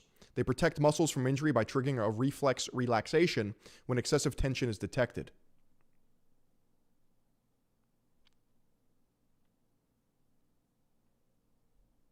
Dude, do you even train your Golgi tendons?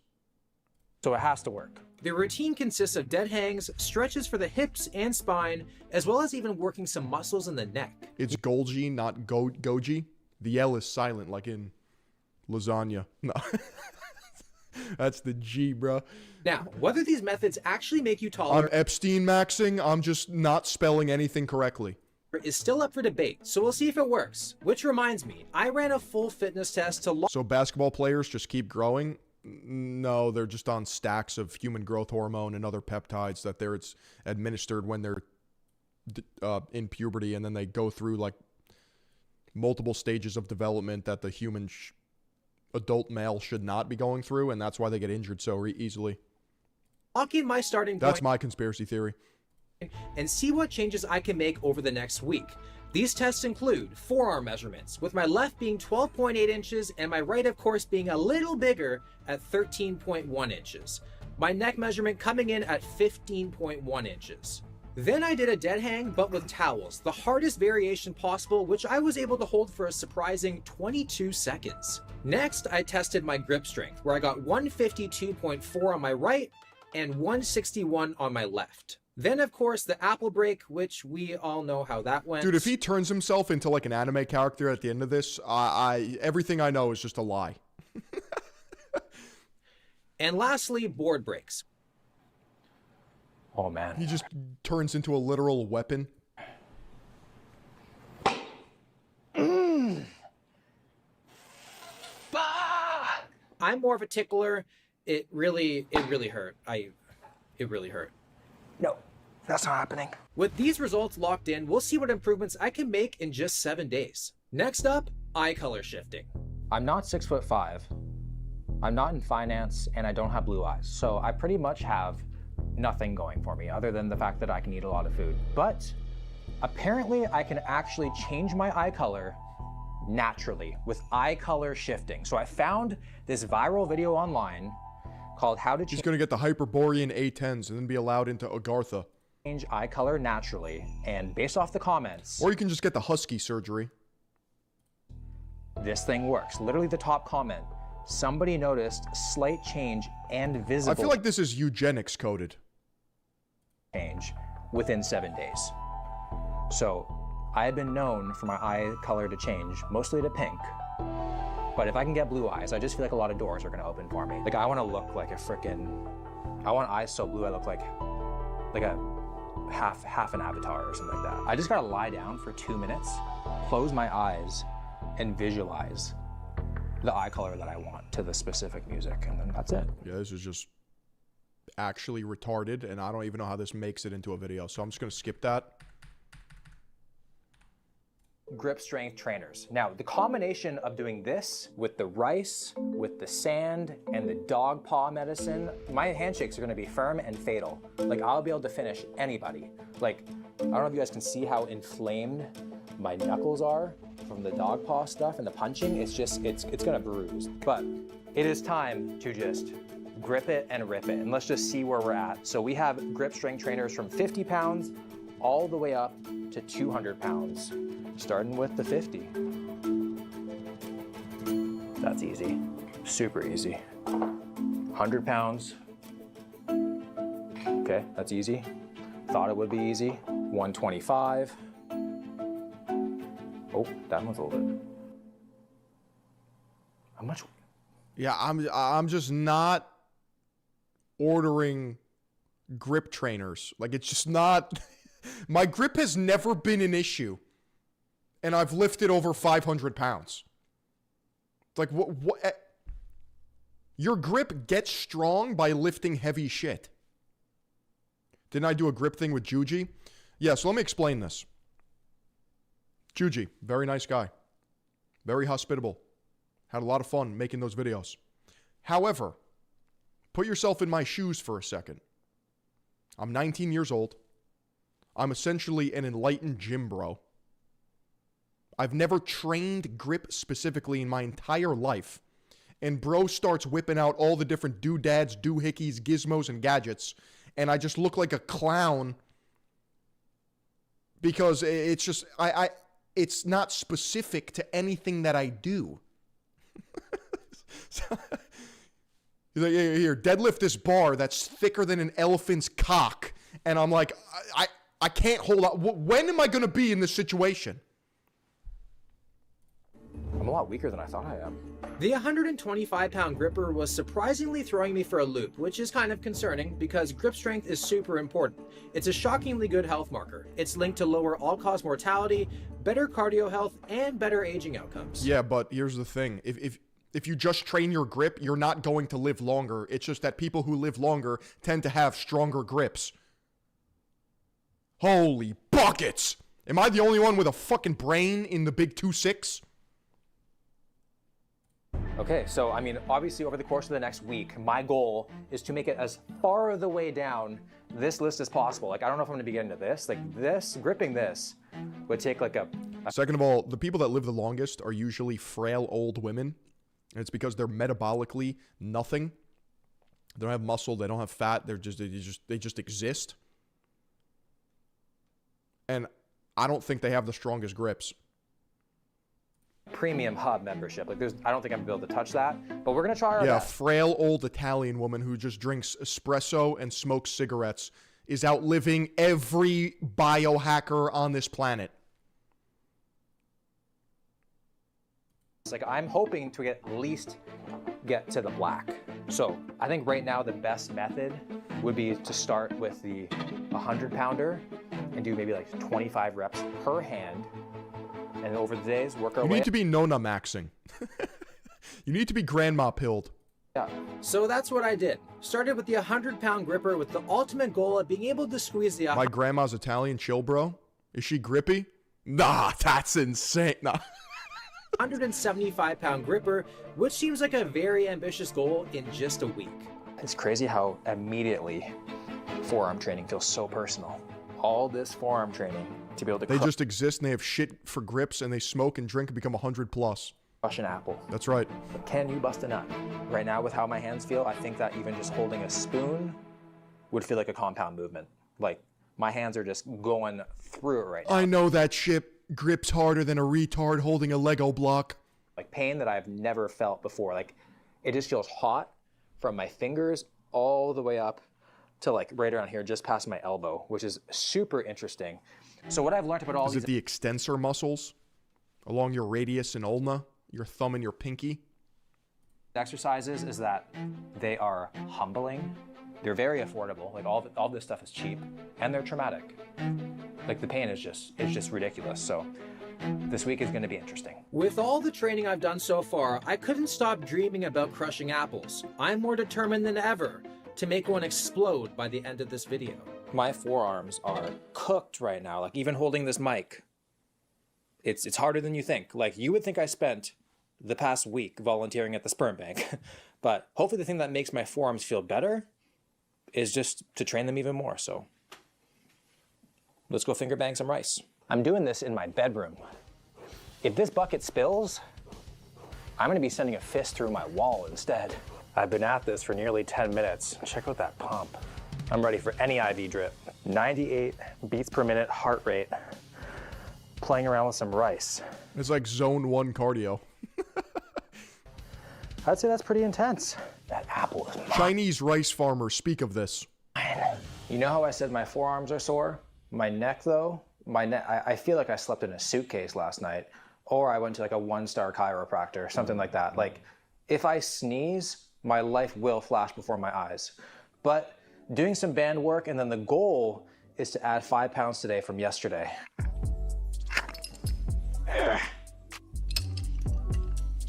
I keep on having to remind myself that I should not be treating this like a leg extension. I just want to take this to absolute failure and feel the burn, but like I'm forgetting it's my freaking neck and not my quads.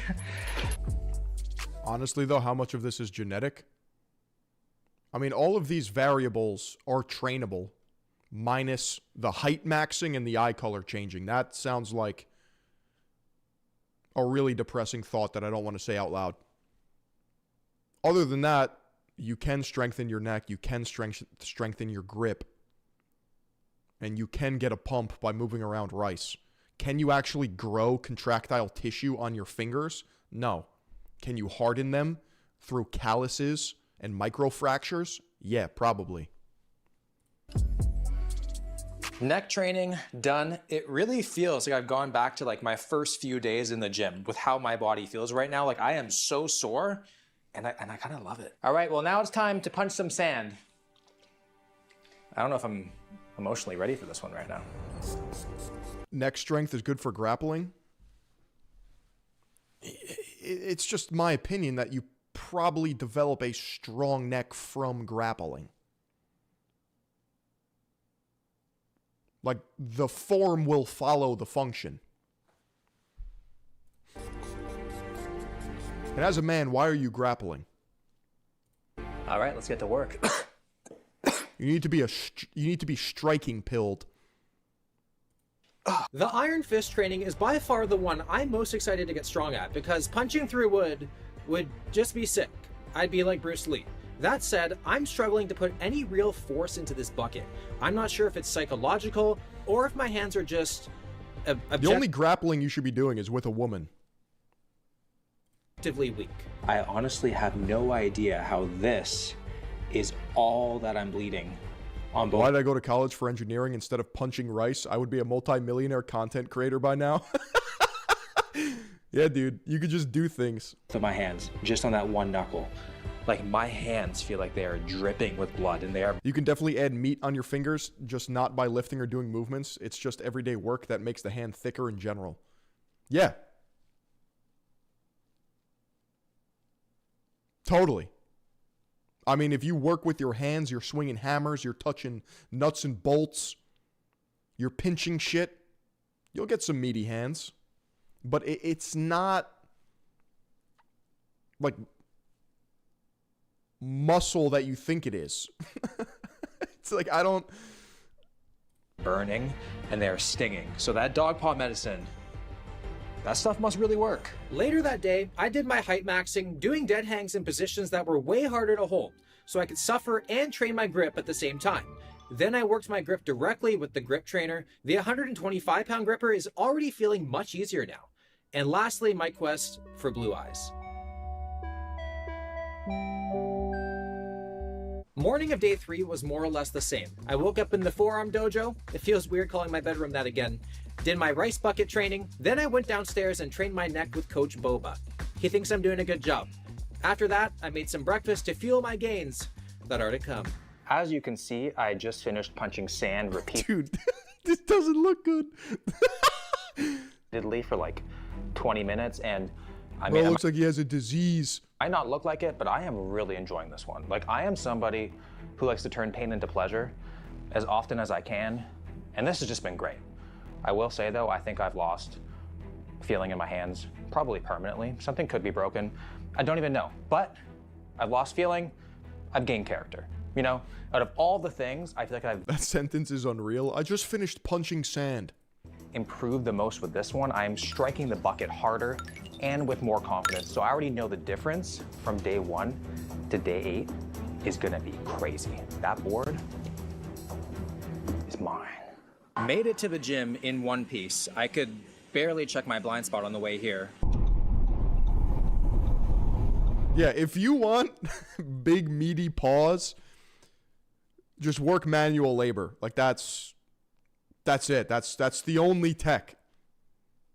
You can't mimic it through the gym. So I think I might have to Uber here tomorrow. But as much as I'm training my neck and my forearms, I'm still trying to train the rest of my body, and He's got Batman neck. workouts at the gym are taking a hit. Like, I literally cannot hold a barbell, I cannot hold a dumbbell, so I'm pretty limited to just the machines, and I can't really go that heavy because my grip just gives out. So hoping that goes. Yeah, you'll even get paid for the big hand workouts. Just become a mechanic. Way soon, because I want to make gains here. If you can't finish high school, you can definitely finish concrete. I don't want to lose it everywhere else.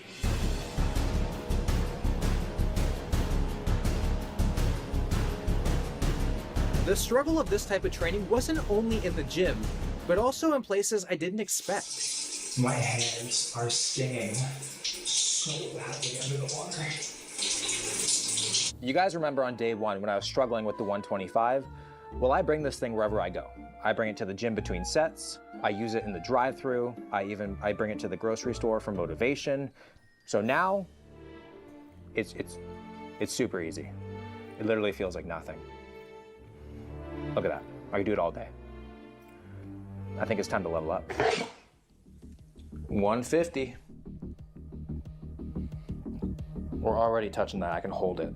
Check out the vascularity. I just did. Chat, do I need to be grip maxing? 25 reps per hand with the 150 gripper. Check out that forearm pump. All the lines are out to play. Bro's losing his grip on reality. Look at that definition. I'm about to turn a nice to meet you handshake into a threat. I kind of have this feeling that the eye thing is potentially a scam. Like, I don't see a difference at all yet. I mean, it's only day 3. I'm gonna do it for the remainder of the days. Bro is training his homunculus. Yeah, I don't know. Like, maybe I'm not listening to the music hard enough. Maybe I'm gonna try harder tomorrow. I have been trying my best with all of these workouts today, but this hand is giving me problems. Training your grip is like learning to do pull-ups for the first time. You will hit a plateau really quickly, and it will take a long time to get over that. It's like, I have to pull back. It is in so much pain. Like, take a look at the bruising from using the gripper so often. Here's the other hand. Random side fact, one of the strongest, biggest hands I've ever seen, I'm talking like meaty, was a fisherman, an angler. Because I don't know if you guys have caught any sharks in your day, but your boy has, okay? Charter a boat. Cast that bitch out. Zzz. I'm talking big reels. I'm talking big sharks. You need some insane grip strength to reel in those fish. Yeah, I did catch a shark off the coast of Fort Lauderdale. It was a 7-foot, 200-pound sandbar shark. Apparently, they're pretty nasty sharks.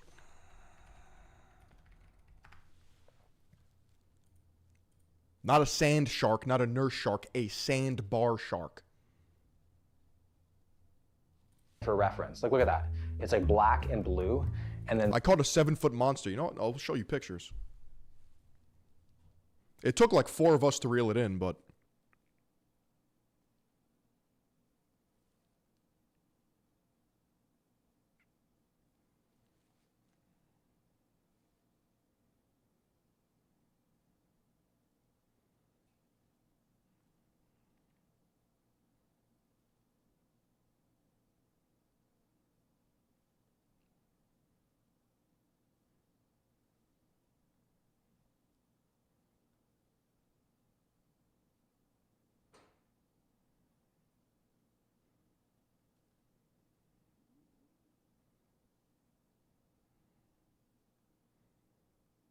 Here we go. 7-foot monster.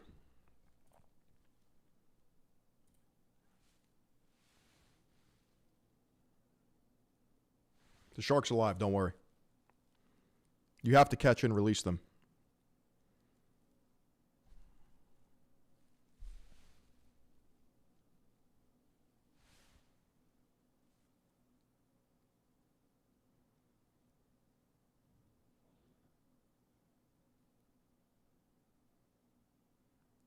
Here's its dorsal fin. Just some lore. this knuckle in particular is killing me. I cannot punch the sand, so I have to rest it. I have to ice it. I'm hoping it's better by tomorrow. And if it's not, then literally this entire video is for nothing. I just started this morning and I'm already so deep. I'm like tickling the bucket's eyeballs just for me to feel anything. Because if I'm too shallow, I feel nothing. I'm going deeper and I'm going longer in the bucket. My forearm strength and stamina has increased drastically. I did not expect this much of a change so soon. I think I'm still the same height. But I feel like it caps out. Like you can get better at shuffling rice, but then how do you progressively overload that? I think my eye color is the same, and even my skin color still matches the rice. But I'm not gonna say it's genetics yet. As far as the jumps go, they're really fun. But I mean, if I was part of the tribe, I definitely would not be known for my vertical, that's for sure. So just in case these things don't work at all, I have a backup plan. I'm just gonna sabotage. Gotta manufacture titanium rice. You fill up a garbage can. My wife. Wet rice. Okay, okay. So earlier on, you gotta move on to rubber pellets. And then you're just doing rocks. I put little weights in her winter coat to give her bad posture. Fucking wet concrete. Over time so she shrinks. Then I went into her room and I threw out all of her high heels. I kept one for personal reasons, but... Eventually you just become a farmer and then realize that that's a better life. Yeah, so I mean, we'll see what happens. Day number 5, and things have been pretty weird this morning.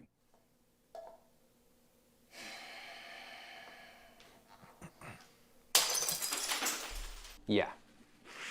Forget crushing an apple, I'm gonna be freaking crushing the laws of physics soon with these paws. Like, I have been noticing such a difference in pretty much everything that I'm doing.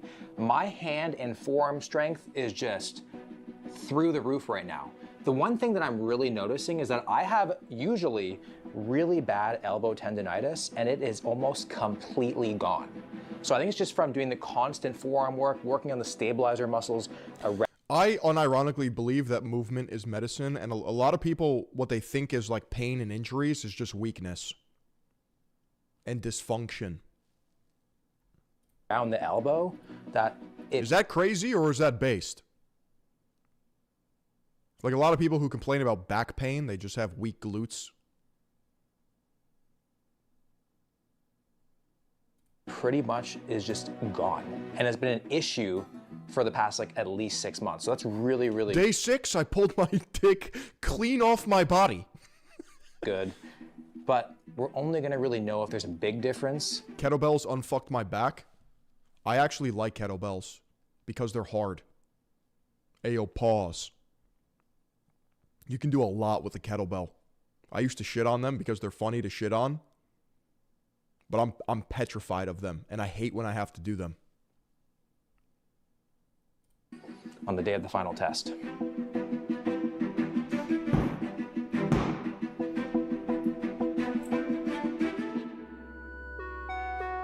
Day 6, which means we only have a few days left to get ready for the final fitness test, so it's time to turn it up. My forearm is killing me, and I just saw that we have unlocked a new bruise right here. I don't even know how that would have happened, actually, but the theme of this entire week is to just ignore the pain and keep going, so we're not going to stop now.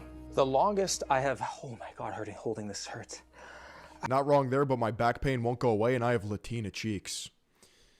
That's unfortunate. Not the Latina cheeks part. That's great. But the back is... The back and the neck. They're sort of like the circuit breakers to your body, where if the wires are messed up, I don't know how much you can fix that. It might be cooked. And then getting back surgery or neck surgery is another nightmare, because it probably makes it worse. The longest that I have held a single movement without stopping is 56 seconds. What about the pussy and the crack? That's for another stream. Today, you can get back pain from weak abs as well. Yeah, that was the other part of the equation that I forgot about. Normally, the dysfunction from a lower back pain, like that lumbar that people have, the non-injury related, just strain on the lumbar, weak core.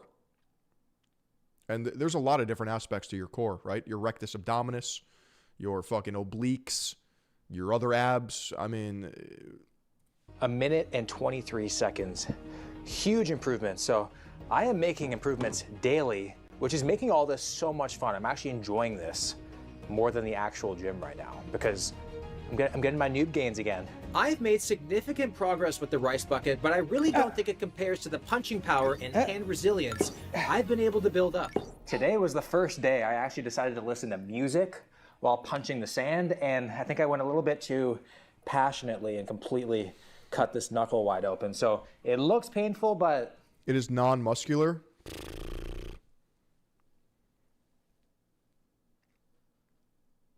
Yeah, that's terrifying to me.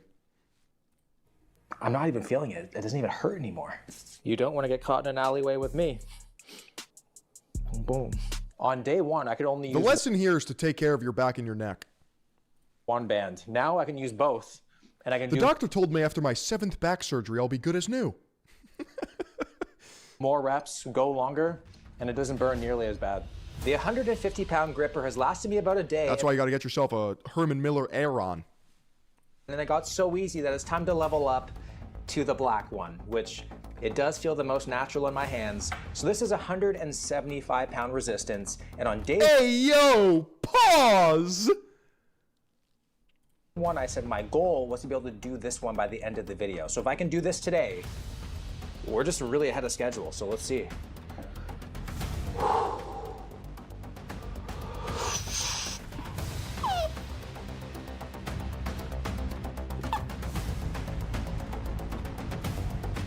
No, gonna pop a blood vessel there. We were close. We got some work to do. Oh my God, I'm lightheaded. Wow. It is crazy how something so small can cause me so much damage. I haven't had something like that happen since I choked on a Skittle. That was almost the last rainbow I ever tasted. But we're gonna work on this one, and maybe by tomorrow... Does closing the grippers translate to your ability to hang on to bars for longer? Because like grip strength, I'm thinking like farmer carries, dead hangs, like what else? Where does your grip strength go? And does it require you to close the extensor muscles? Or is this just a gimmick? Who knows, we might get the red one. I ended up bringing the grip trainer with me to the gym, which was a really bad idea because it was just super distracting. I was determined to get the black one. And then finally, this happened. Yes! Oh my God, I finally got it. 175. Did you get it?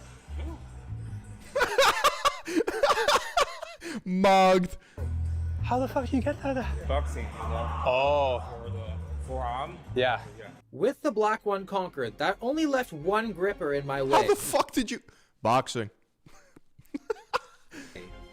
The red one. Is it possible my forearm strength nearly doubled? Dude, that guy just gripped it no problem.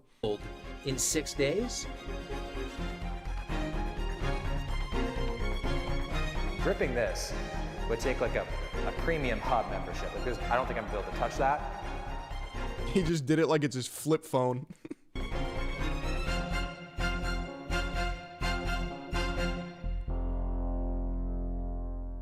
I couldn't quite lock out the red one.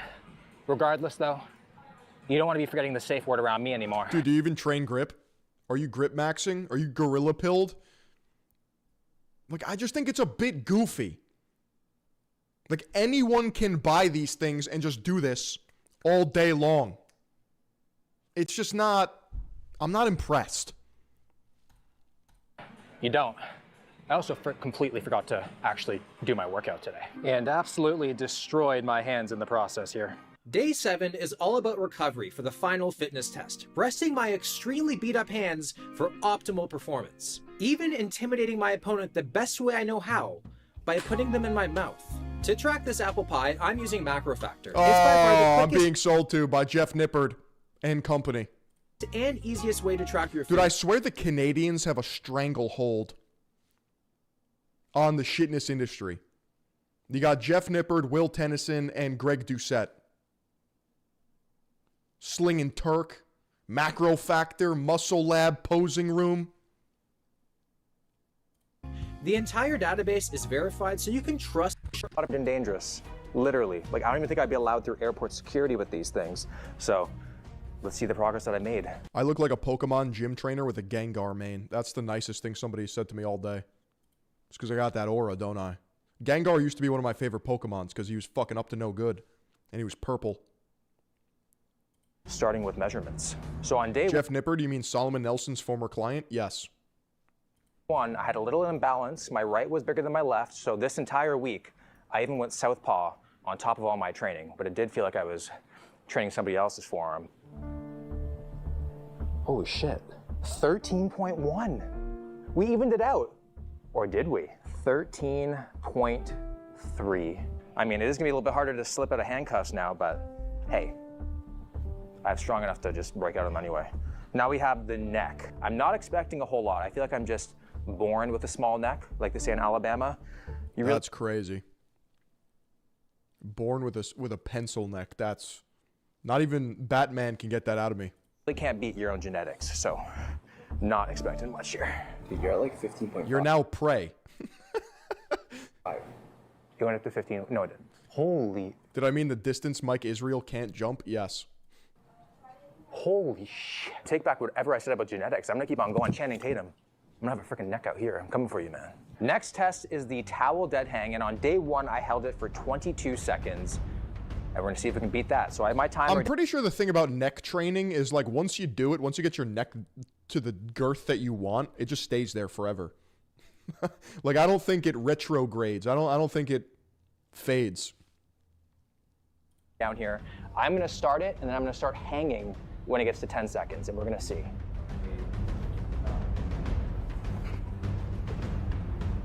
It does feel a lot easier than day 1, that's for sure. I'm not struggling nearly as much as day 1 either. Or I'm just acting a lot better.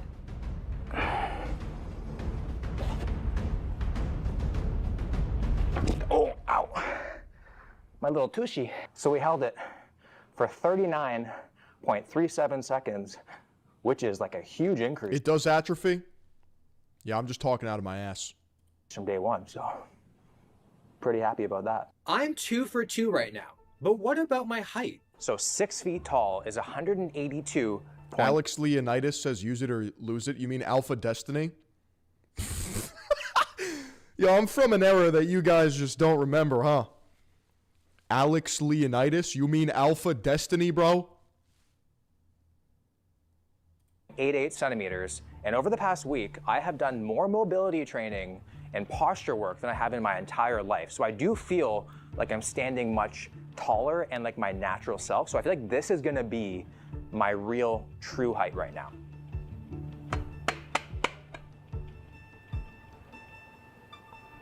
$181 flat.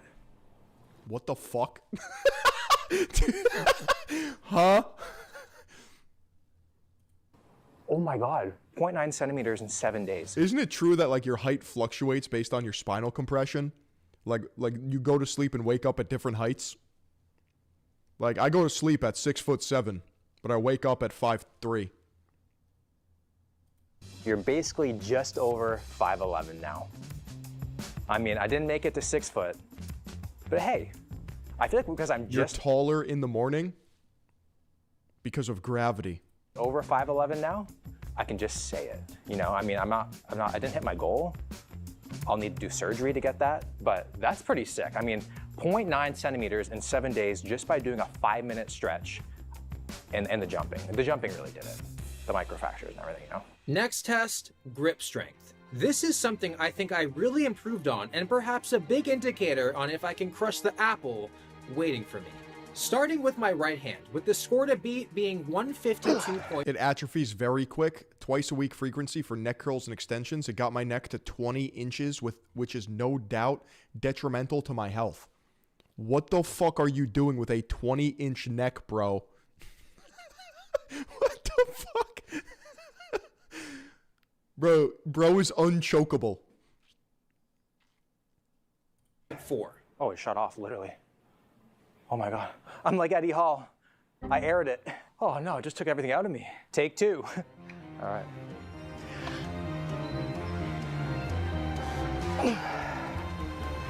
Uh,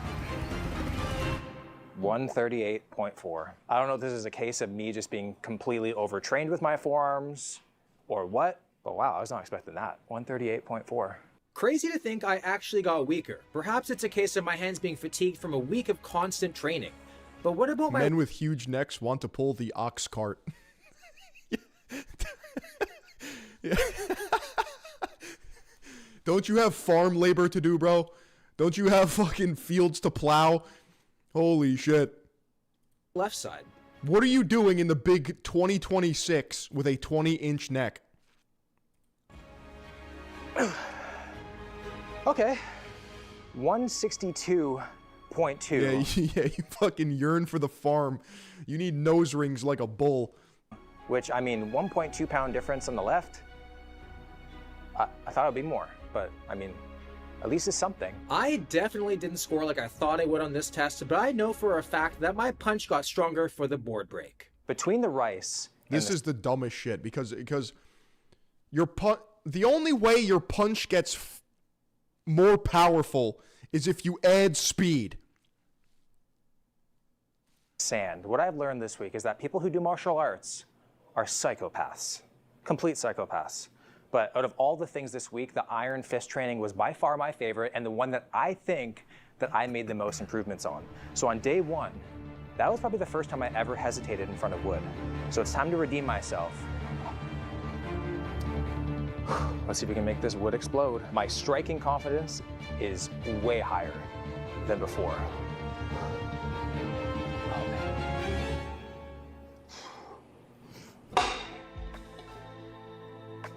Didn't even feel it.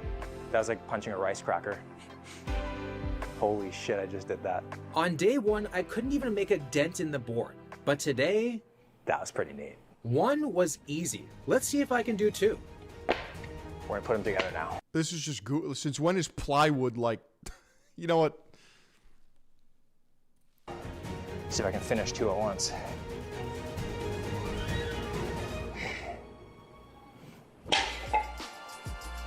Ooh, that one stung a little bit. Call me a beaver, because damn, I'm stacking. Yeah, I'm gonna let him have his moment. Broken wood right now. Oh my god. I kind of want to call Jake Paul out now. Jake Paul, where are you at? That jaw needs to be broken again. Man, come on, where you at? I couldn't believe I broke them both. Aren't those designed to break? Just from the constant impact training in the sand, I was approaching the wood with much more speed and confidence than day one. Huh? Speed. Keyword speed. I called it keyword speed. I punched through two. How about three? Time to crash this threesome. He is punching downwards though, so it's just the same as day one. This was the first time so far where I really doubted if I could do it.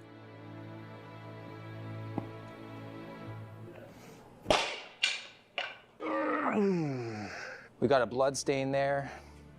We cracked through this one. We made it to this one too. Why do I feel like I could do this right now? And this one's kind of unfazed. Look at that. From day one to not even be able to break through one to this. And my hands are completely fine now. I have that, but that's nothing new this week. That's nothing new. I have the power of the frickin' Kool-Aid Man in the palm of my hands. Wasn't F net equals MA? Net force equals mass times acceleration? I can make anybody scream. Woodbreak was a big success, but before we get to the hitting you with the physics equations. Final test, did my eyes change any color? We not failed, but this week. Oh my god! That's actually nuts. Hold on.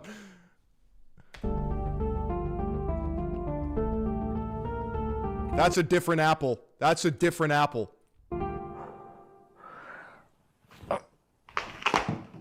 Oh my god! Yeah! What? No way! Is that a different apple? Let's see.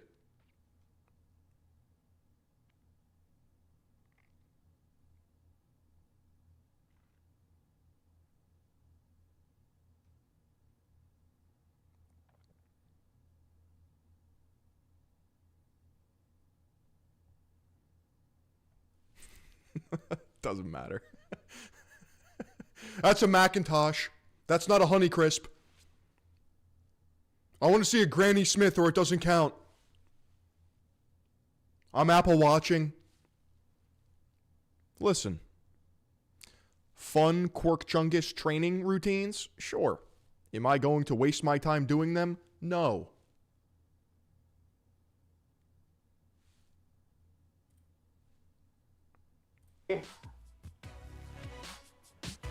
Oh my god! Did you it just come? Oh my god, I was not expecting it to be like that. Oh! This rice tastes really weird. Chat! This is where our Mog Monday ends, boys. Coming at you with 4 hours and 23 minutes of a stream. I need to warm up. I need to sit in the shower, crank that full blast. I need to create a sauna for myself. Maller's live at 6. I shall be tuning in, Mr. Marin.